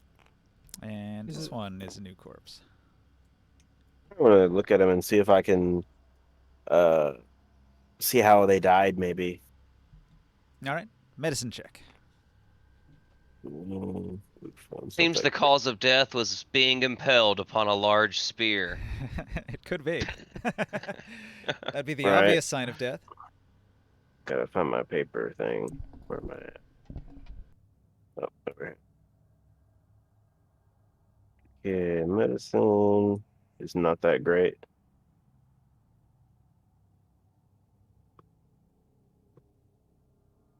Uh-huh. I got a 10. Yeah, you can't tell anything from it. He's Hmm. super dead, though. This guy appears to be impaled. These These doors here, are they just door frames or are they closed doors? So Abforth is also approaching a door. The doors in this chamber are large, heavy stones. Not so much doors as just a slab of stone. We noticed if they've been pried open or moved or messed with recently. Yes, if you look at the floor, there are obvious scrape marks, as if it's been opened and closed numerous times. Which way this door has opened towards? Like, what direction? What about? They open outward into the room. I try to see if I'm able to budget, like, slide it. I do have strength 15. Is that enough, or? You're gonna have to roll for it. It's a difficult stone to move, very heavy. So athletic. Yep. Might need some help for that. Yeah, I was about to say holler for either Kazan or Boswick to come give me a hand over here, or open one of those other ones and check inside, see what's up. got I'm gonna go mine. to the center of the room and use Divine Sense. I got a 9 on mine. Come over here since he asked for help. I guess Jodeb's still stuck to my hip. And Which one? I'm gonna go over here and see what Abforth needed. Did you say you use Divine Sense? That's a good idea. Yeah, I did. What's the Very range good on? idea. It's like a mile, right? 60 feet. 60 feet. 6 squares? So like basically like a circle, like, you know, kind of like this. Not the entire room, but as much of it as I could from the center. Excuse me. You might need one of these circle You things. you ping with your divine sense and get nothing. Yeah, but I mean, it does tell desecration. So like all of these are, I can tell are desecrated, right? Yeah. All these bodies. You want one of these? No. No, divine sense is like a one-time thing. It's gone now. Oh. It's not Yeah, you get it for permanent. like a round, I think. I have 4 charges left of holy water in my water skin, so I'm going to go in to the fresh bodies, the 4 fresh bodies. Mhm. Sit down and say a little prayer, pour some holy water on each of them. All right. Pray for a peaceful journey to the next life. Do you have any skill in medicine? I do. How Well, much? I don't know. I mean, +1. Not enough. Okay. So that. All right. I like to roll a stealth check because I'm getting What would scared. what would a higher medicine have gotten me here? Wasn't really. Well, you don't know. I wasn't really going for anything with that, but okay. Interesting. Something special. I rolled to help Abforth open this door. I rolled a 16. I'll help 16? too. All right. You pry the door open. It's Go. not super hard. DC 15 strength check will do it. You open the door. The sound of opening the door is going to alert the occupant of the room. Rolled I'll a slip 16. behind Boswick as he opens the door to remain more stealth. I rolled a 16 stealth as well. Oh wait, that was not with advantage. All right. A dark elf, 19. alerted to the sound, is going to react. I'm going to roll initiative. Hold on. Time to get dirty, y'all. So Boswick's open that. Dr. Abforth slipped behind Boswick with me. Mhm. We're That stealth. That technically put me like at the door. And since y'all are both behind, I'm holding on to you. okay. So he's over here. The flag. Yeah.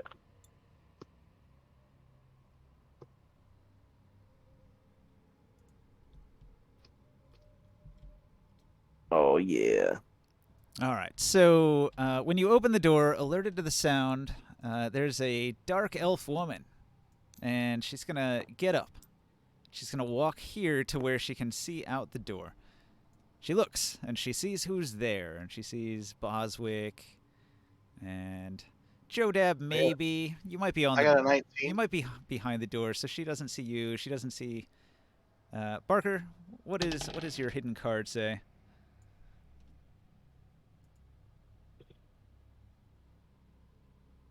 Yep. Oh, 13. 13. All right. She spots you, and she spots Boswick here. And she's a little surprised. She thinks for a moment.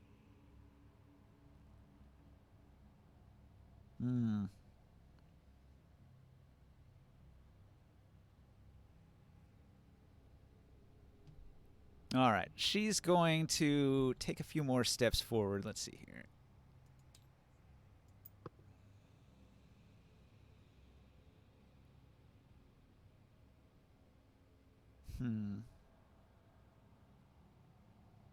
She goes here, and then... All right. She approaches. She gets right up to the door here. Can't believe nobody stopped her. She dashes. She dashes right up to you. Right up to Boswick. And she's got a big smile on her face, and she says, "Oh, thank God! I'm saved! I'm saved!" And she's begging you to save her and get her out of here before they kill her. Open arm, she dashes towards you with a big smile on her face. My character completely believes her. I was gonna look over my shoulder and be like, "Hey, Kazan, there, this might be someone you need to talk to."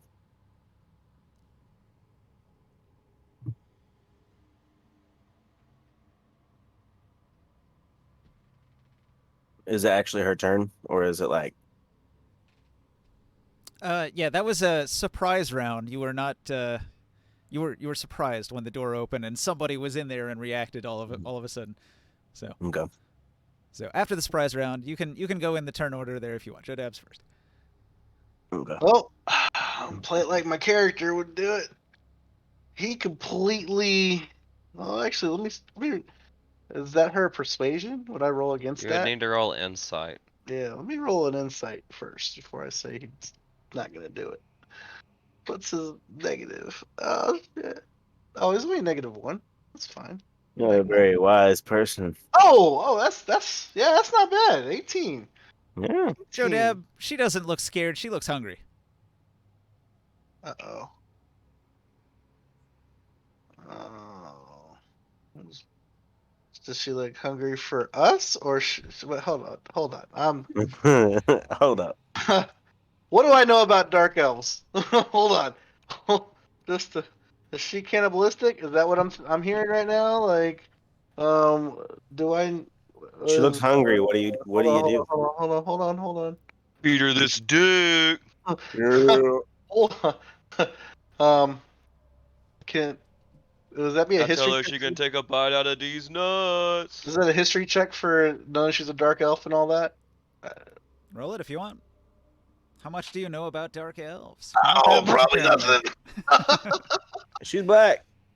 You're pretty She's sure black. you've heard they live underground, so they can probably see in the dark. You know that Don't much. you people enjoy watermelon? So my insight check, Joe. I can tell she's hungry, but I can't tell she's hostile, or does she have like hostile intentions? Feed her a chicken leg, Joe. Well, with insight, you can tell a lie, basically. So He said she doesn't look scared, and she's been trying to act scared. So Oh, okay, I got you. I'm sorry, I was messing that up. Seems scared. I'm gonna use my turn to tell the other guys, I don't think she's actually scared. Like I would try to whisper it, cause I'm literally holding Boswick. Right. And the sound of her voice clued you in that there wasn't real fear. Oh, in I'm that. sorry. I had a 19 stealth before, so that she doesn't notice me, right? You said she didn't notice me. You're completely hidden behind Boswick. He's huge.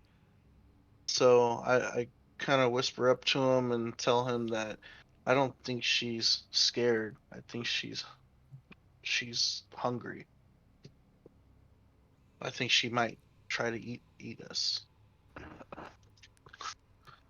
And then I ready in action in case she attacks to cast a vicious mockery. All right. Yeah. Nice. Yeah. I'm done. Abforth. Hidden I'm behind going to. Boswick as well. Yeah, she noticed me though, and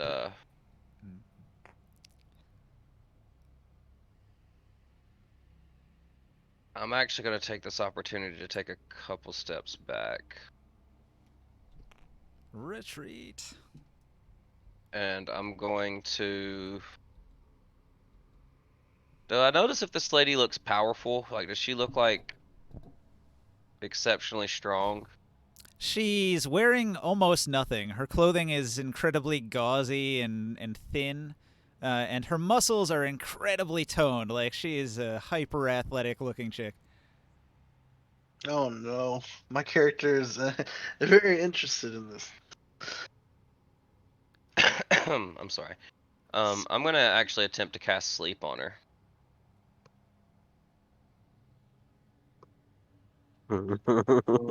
What's the most you can roll with a sleep spell?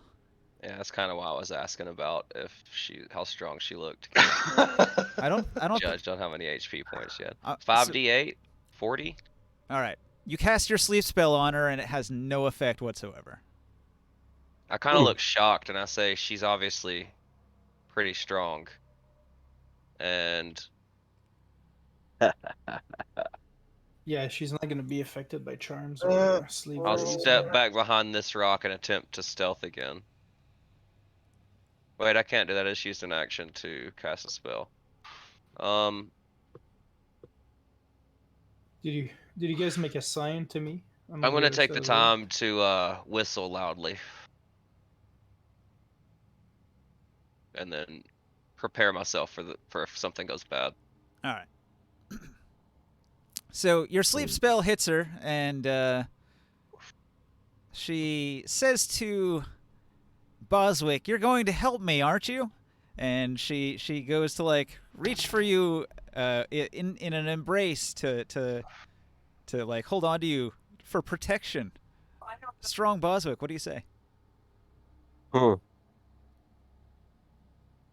I want to stick my arm out and like block her. Be like, All right. I don't know you. So or her approach turns into a grapple attempt. She's got 19 to hit you. Does that hit your armor class? that does hit my armor class. All right. So now she's full on got you in a grapple, and she tries to bite you right on the neck. Well, does a 20 hit you? Yes, it does. yes, it does. Oh, you just got bit. You take Bud. six piercing damage, and then you're drained of 4 blood necrotic damage. And her hit point maximum goes up by 4. Oh my god. So I lost. Now that she attacked, do I get my Yeah. I guess my When she reaction- attacks, your reaction triggers. So what do you do? I hit her with the vicious mockery that I had prepared. Man, I wish you would have been successful on your medicine check earlier. Yeah, you probably would have I'm- discovered puncture wounds on their necks. Yeah. It's apparently it was impossible. I told him For I had a you, I plus think. 1, yeah, and he said that's not enough. It was probably a So 25 it's a check. 22 or 23. Yeah, exactly. Yeah, I'm gonna have a plus And one. you know, I wouldn't have noticed that I missed anything with that. I would've Exactly just- right. So- It would have been super I meta wouldn't to have try to said get somebody anything. else to come Yeah, look at it. exactly. Like that would have made no sense. Just like I didn't hear anything of what's going on right now. I guess did didn't see it. whistle very loudly. I did. I yelled over my shoulder. I Oh, said, I "Hey, mean, I Casimir." see the yeah, I see that, but I didn't. I had no Gotcha. idea that Joe Dab insight checked her and told Gotcha, Boswick gotcha, she gotcha, wasn't gotcha. lying. I assume I just saw her bite Boswick on the neck, though. Mhm. Yeah, that's not good. Crazy. But Bitch is yeah, I hit her with crazy. that vicious mockery for my reaction. It's wisdom 14 save. All right. She gets 13 misses, but by 1. Roll your damage. Cool.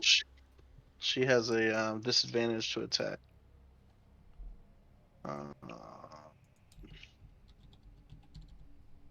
Max damage, baby.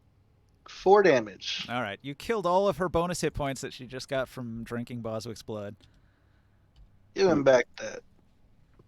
No, not Boswick's hit points. No. Well, she shrieks and hisses at you, and she's got big fangs that she bears at you, and her eyes are glowing.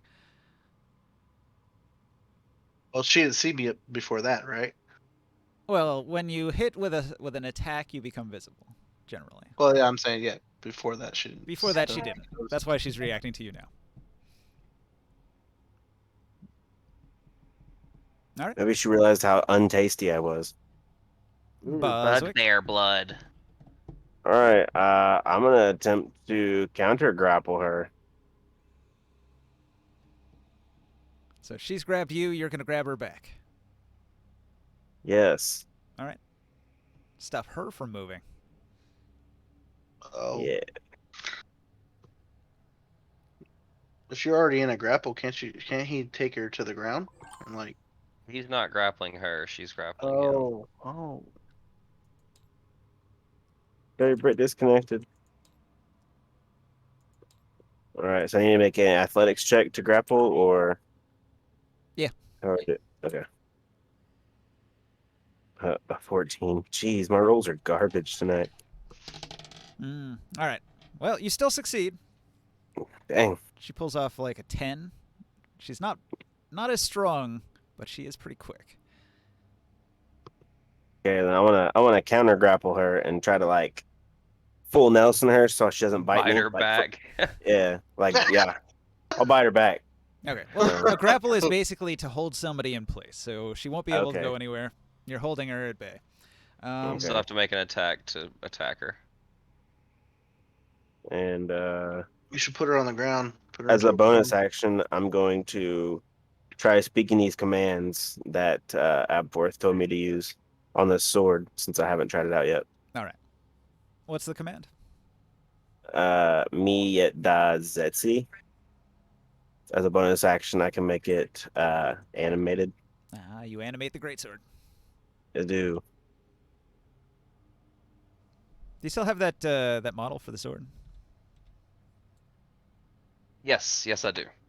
Let's bust that out. It is right here. It's somewhere. Hang on, I'll find it. Here you go. So it's gonna have to go in an adjacent space. Yeah. Is there any way I can make it go behind her? You can make it go here. This is Okay. adjacent I to think you. it gets, what, 30 feet of movement on its turn if you use your bonus action Yes. for it? Yes. Oh, I tried to make it smaller and it got bigger. Yeah, It's as it's small as it gets.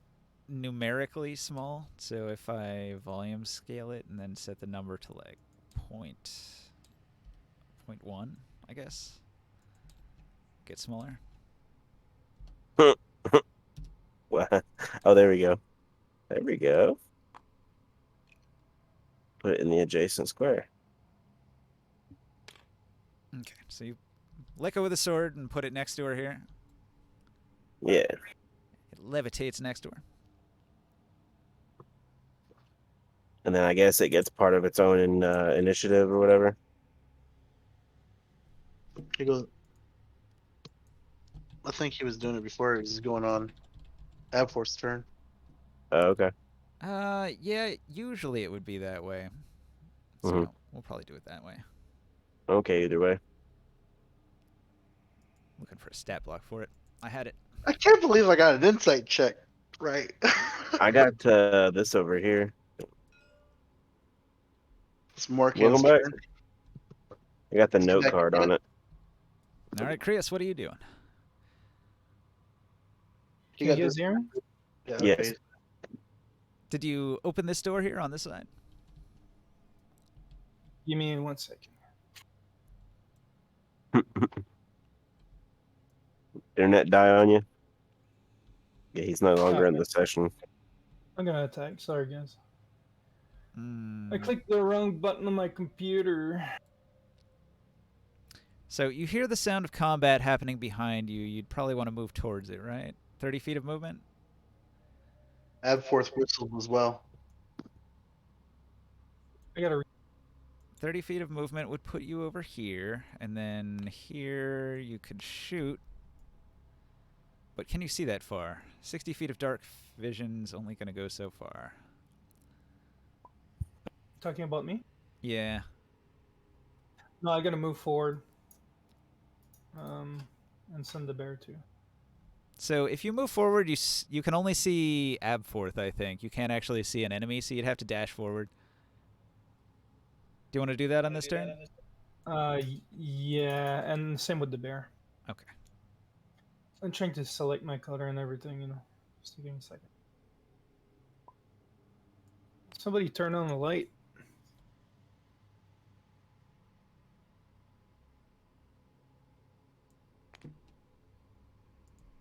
I have to look up the bear's stats. It's a brown bear. Yeah, I was gonna say I should have did my fucking light on my interact, and I didn't. I forgot to. Ooh, Yeah, he you're moves all quick. blind. Hang on. If he was here, he goes 1, 2, 3, 4, 5, 6, 7, 8. Damn, I'll he's need fast. privilege on the table. The bear hauls ass right past you at a full sprint. Brr. Promote. But I should be able to see from here now. You said that did I hear something coming from the room behind me? You did not. No. I don't think that door's even open yet. Okay. What I actually said was, did you want to open the door instead of attacking? So, No.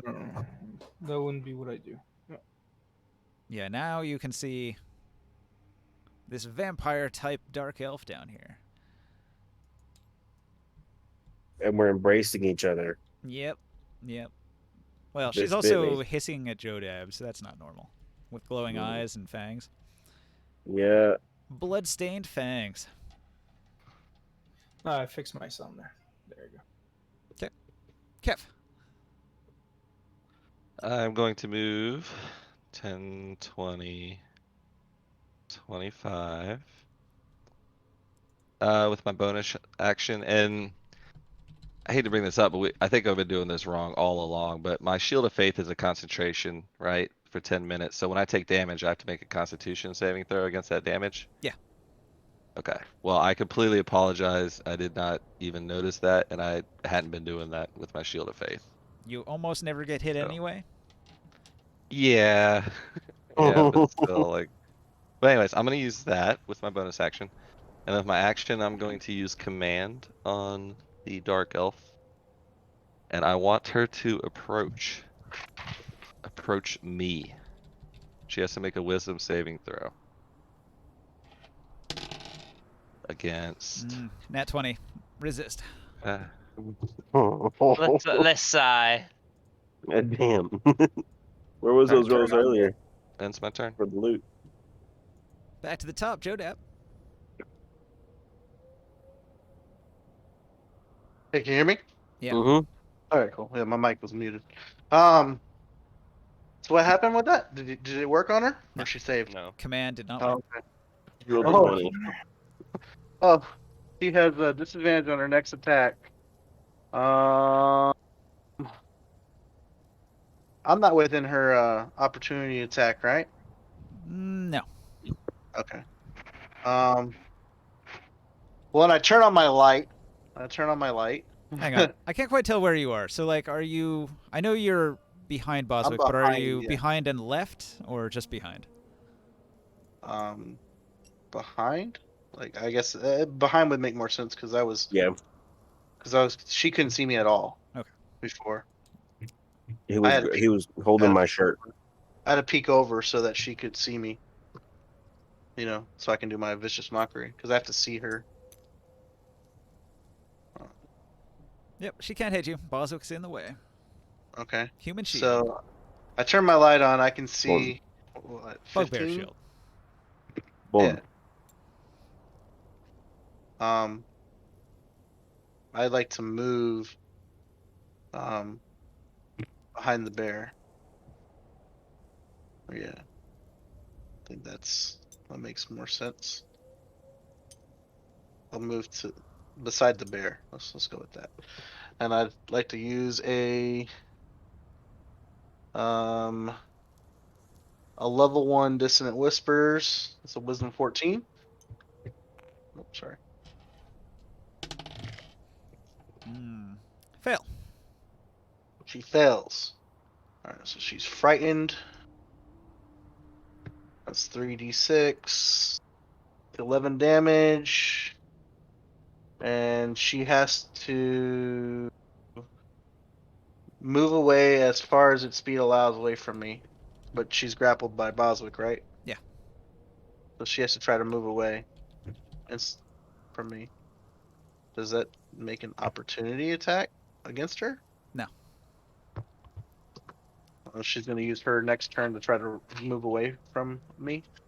She can't. I got her grappled.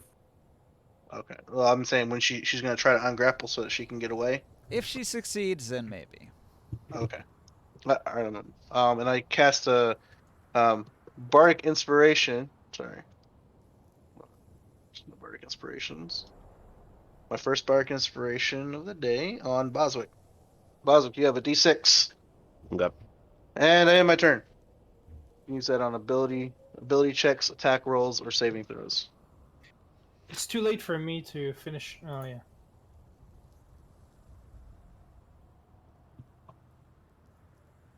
There will be for Bardic Inspiration.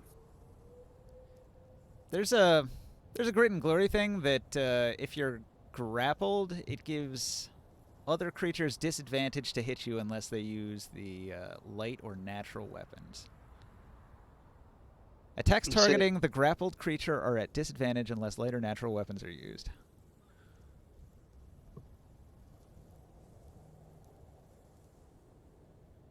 I wonder if that applies to ranged attacks.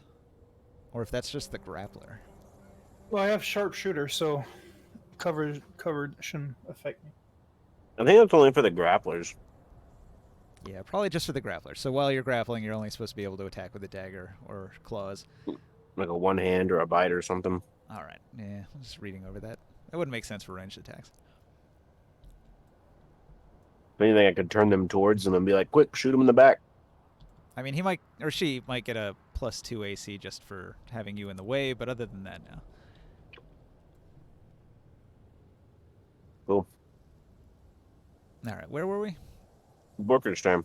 So you did 11 damage with that spell, right? She's really unhappy with that. Like, you're messing with her head. Dr. Apforth? Alright, I will stand up and I'll pull out one of my new arrows and I'll notch it in my bow and I'll attempt to shoot her in the face with it. All right.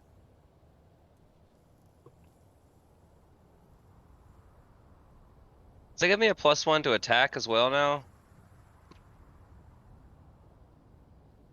I think With the arrow?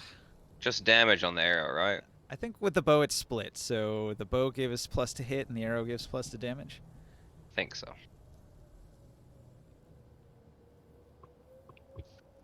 $18 to hit for 12 damage. Damn, heavy shot.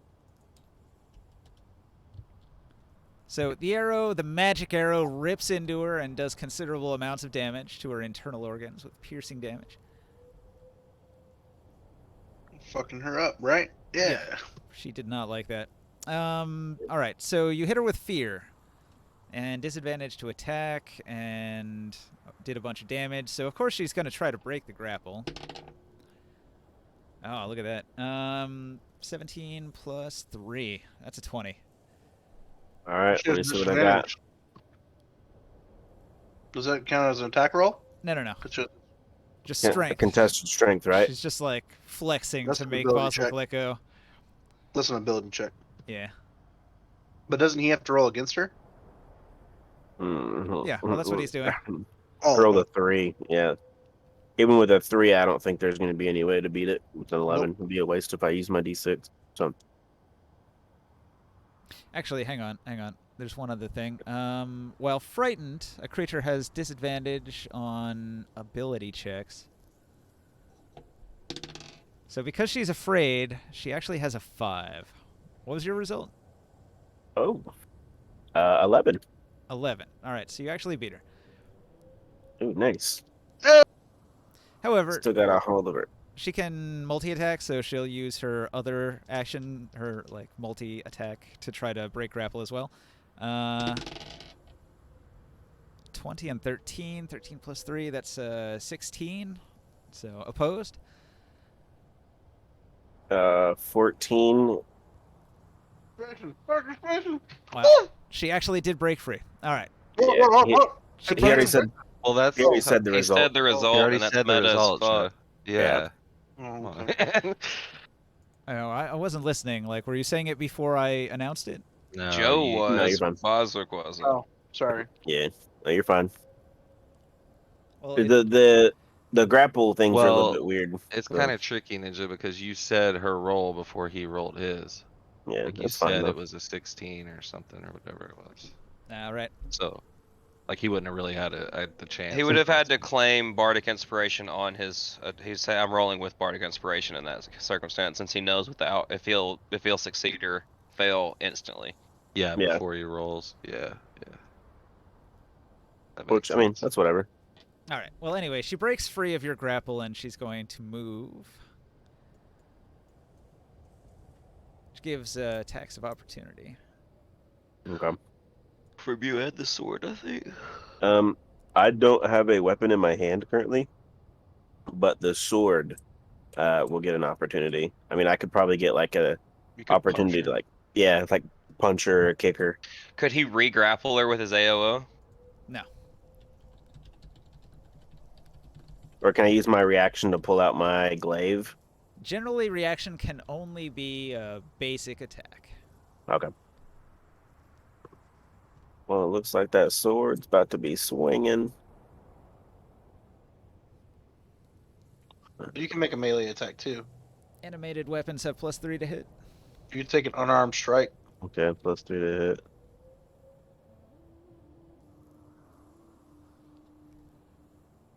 Oh, that's not right. Hold on.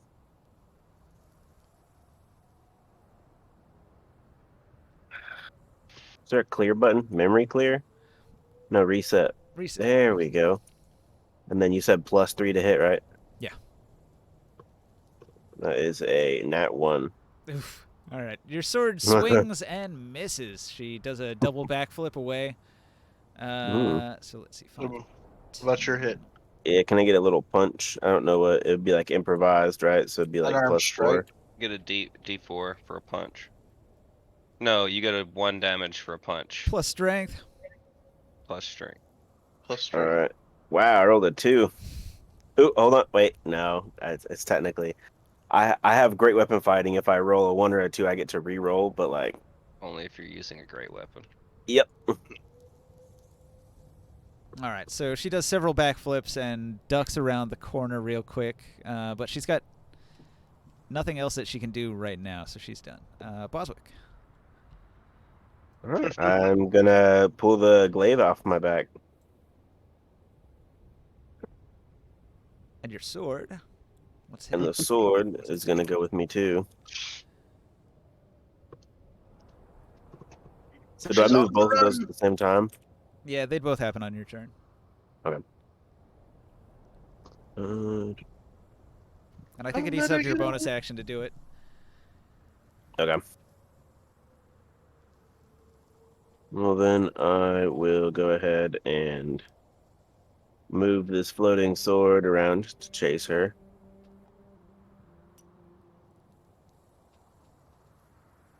And then I'm 25, 20, 25, 30. Ah, it's lagged. Did I surround her?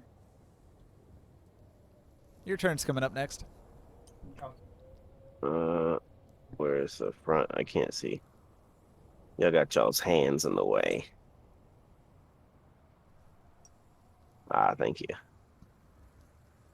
All right, and then I'm gonna post up over here, and I guess I can't really make an attack, but the sword can.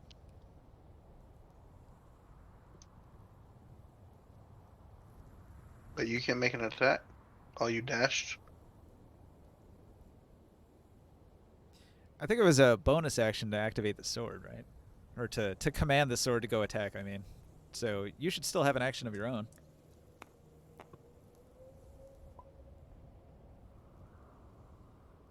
And disconnect. Well, that's not good.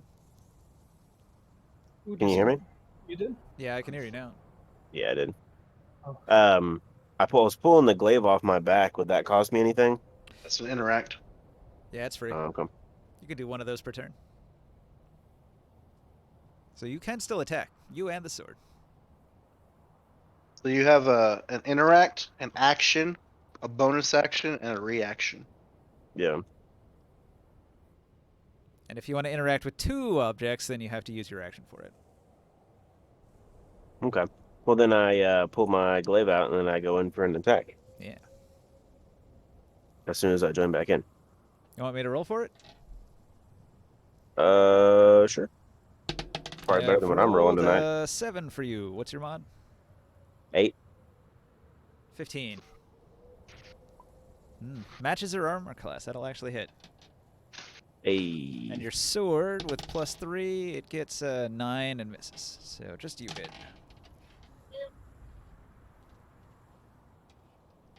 Right. What's your glaive do? D10? Yeah, 1d10. Plus what? 5 plus. 5, yeah. All right. Is it a magic glaive? It's a masterwork. All right. So it was 10 damage, but it only does 5. Okay.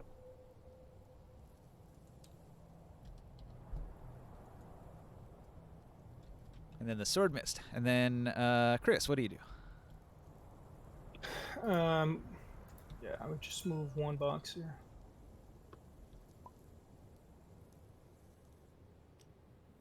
Right, back in. I Almost. trigger my fire ability. I gain a +3 this time. I shoot a bolt because I don't have my bow yet. This is the line of sight arrow. Yeah. To hit the target, you'd probably have to be on the line. If in that spot, is she just covered a little bit or fully covered?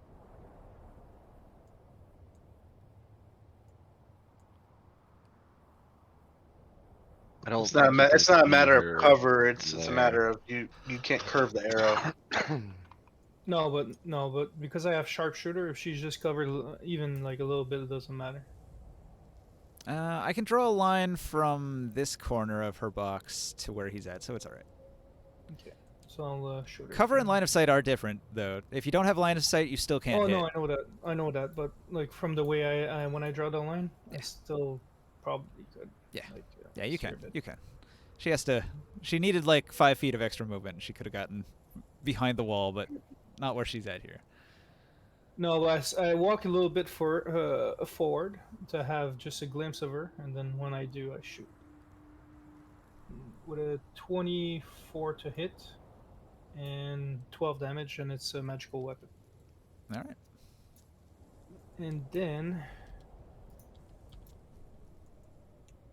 I move a little bit more, just in case she goes around the corner. And then the bear.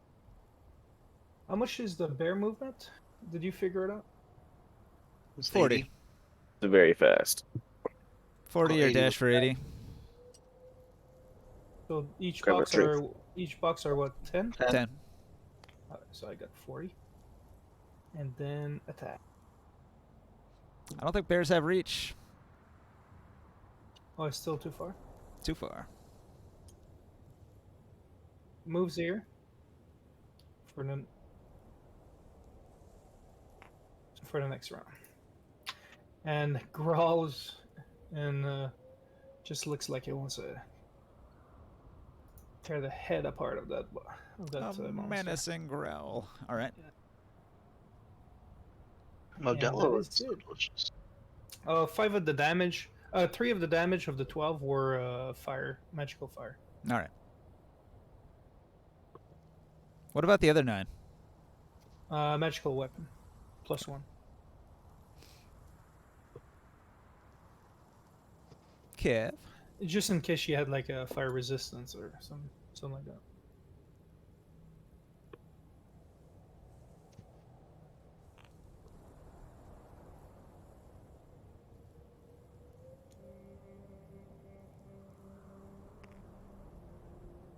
I dash to here, All right. and I want to like get ready to pull out my other hammer. I can't do that with a bonus action, right? Switch weapons. Well, you get the free interact. You can pull out a weapon with that. Yeah, I'll swap to the new hammer that I have. The problem is if you're changing weapons, all you can do with the one that was already in your hand is let it go and just drop it. I'll drop it. I'll drop my silver maul axe and I'll pull out my new hammer. All right. That's it. Debs. Oh yeah. Yeah, but Do I have line of sight on her? Well, you just need to draw a line. You can use F4. You just got to be able to. Okay. Is that 1, 2, 3, 4, 5? Okay, I'm good. I'm at 60. Has she attacked yet? Has she lost her disadvantage? No. Oh man, we're doing pretty rough on her. She had to You use know both what? of her attacks to break the grapple. Can I see them yet? Like, is she like illuminated at all? Flaming arrow is sticking out of her. Yes. Oh, okay, cool. I see a target, and I decide to use my new composite longbow and shoot an arrow at her. +2 to hit. That's it. No. Oh man, set my roller up for it. Okay. +2 to. What's the range on your dark vision, Chris? It's a 21 to hit. That'll hit. 60 feet probably, but I don't know. That's gonna be a 1d10. Is that longbow supposed to be a 1d10 +2? Look, oak composite longbow. Yeah. Okay.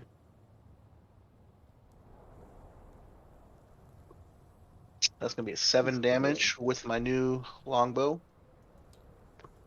Boom. It's not magical though, right? Just masterwork, yeah. All right. She takes 3 damage. This bitch. Oh, also on her turn, she just like had 10 less damage.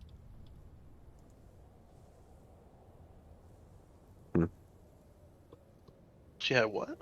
She heals 10 every turn. Oh. God damn. Oh. Okay. Fourth. Absolutely. Krius, did you hear him ask you how long the range on your dark vision was? I think he went AFK. Was that? Did you hear him ask how long the range on your dark vision was? 60. All right. Like standard elf stuff. You probably wouldn't have been able to move where you moved then. You would have had to be closer to even target her. No, I was 40. These are 10 feet squares. Yeah, 1, 2, 3, 4, 5, 6. Yeah. Now I can't. I guess I would have moved. I would have moved that far on the side. I guess.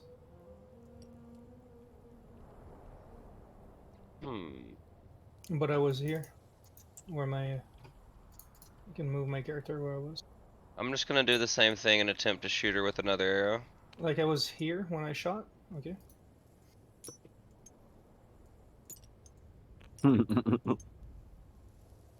Those things are cool, but they look like they balance really hard. 14 to hit. Yeah.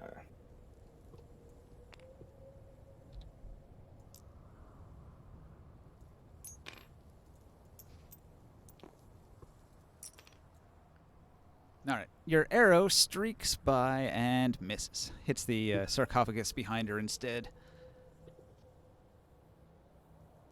Well, actually, it wasn't That's a even shame. Krios' turn. It was Barker's turn, right? Mm-hmm. He just didn't ever answer you when you asked him the question. Yeah, I missed then, so. I'm gonna actually take a bonus action to drip drow poison on the next arrow I shoot. I'm gonna ready it this time and notch it now. All right. On her turn, she's going to.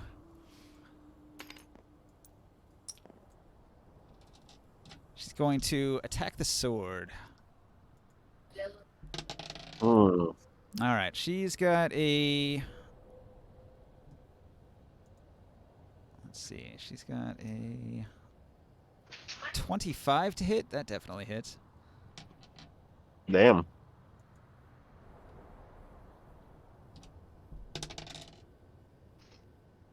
All right. She does 6 damage to the sword. Let's see, let me mark that on here.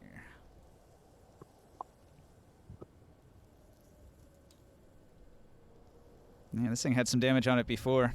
I guess now it's down to 30 hit points. Mm-hmm. Oh, the sword? Yeah. It has like 64 though. You said it doubled because it's John. It doubled its normal HP. You gotta get it fixed at the It's got artificer. 51. At H Inc, they gotta fix it for you. So Ooh. wait, are you saying it was at 51 of 64? No, it was at It was at whatever it was of 51. It was at 36 of 51. So it had 15 damage done to it. I count down, so.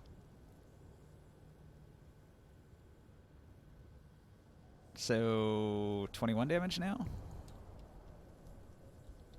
Yeah, I guess I don't know what it was before. I didn't remember to look. You said it was at 36. How much damage did she just do? It said 36 of 51. Yeah, that's how much it had taken 15 damage. So it had 36 current HP. So yeah, whatever. If you said whatever after that number, then yes, that's correct.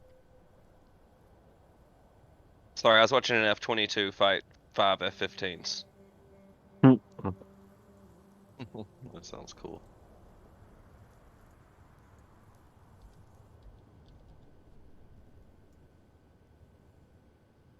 Like jets? Yeah. Okay. Okay. The sword takes a slashing from a vampire spawn claw, and then it tries to claw with the other hand, and let's see, that's a 15. What's the AC on the sword? 17. Miss. All right. So after 2 attacks, she's going to circle up onto the top of the sarcophagus here.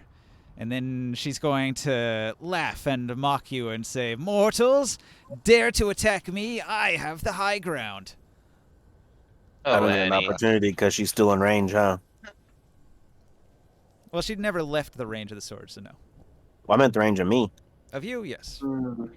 So do I get an opportunity on her? Do you still have a reaction? I guess so, right? Yeah. I pulled my glaive out last turn. I didn't get to actually hit her.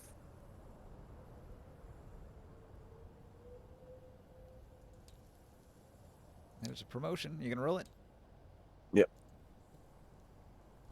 Right. I'm gonna use the Bardic Inspiration too, which is what, 1d6? You don't have to use the Bardic Inspiration until after you roll yours, but before you know the result. So So as long if she rolls before you and she's waiting on like a contested roll, which that last one was, you'll know if you beat her as soon as you roll. I just rolled 13 and then I added a d6 or whatever, but I rolled a 4, so 17. 13, 14, 15, 16, 17. Yeah, That'll hit. sweet.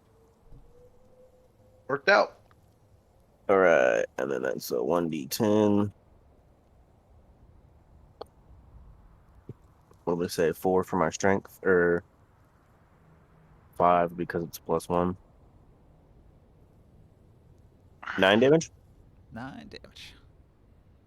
But mundane damage, right? So Yeah, it actually does 4. I do have a rune carved into my blade though. It doesn't count. Okay. All right. So you slash her as she moves. She jumps up onto the sarcophagus, and you see the slash wound closing up. This bitch. So she healed for 10, and she's done. Boswick. I'm gonna give her another 1-2. I'm gonna try to whoop her ass.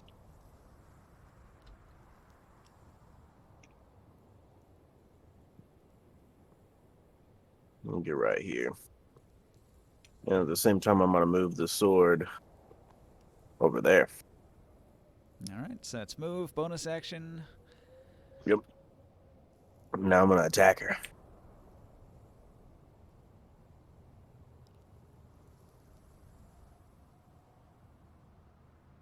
Uh, 15. Hit. All right. Right on the armor class. 6 damage.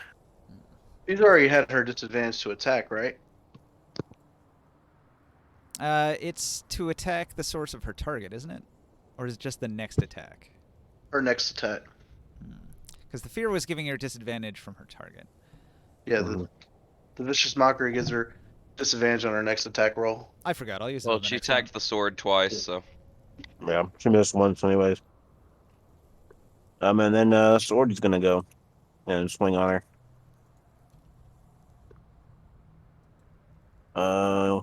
You said +3. 12. Miss. Dang.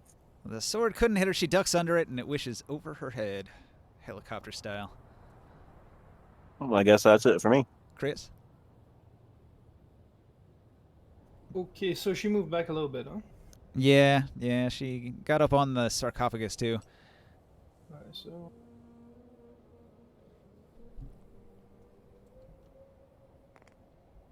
That should cover. I will aim at her and shoot again.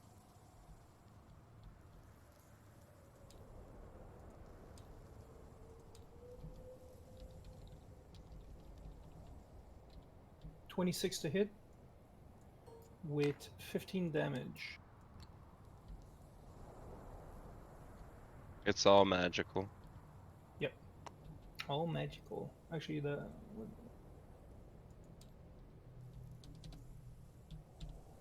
A powerful shot, yes, hitting and more then, vital wounds, more vital organs. And then I get the bear there to get closer and to attack.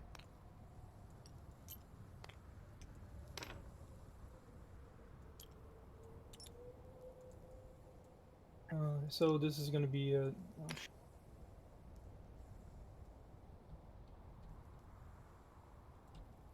The bear will have 2 attacks, and I haven't set up the table, so I'll have to do manual stuff again. +5 to hit, D8 +4 damage. First one, 16. Second one, 16 to hit. Do I hit? Both hit. Oh, sweet.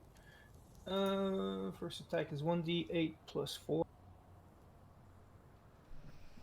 So 11 damage, but it's a bite attack from the bear, so I'm not sure how much damage she'll take. And then the other one is 2d6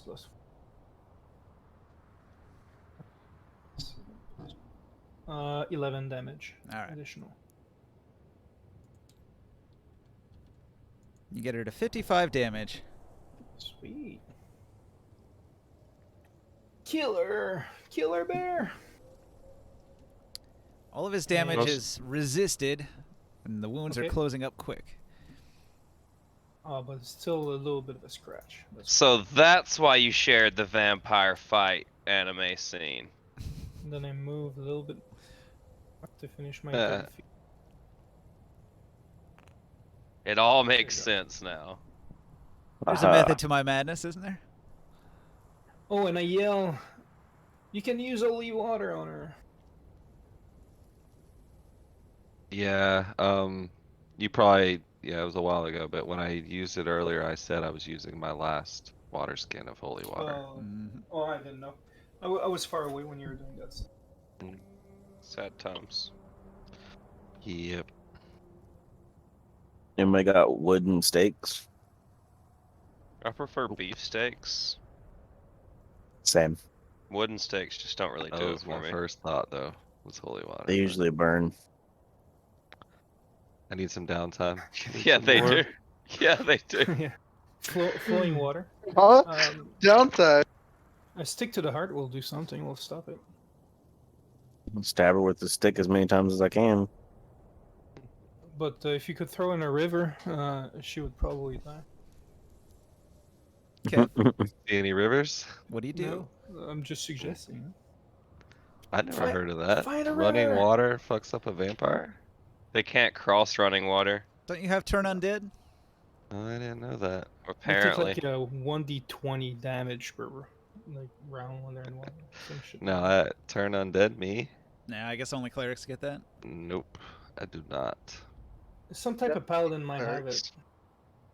Undead paladin or whatever, or death paladin. Yeah, Or some the- like that are more like specialized. Holy for judgment. undeads. Holy judgment paladin. I'm gonna run up and I'm gonna, have my new hammer attached. Let's see what she can do. I'm gonna try and swing at her legs and knock her off balance. Get her. That'll hit. Magic weapon does full damage too. Mhm. Yes. Hold on a sec though. There's my D8 plus 1, 7. What are those D4s for? I think I fucked that up. So I think that's a -4. Let me check. All right. Yep, sorry. 66. So 11. No problem. I had damage dice added for some reason last time. I see Yep. that. All right, so you run That's in, you it. smash her in the knee with your fancy new magic hammer. Mm-hmm. She don't like that. Like, okay. Joe I like Dab, this, yeah. you hear the It's like sound it's of always cracking sunny knee. when they have the guns. Mm-hmm. I'd like to move up, get within range, but Oh, I forgot about my shield bash. Alright, But she Aw. oops. I was planning on doing my vicious mockery. That's why I asked. Well, Jodab really Um, hasn't done anything yet. If you tell him It's to just okay, wait, you man. can do a shield bash. It's okay. It's fine. Huh? I was kind of RPing my hammer there, but no worries. What? He said, It's no your worries, turn. continue. Oh, he said Joe Deb. So was I interrupting you? Nope. No. Go, man. Oh, okay. I forgot to do something. I was just commenting. I forgot to do something. That's all. Oh, I'm sorry. I want to move up, within range, and I was asking about that if she used her disadvantage already, so I wanted to give it to her again. Can I just use it on her second attack? Or would that affect her second attack? Sure. Since she has multi. Okay. Just this once, though. Yeah. So yeah, I'll use my vicious mockery, and I'll say you underestimate our power, Anakin. And you underestimate mine, she says as she rolls a 15 to resist. Oh. Okay. All right, so Barker. Annie. Oh, and I give bardic inspiration to to Boswick again. Yeah. I will attempt to shoot her with this arrow that is coated in drow poison.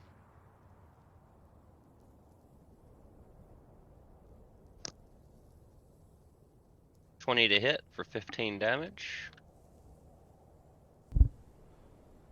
You hit. Search drow poison to see the save.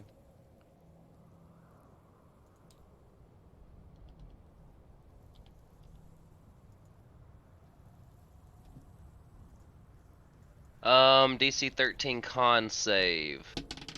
She gets a 6. Fuck. She is unconscious while poisoned. 6 for plus 1 3, hour. 7, 8, 9. She Yeah, doesn't get she immunity didn't to fail- poison. Fuck. She didn't fail. No, she didn't fail by more than 5 after the bonus. So,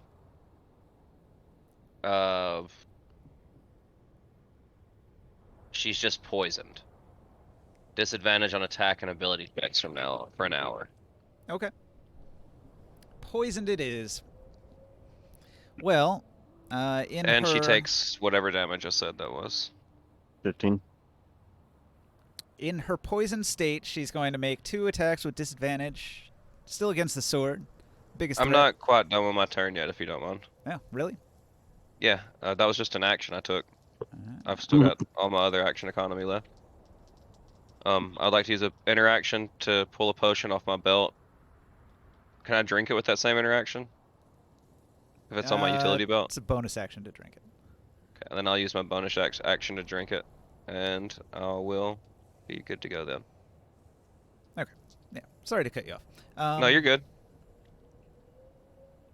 The first attack she makes against the sword is a 15. Does not hit. The second, also with disadvantage, just this once, is a 11. Doesn't hit. So she screams in rage and her eyes turn completely bloodshot and her fangs get extra large and all of her skin gets like really tight as if she's dehydrated. And then Boswick. All right. I'm going to attack on her.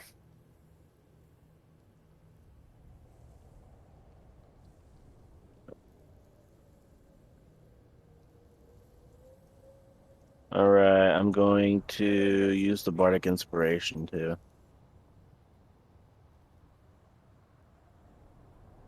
It's a 1d6 plus what? Or is it just 1d6? D6. You can add a d6 to whatever you roll. Ooh, so 15? Just enough. Barely. Sweet. Okay. So when I rolled a 15 with that arrow, did I miss because there were melee people in the way of it? Yeah, it was a 17 because of a person in front. Got you. That's what I figured. I was just making sure.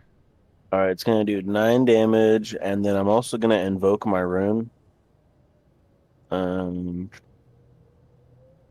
Takes an extra 2d6 fire damage. All right. You set the vampire woman on fire, and she screams, "Master!" And she collapses into the sarcophagus and bursts into dust and debris and bits of bone. See, I told you she underestimated our power. Yeah, but you weren't intimidating enough.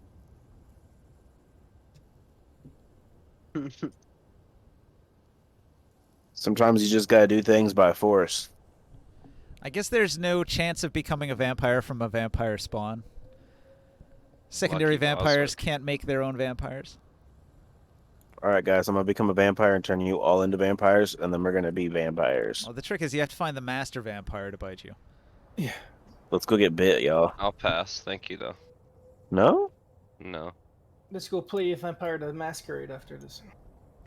I'll pass. Thank you, though. Have you ever played? Yes, I have. It's just the UI is broken and the game is graphically inept at this point.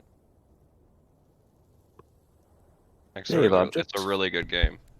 Mm-hmm.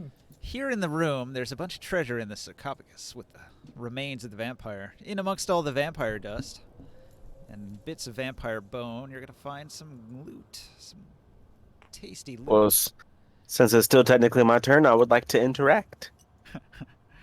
I interact with the tasty loot. I Um, interact with the tasty loot.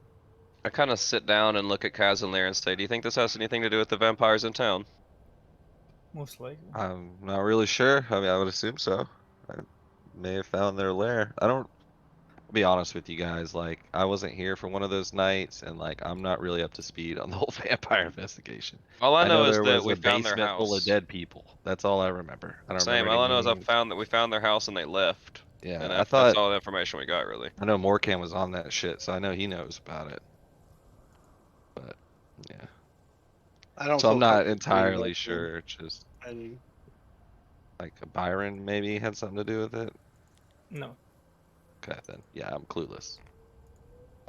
All I know is we found a bunch of dead bodies. Some dude's house. They were vampires. I forgot their name. And, Cromwell? Yep. That sounds right. Well, there's some good chances, but if this is a a lair, there might be more than one. Like, there was like a couple of these rooms just in this large room that were closed, like this one. I mean, it would make sense considering, being this close to town. Yeah. When we entered, were we during the daytime? We You went in the morning. traveled Yeah, here we in the left- morning. It was several hours of travel before you could get to here, so it's probably late into the afternoon. Several hours of Yeah. travel. I thought you said it was right outside Askelhorn, like it was connected to Askelhorn.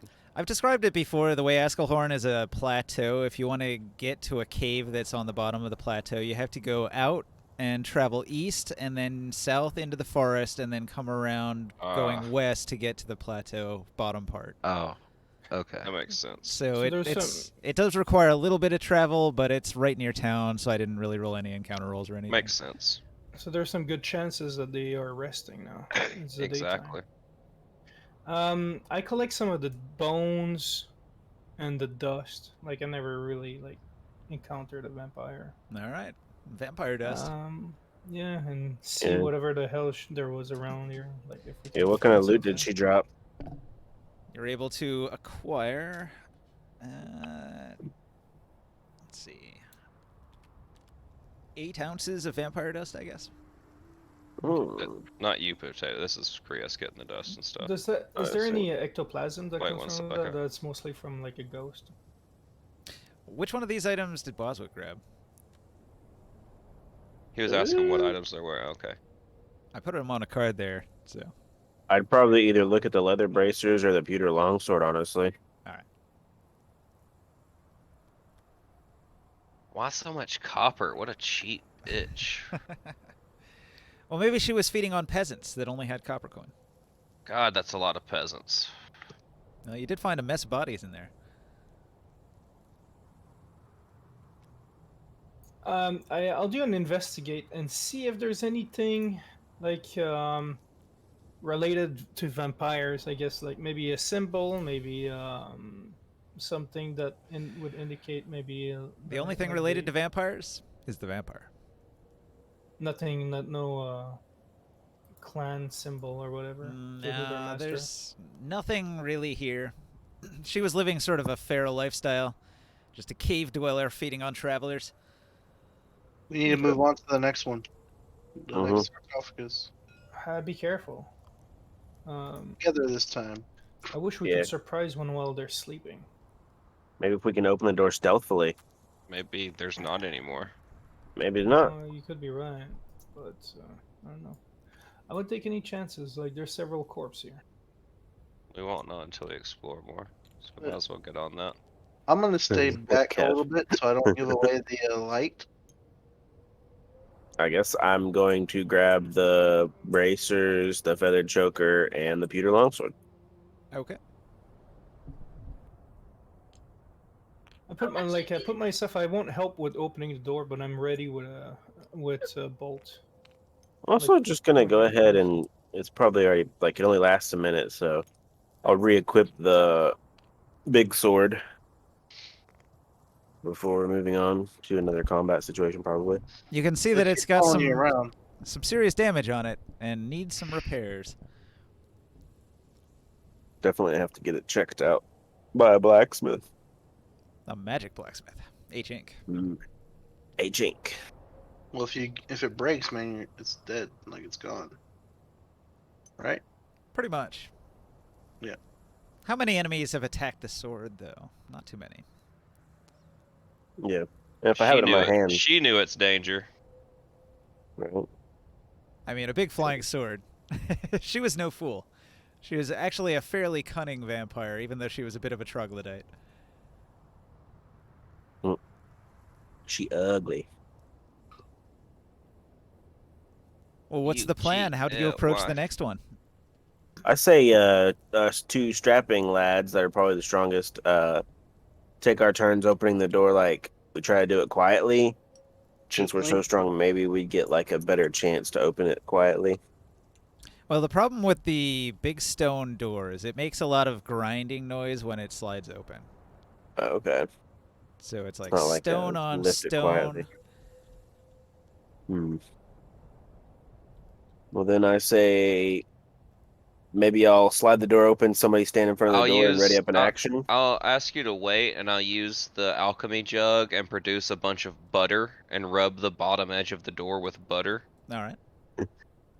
And then I'll produce mayonnaise and rub the bottom of the door with mayonnaise. Pull out my WD-40. Wait a second, Kevin. Take a Ninja, leak on it. when we were in that sewer, I did collect a bunch of wax. Well, it's already been buttered and mayonnaise. Do you think you really Do you need to really use need wax to to- wax it at this point? gonna Butter attempt- and mayonnaise. I say Wax on, A wax pile of off. diapers, you know. We have another one over here to the left. We'll do that one with the wax. so. I think I should open the door, and I think somebody should stand ready to shoot whatever is at the front of the door whenever I open it. Like prepare an action. If This way. two strong people pick it up together, could they like literally pick it up off the ground? The That's what I door? thought, but like it grinds against the ground like it's a slide door. Slide to the left. So yeah, I guess I'll open it, but like somebody should definitely get like line up the shot and prepare an action so that we can get maybe a surprise round on them. We should crack it open just barely and let someone go in there. Yeah, but there's also a bright lantern right now. No, the land. See how far back I am? I'm at the door of the other one. Okay. So that anything outside this ring I can't see. But anybody else got any ideas? I'm gonna go ahead and open the door. Is Abforth gonna go in or? What I'm saying, like anybody else got any ideas? Any input? Good. Yep. Anybody Okay. there? Cool story. Nobody wants to add, so I guess open it. I open the door. Like I'm pointing with my my bolt towards the inside, waiting. Hey, yeah. You I'm gonna open the roll a door. strength. At the far side of Yeah. the room, what you see is this. Do I see Snickle Fritz? Dead man and a warrior. Actually, let's see. Melted down to block the pole. 2, What was 3, that? 4, 5, 6. Yeah, you basically have to be at the doorway to see the back wall where this is happening. So really only Boswick has a good line of sight on this. Boswick, what you see when you pull open the door and peek inside is there's a warrior. The warrior is standing over somebody, and he's got a spear in his hand, and he's stabbing down into the chest cavity of the man lying on the ground. And he gives it a solid thrust and leaves the spear impaled down through his heart, pinning him down to the ground, and the man gasps and dies. The warrior turns and looks at you and says, "Ho, adventurers! Have you come to slay the vampires?" I want to look over and be like, Can we all hear that? Can we all hear that? You can hear it, but you can't quite see him in the darkness. Prove us that you're not one of them. I'd like to make an insight check. I get to the door here to be able to see. And I tell the guy, prove us that you're not one of them. Look, I've killed him. He's dead. He's right there. Yeah, you might have just killed another victim. 16 insight check. And the last one we killed turned into dust. And this one seems to not be dust. Your That's insight exactly what I check was thinking. reveals that the dead man has not disintegrated as the vampire woman did. I echo what Morkan says. I'm gonna ready an action. If he comes close, I'm gonna attack him. Still, you still have to prove us that you're not one of them. All right. Well, he waits a moment, and when you don't immediately come in, he's going to grab the spear from this man's chest and rip it out with an interact and fling it at Boswick. With supernatural strength, he flings the spear. Do I get partial cover? I take that back. He grabs the spear and tries to yank it free, and it gets caught in the man's rib cage, and he ends up picking up the entire body. And when he throws it, when he throws the spear, it only goes 10 feet and lands right here, with I the had a body still ra- attached to it. I had a ready action. I had my weapon pulled and pointed. And can I shoot him? Sure.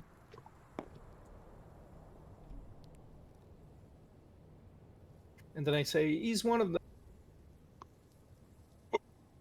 16 to hit, 11 damage. 14 damage. 14. There's a +3 fire. So what's that? 5 and 3, 8. And The then I flat- tell my bear, go and charge. But They- that's gonna be on a regular turn, I guess. I thought he had magic damage. His fire damage does full damage, but the arrow, I think, is mundane. No, my weapon is a +1 weapon. Oh, it is +1. All right. Yep. Sorry. It's my +1 crossbow. All right. Okay, so that's just a regular. So I can't really do anything else. No, I have to roll initiative. Hold on. Okay. Let me change this too. Warriors, come out and play, yay. So, Krius takes the shot. And then, Krius takes the shot. And then Oh. Very convenient. The bear moves up to 40 feet. And I shoot an arrow.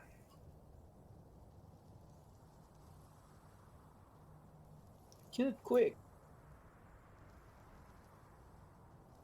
I will attempt my sharpshooter ability, and I take a -5 to hit. Okay.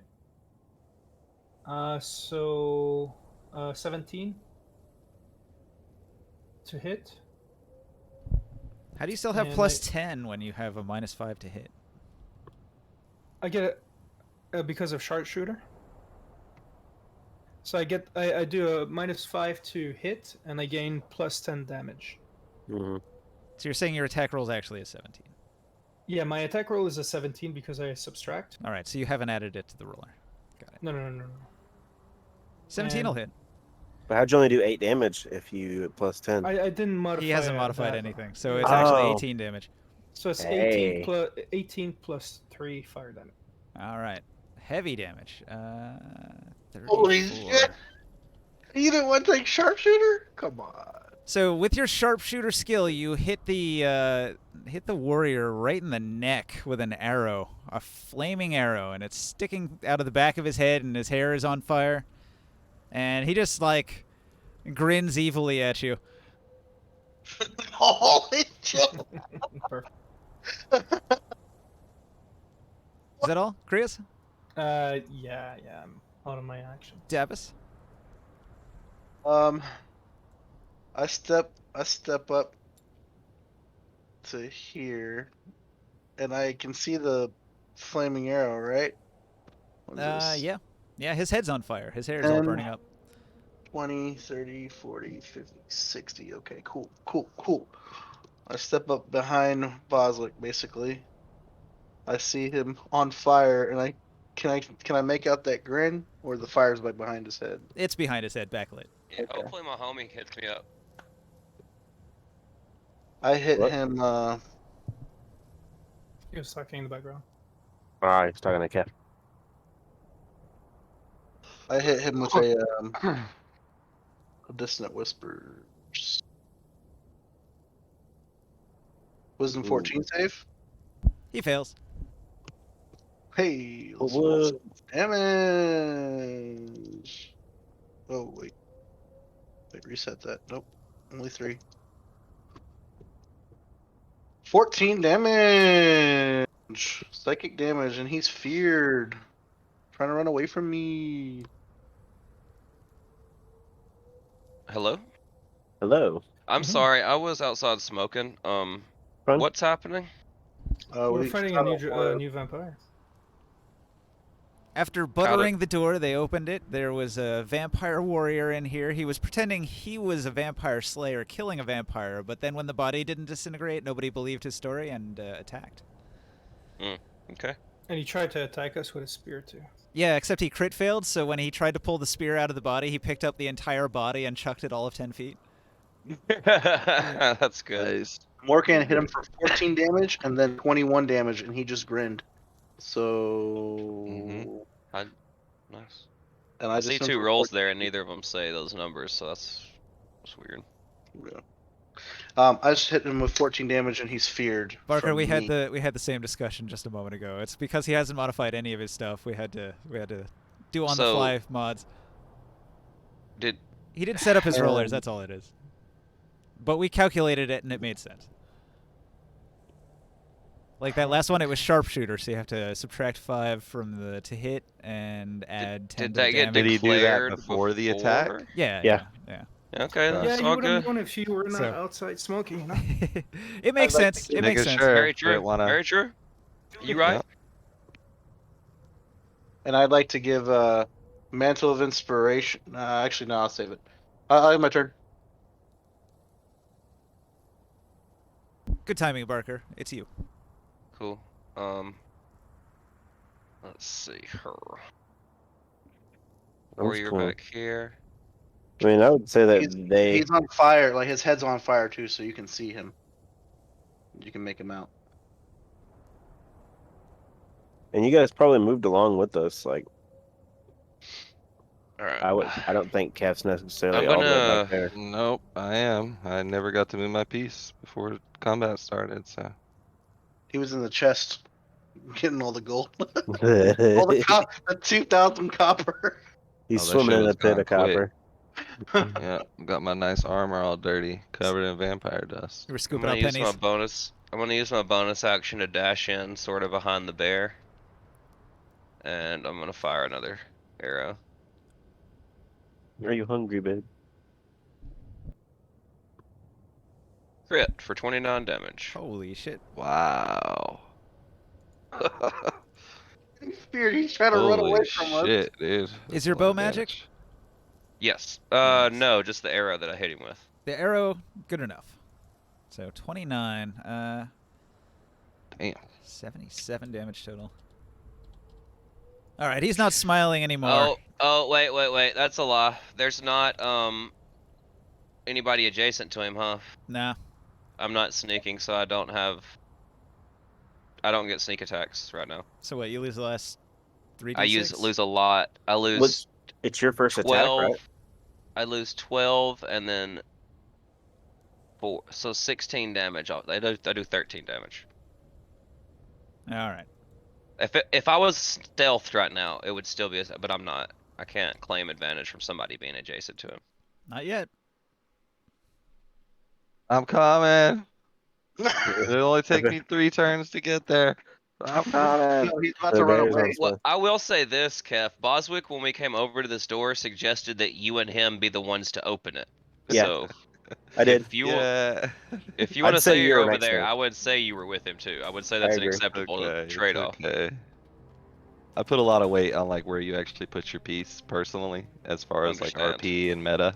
Gotcha, bro. So, like, yeah, trying to RP it correctly. So I'm back here. His that fear that I did on him, he moves his immediate reaction away as well on his Well. turn. I would have put him here. No, on his turn, I think. Wait. It is his Whatever turn. It it's- is his turn. Oh, okay. I'm sorry. Yeah. He's going to dash, and what he does is he goes 5, 10, 15, 20, 25, 30. So that puts him 20 feet up the wall.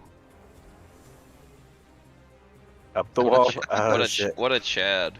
That's a fucking high ass wall. And he just stands there on the wall, defying gravity and physics. And he just wiggles his finger at y'all like, come get me.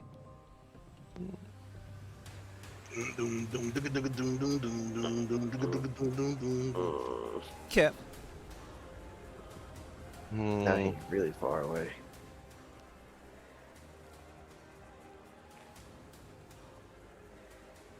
End turn. Kef runs into the room. Where's he at? Puffs and Mhm. puffs. Boswick? I'm like looking down low, like, what the fuck? There's nothing in here. Right. Just gonna like pick Kef up and drag him over there. You're coming with me. Toss him. Dwarf tossing. Yeah, dwarf No. tossing. Lag. Oh, there we go. There we go. All right, so 5, 10, 15, 20, Where are we on a 40, rave, man? Yeah, this isn't 30. This Oh, isn't sorry, this is Blade. I was. area Uh, appropriate music. It was. This is Blade. If that makes sense. The vampires in here listening to techno and shit. I Nice. love it. You would understand if you had robot ears. Wow. Is that Blood Rain Dance from the movie? How did Blood you see something? me?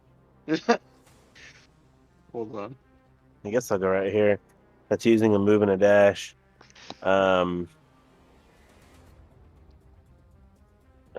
He's And he's- positioned himself just out of reach, 20 feet up on the So- wall. Yep, makes sense. Boy, it'd suck if I had a fucking something that would propel objects forward through the air. Like a bow. Well, Oh it yeah. protects him from half of your party anyway. I bet that bear could get his ass. Bears Bruh. climb good. Olympic gold medal javelin thrower here. Watch out. Oh yeah, we got the Olympic replacement, the That's stand-in right. for the Olympic team, in case somebody gets hurt. we'll It's shoot him sixth alternate Kazanlir. a grappling shot. Hey, remember that story I told you about John Daly? You still got a chance. guys. Yeah, right. That's it for me. It's Chris' turn. That's Oh, funny. we're back at the beginning. Yeah. I can't do much more. I ready an attack, I guess, if he gets close. You can't use your action to move. The bonus I did. action I dash did. is the bonus action dash is a rogue thing only. You're right. From here, I'll be able to hit him. Oh, wait for the drop, boy. I just hate music whenever it's like builds up a drop and then doesn't drop. I'll do the sharpshooter attack again. Oh, I missed. I missed my shot. Like this. Where's the drop? That's the risk, you know. Risk reward. Oh, well. How far up in the air is he? 20 feet up. 20 feet. Is my bear 20 feet tall? Your bear is 10 feet tall, with a 5-foot reach. If it stands on its hind legs, it might could reach him.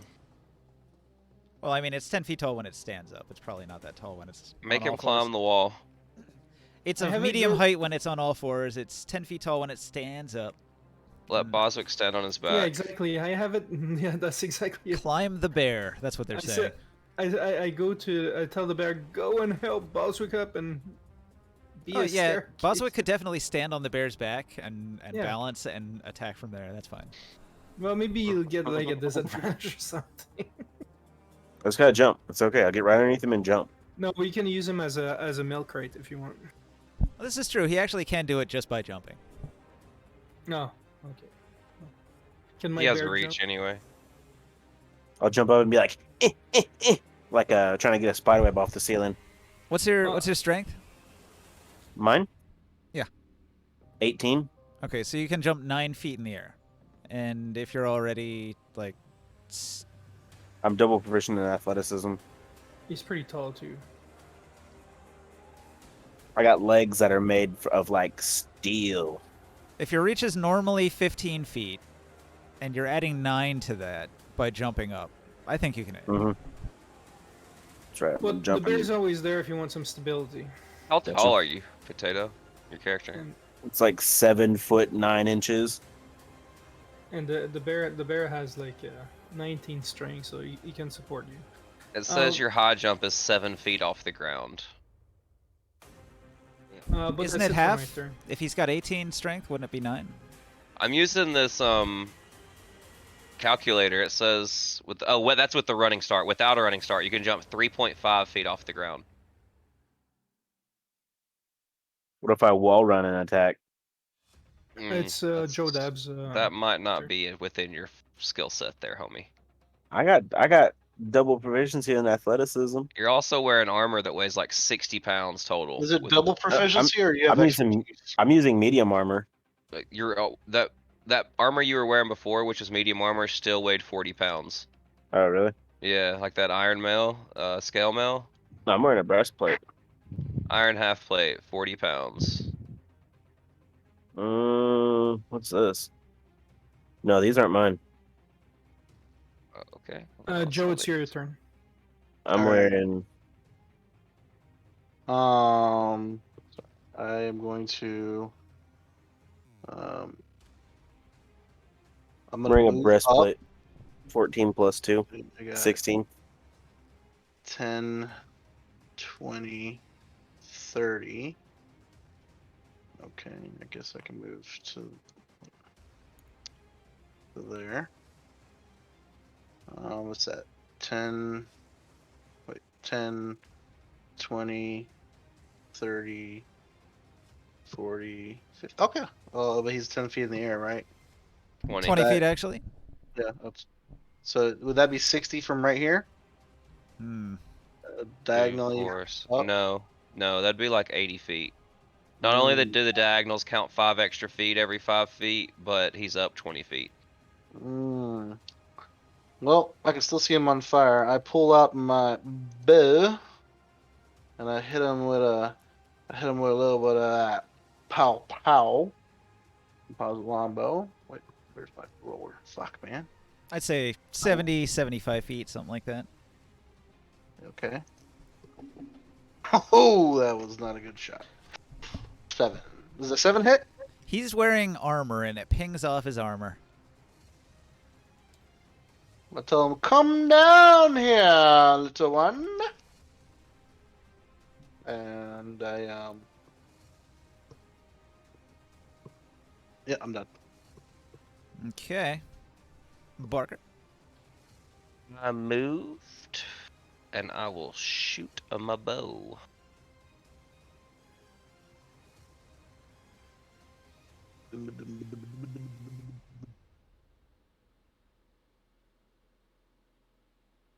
Twelve to hit. Probably did not hit him. Nope. I'll just snarl at him and prepare my next attack.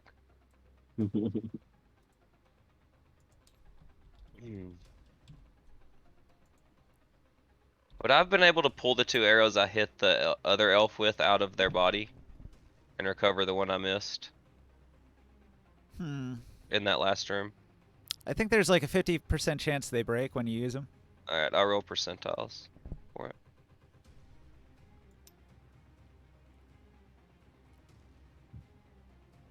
Can I re-roll that last one in case it was a... It seems really weird to get the exact same number on a D100 2 times in a row, like a fast click. Yeah, don't click it duplicate. repeatedly in a short span of time. It'll mess it up. Dice don't lie, so I recovered one of them. All right. So he's now, I think, 25 feet up on the ceiling, upside down. What a Dude, Chad. it's fucking weird. What a fucking Chad. Okay, so this room here, it's got sort of like arch ceilings, and he's way up on the top of it, as if the room were upside down for him, and his feet are just dug into the tile of the ceiling. And what he's gonna do is he's gonna reach behind him, where he's got a couple potions on his belt, and he's going to grab a potion off his belt with his action, and he's gonna drop it, and it's going to leave oil. Hang on. What's a good oil thing? I need like an oil slick. Let's go oil. I'll use this one.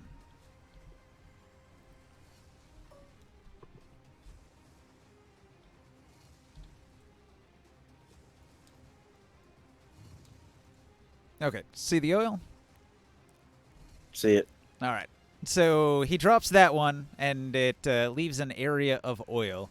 And then he drops the other one, and it explodes when it hits the ground. And it's going to ignite the oil, and it's going to turn this area into a roaring fire. Like that. I'm a bear. And he's going to mock the party, and he's going to say, "Intruders, you will die for entering the lair of the master." And he's going to scoff at you and continue to talk about how he's going to wipe you out and report back to his master how easily he crushed these humans. Does that smoke not choke him when he talks? Oh, he doesn't have to breathe. He doesn't have to breathe at all. Anyway, Is Kev. he in the fire though? No. He's way up on the ceiling, 25 feet up. The fire's down on the ground.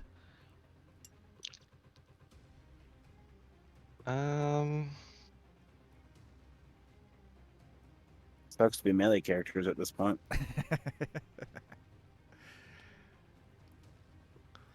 Yeah. Let's see here. I have a grappling hook you could use. You can I fucking will throw it. throw a javelin with disadvantage, right? Because it's more than 30 feet. Yep. Crit. Double crit. What the fuck? you What are an the Olympian. fuck is that? Amazing. You are an Olympian. What the fuck is that? I take back everything I said. Wow. That's my fucking life, dude. I roll shit rolls 99% of the time, and I throw a fucking javelin. Hey, that was an Double epic. nat That was an 20. epic toss, bro. There we go. Fucking waste of that, though.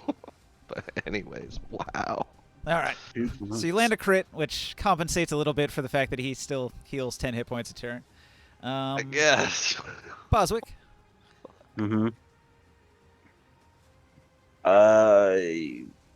That's crazy. So it's a wood javelin that he just like went through his heart, like impaled him, right? I look around for He did not something to get throw. stabbed with a wooden stake. He's wearing plate armor, so I don't think you'd be able to, or at least a breastplate, whatever he's got on. I don't think you'd be able to pierce it with a It's sticking javelin. out of his thigh. Ninja, that's a nat 20 with disadvantage. It hit him. It hit him for sure. It did a bunch of damage for a javelin. No I doubt. know. I was just messing with you, but wow. He was in the middle of giving his big master speech, and he threw it, and it went through his mouth as he opened it to talk. It's pretty impressive. A javelin shouldn't bother a vampire spawn at all. Like, even a little bit. They'd heal it in a second. Wow. Hmm. What's Boswick gonna It's do? Boswick's turn. Do you Oh, have I'm something sorry. you can Man? throw? I do have some hand axes, I guess I can throw. Making you rely on your ranged You could- weapons. You can ask my character for a grappling hook. The and I'll throw horror. it to you. Oh, it's your The turn. You couldn't throw it to him until your turn. Alright, well then I guess I'm going to go ahead and throw a hand axe. And let's see, that is 1d6. Do an attempt to throw it. Was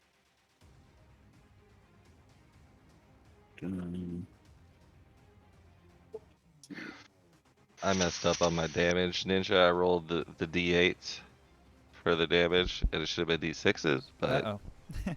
it was a 2 and a 4, but I'll re-roll if you want me to. Yeah, don't worry about it. As long as it was within the range, it's fine. Yeah. Okay. Sorry You about really that. only hurt yourself in that circumstance, honestly. Yeah, really. And Oh, I gotta do the attack first. Derp. I'm over here oofing.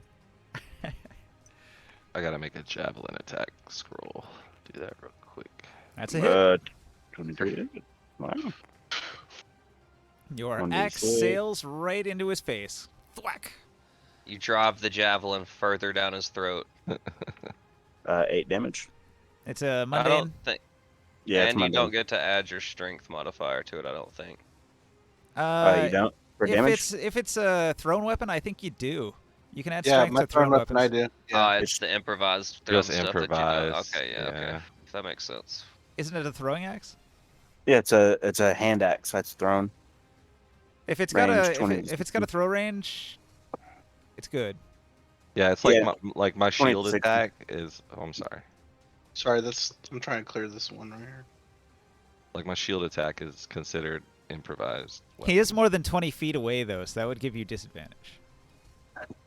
Oh, would it? Yeah. So it might be a 23 to hit, or Those don't count. Or it's a. It's an error. Let's see. Or a nat one. Well, Okay, Throw so the axe up and it hits you in the face. disadvantage Throw it, really like, changes straight up. things. they threw it in the fire that time, huh? Okay, your axe landed in the fire, and the handle is burned up. I'm gonna go over here and attempt to interact with this man and pull the javelin out of his chest. Oh, no. It's not a Nope. javelin. It is a full-on combat spear. I'm gonna pull that bitch out if I can. So I throw it next time or something. Yeah. Nice. Can't you reach though? Not Oh, there's a 25 feet fire. in the air. Climb on the bear, man. Yeah, does that give me an extra 10 feet? The bear will push I'm you trying to out. find the weapon in here now. Hold on. The bear would have to stand on its hind legs, and you would Yeah, I have to was stand saying, on like- its shoulders. How tall is a bear? Yeah. Hold me, bear. Yeah, do some clown shit. How tall is You'd the have to- sarcophagus? You'd have to do some figure skating shit where he like holds you by the waist and spins around in a circle. I mean, I do have an ability to make myself larger. Run and jump off the sarcophagus. You know, masturbation isn't appropriate. So, it's one of these iron talon spears, but it's a masterwork iron talon spear. So it's Cool. worth 300 more, and the Celestial. masterwork quality is it's got a throw range of 20, 40. Well, I look at it and I say, well, this might do. And then I'm going to end my turn. Because I don't have anything else I can do, I think. Oh, should I get with sharpshooter again? And I miss. Anyways, I miss no matter what. Hang on a second. I have to re-edit this card because somebody edited it while I was editing it. All right, good times. That was me. I'm sorry. I thought you were needing somebody to change that as you said it. And I tell the bear to guard the door, I was trying to be helpful. Ended up being a but he hindrance. dashes over there to get. I'm done. It's your turn, Joe. Give My it- give turn. Ninja a second. Yeah, I missed all my shit. Oh god. Like regular attack would have missed, anyways. Okay. Dallas. I grabbed the grappling hook as my interact out of my bag. No, if it's in your bag, you need to use an action to get your backpack, open it up, dig around for it, pull it out. Oh. That's why you get those pockets and special belt hooks and things where you can grab it quick. Yeah. You're right. Well, I want to keep him at bay, and you know what? Let me see. Oh. I would consider a man that climbed a ceiling to get away from you and set a fire underneath him so you can't stand under him to attack him at bay. That's pretty good defense. Well, Being able to no. spider climb and to have a couple potions at hand is a pretty awesome tactic. Right? You can definitely see him. I just shoot him with your bow. He has nothing against you people with bows. That's going to be his downfall, but for now, Yes. People. But he keeps healing 10. trying to think 10 vampire times. mindset. He's like, you humans, how do I kill you? Ha ha ha. As long as we can do at least 10 damage plus per turn, we should be able to eventually kill him.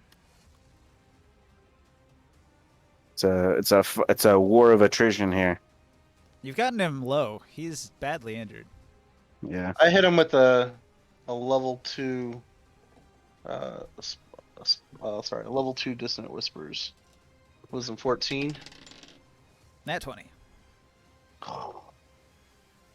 His indomitable will negates your petty spells. Mwahaha. Well, I hit him with a 4d6. He takes half damage. I guess it's not so petty after all. Half of that is still 8 damage. It's bad. Yeah. All right. And my bonus action, I give it to I give it to Morkan and tell him, hit him like you did when we first, like hit him when you first got him. So I use a Will party do. description. Get another headshot. You can do it. Get him in the neck again. Morkinson never misses. Ah, you just missed. So. Like 3 times. Morkin. I'm done. Aim for the torso. I can't do this. Like, I'm gonna There's one change with my one. last name now. Is it my turn? Yep. Ninja, is this square on fire? Let me line up the fire squares here. So he dropped the oil into this square, and the fire splashed outward from there. So it's going to be like this, and I don't know, maybe not in that square, but here. If I was here, would I still be 30 feet away from him, or is that 35 feet? If he's 25 feet directly above this square here, and if you're here, I think he'd be 35 feet from him. So if I jumped, would I be 30 feet from him? Yeah, well, you probably can't jump very high. Maybe if you get up on the sarcophagus here, that gives you some extra height. Okay, I'm gonna do that. I'm gonna climb up here, jump up in the air, and use a bonus action to use my fire breath on him. The potion I drank in the very first turn of this encounter. Okay. Of this fight, this dungeon. That is 46, I think. Let me check real quick. You have to roll to hit, though, right? Let me check. I'm gonna look up this thing on it. 4d6 if you can hit him with that targeted attack. As you hawk the fiery loogie. You can use a bonus action to exhale fire at a target within 30 feet of you. The target must make a DC 13 dex save, taking all right. 46 fire, So half not as that one. much. Well, he fails. Oh, nice. His feet have to stay planted to the ceiling, otherwise he would fall off. So he can't really move around that much. I was thinking if we had the holy water and could aim for his feet, maybe he'll fall into fire. 11 fire damage. That puts him at 75 damage. Oh, it And- hurts.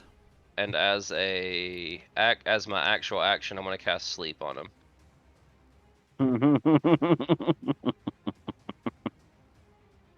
Make him fall into the fire.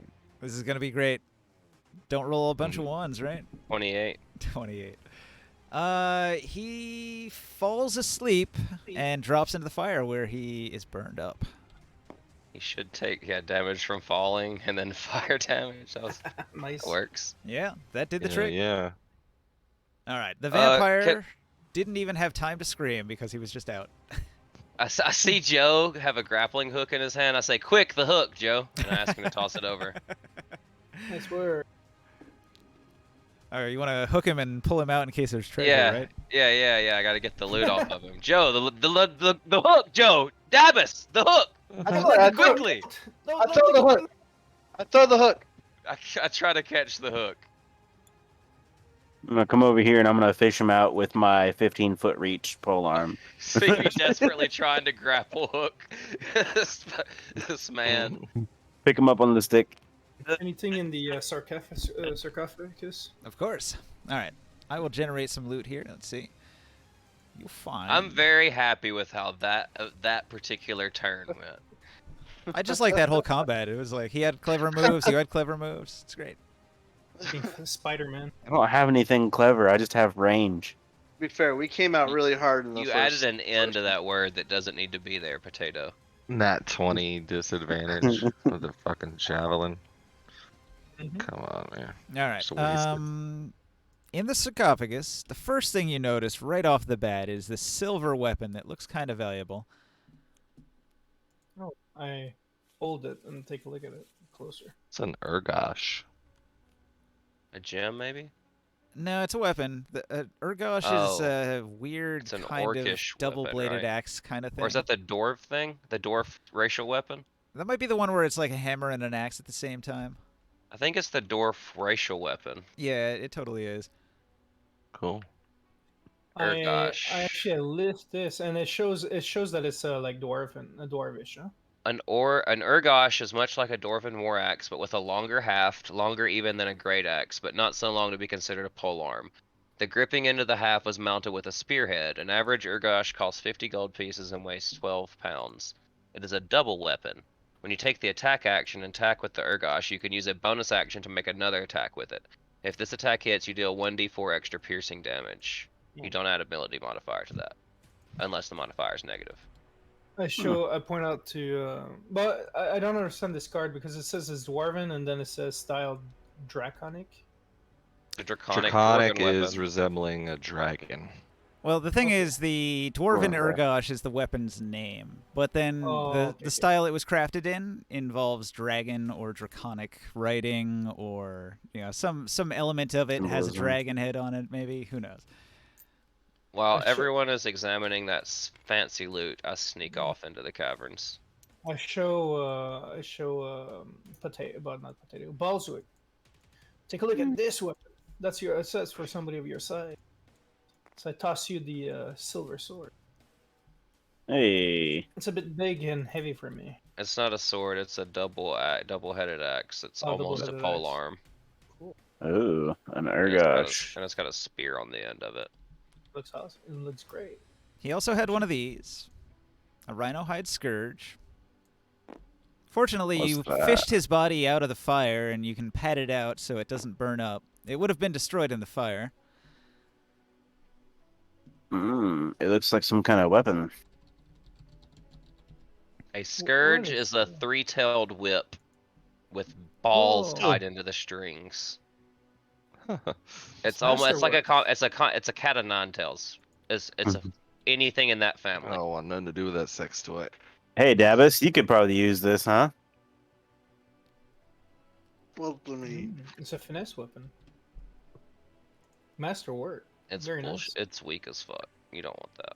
It could be magical though. Yeah, know. you can use it to whip those ladies into shape. I'll Or take you it. can sell it for 312 gold. But Balzwick Cameron? and Kezenlair, we have another door on the other side of the room. And there's In the I really sarcophagus, there is also a heavy repeating crossbow. I like what dull. Westwick said, and it sparked my character's ideas because he really didn't care about this loot, but he's interested in that scourge now. -1 because it's dulled. I would like that scourge. Oh, The yeah. spear is what I pulled out earlier, right? No, yeah, no one took it away from you. It's a finesse weapon. I'm gonna get to work buttering and mayonnaising the bottom of this door. Right on. Butter and mayonnaise, please. Now, This might be worth something if we fix it. How many how many arrows can it take? 7. Maggots. Seven. You can have 7 in it. 6 in the magazine, 1 in the chamber. It's pretty neat. It But needs it repairs, takes though. 7 actions to load it fully. Is that what that means? Yeah, it does. If repaired, would it look like a weapon that is well made, or just regular? It looks regular, but you don't find one of those all the time. They're kind of a complex bow. Maybe I can study the mechanism. Yeah, shoot it 7 times and then just throw it away Pay until. pay free action. $1,000 for it to get fixed, then enchant it with permanent Auto ammo. reload. Unlimited ammo. It's not really 1,000 gold to fix it. It's like 10% of the cost of the bow, so it'd be like 13 Yeah. gold. Oh, sweet. Yeah, fix that shit. I'll attach it to my back and carry it. We'll see. Maybe we can fix it and learn something about it. We got a card with space. Nah, I'll get a new one.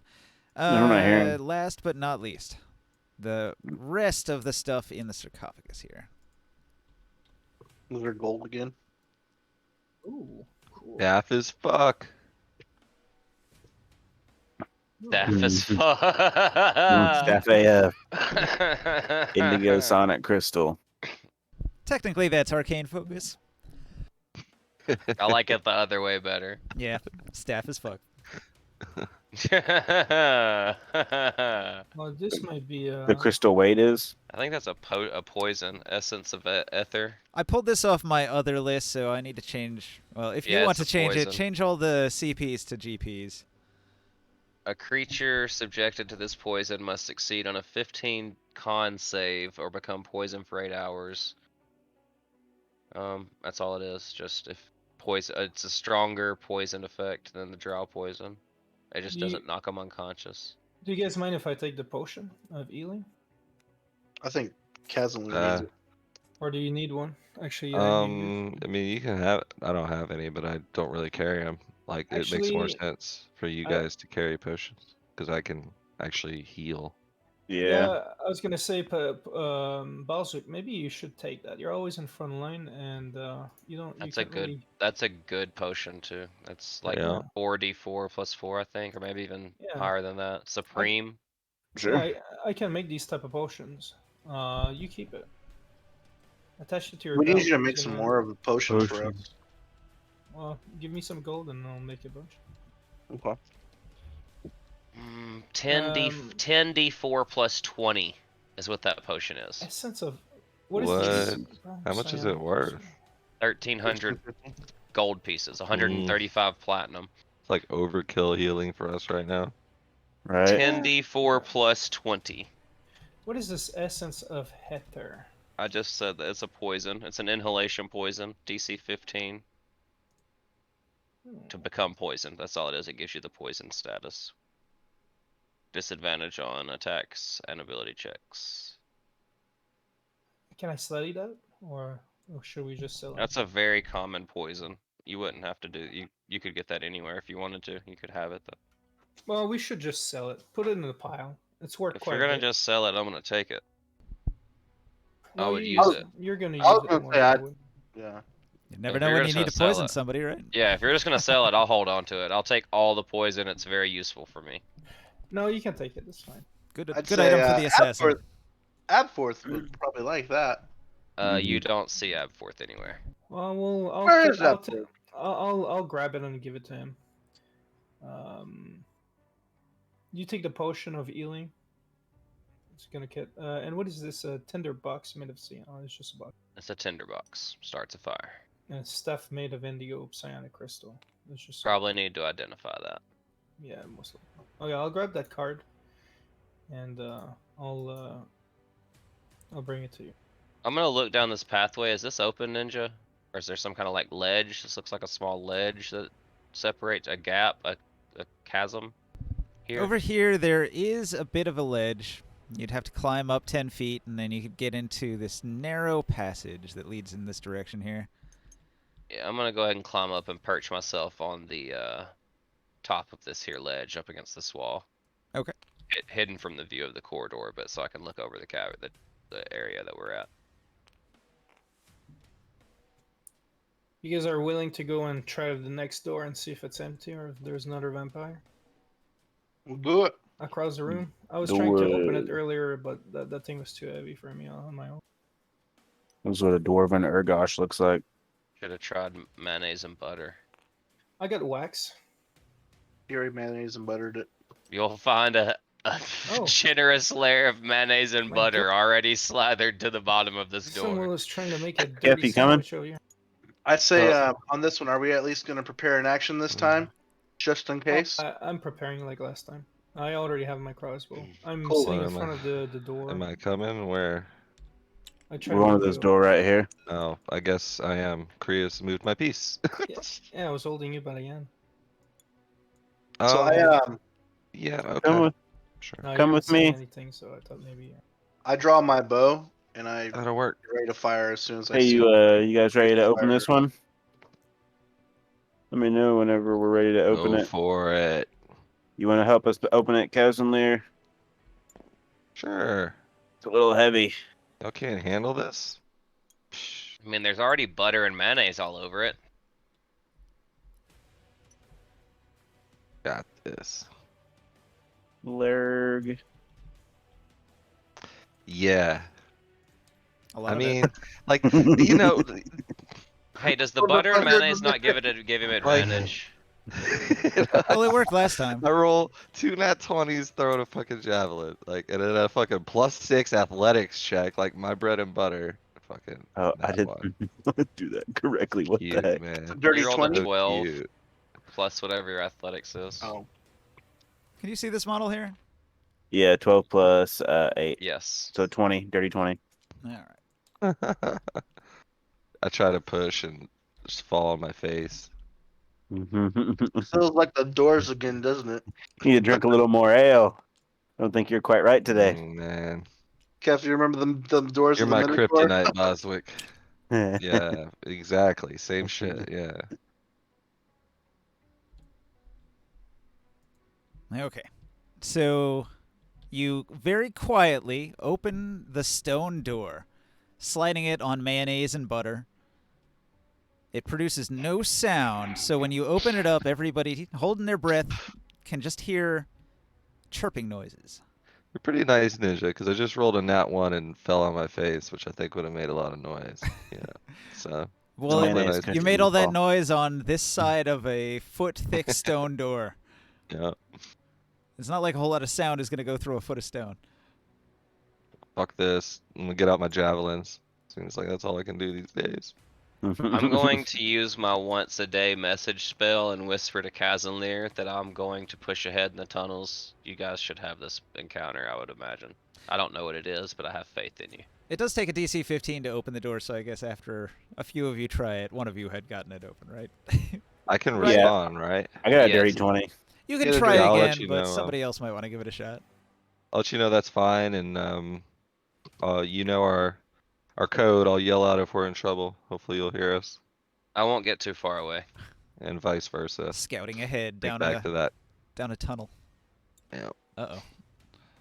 This always works out well. You guys do you. I'll just be slowly advancing down this tunnel until Ninja says I'm dead.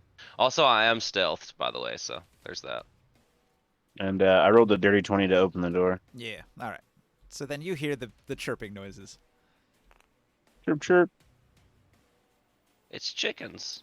I hear birds. Baby chickens. I'm hungry. Let's see some ducks. Look at all those chickens. All right, so who's first?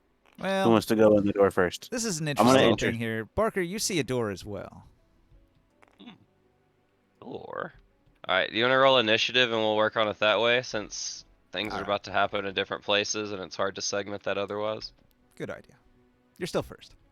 Okay, awesome. Ooh. Well, I guess I'm gonna have to examine this here door. Does it look like it needs butter and mayonnaise? This door looks different from the others. This door is an actual door. It's got a stone frame, but then the door itself is made of wood. It even has a handle and a lock, apparently.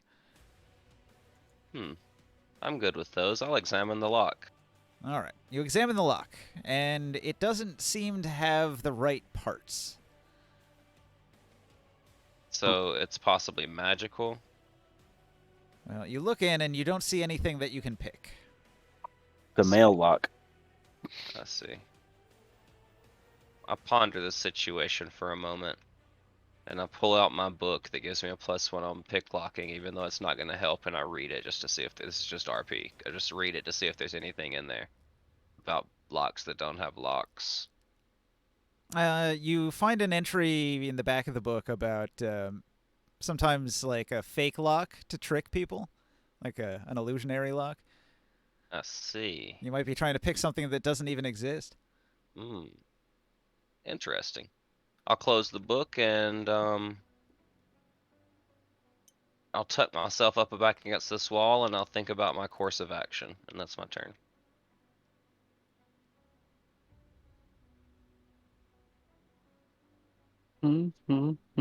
Joe? Oh shit. For I can't see shit into the room. I'm kind of like my character's not gonna go first.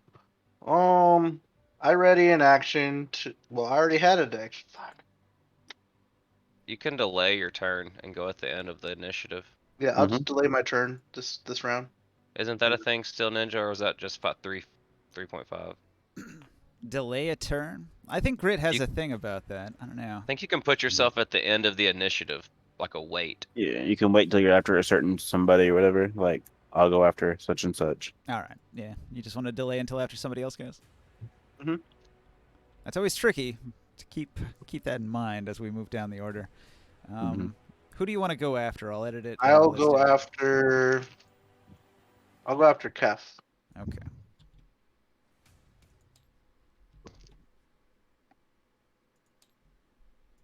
So, in the room here,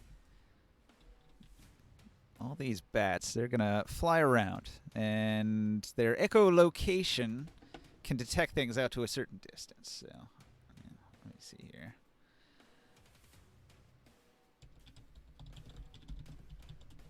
Let's find the stat block for the bats. Vampire bat. Dun dun dun. Squeak, squeak. Blind sight Actually- 60 feet. They got 6 squares they can detect you in. There's no way to delay your turn in D&D 5e. There was one in Uh. 4e, but not 5e.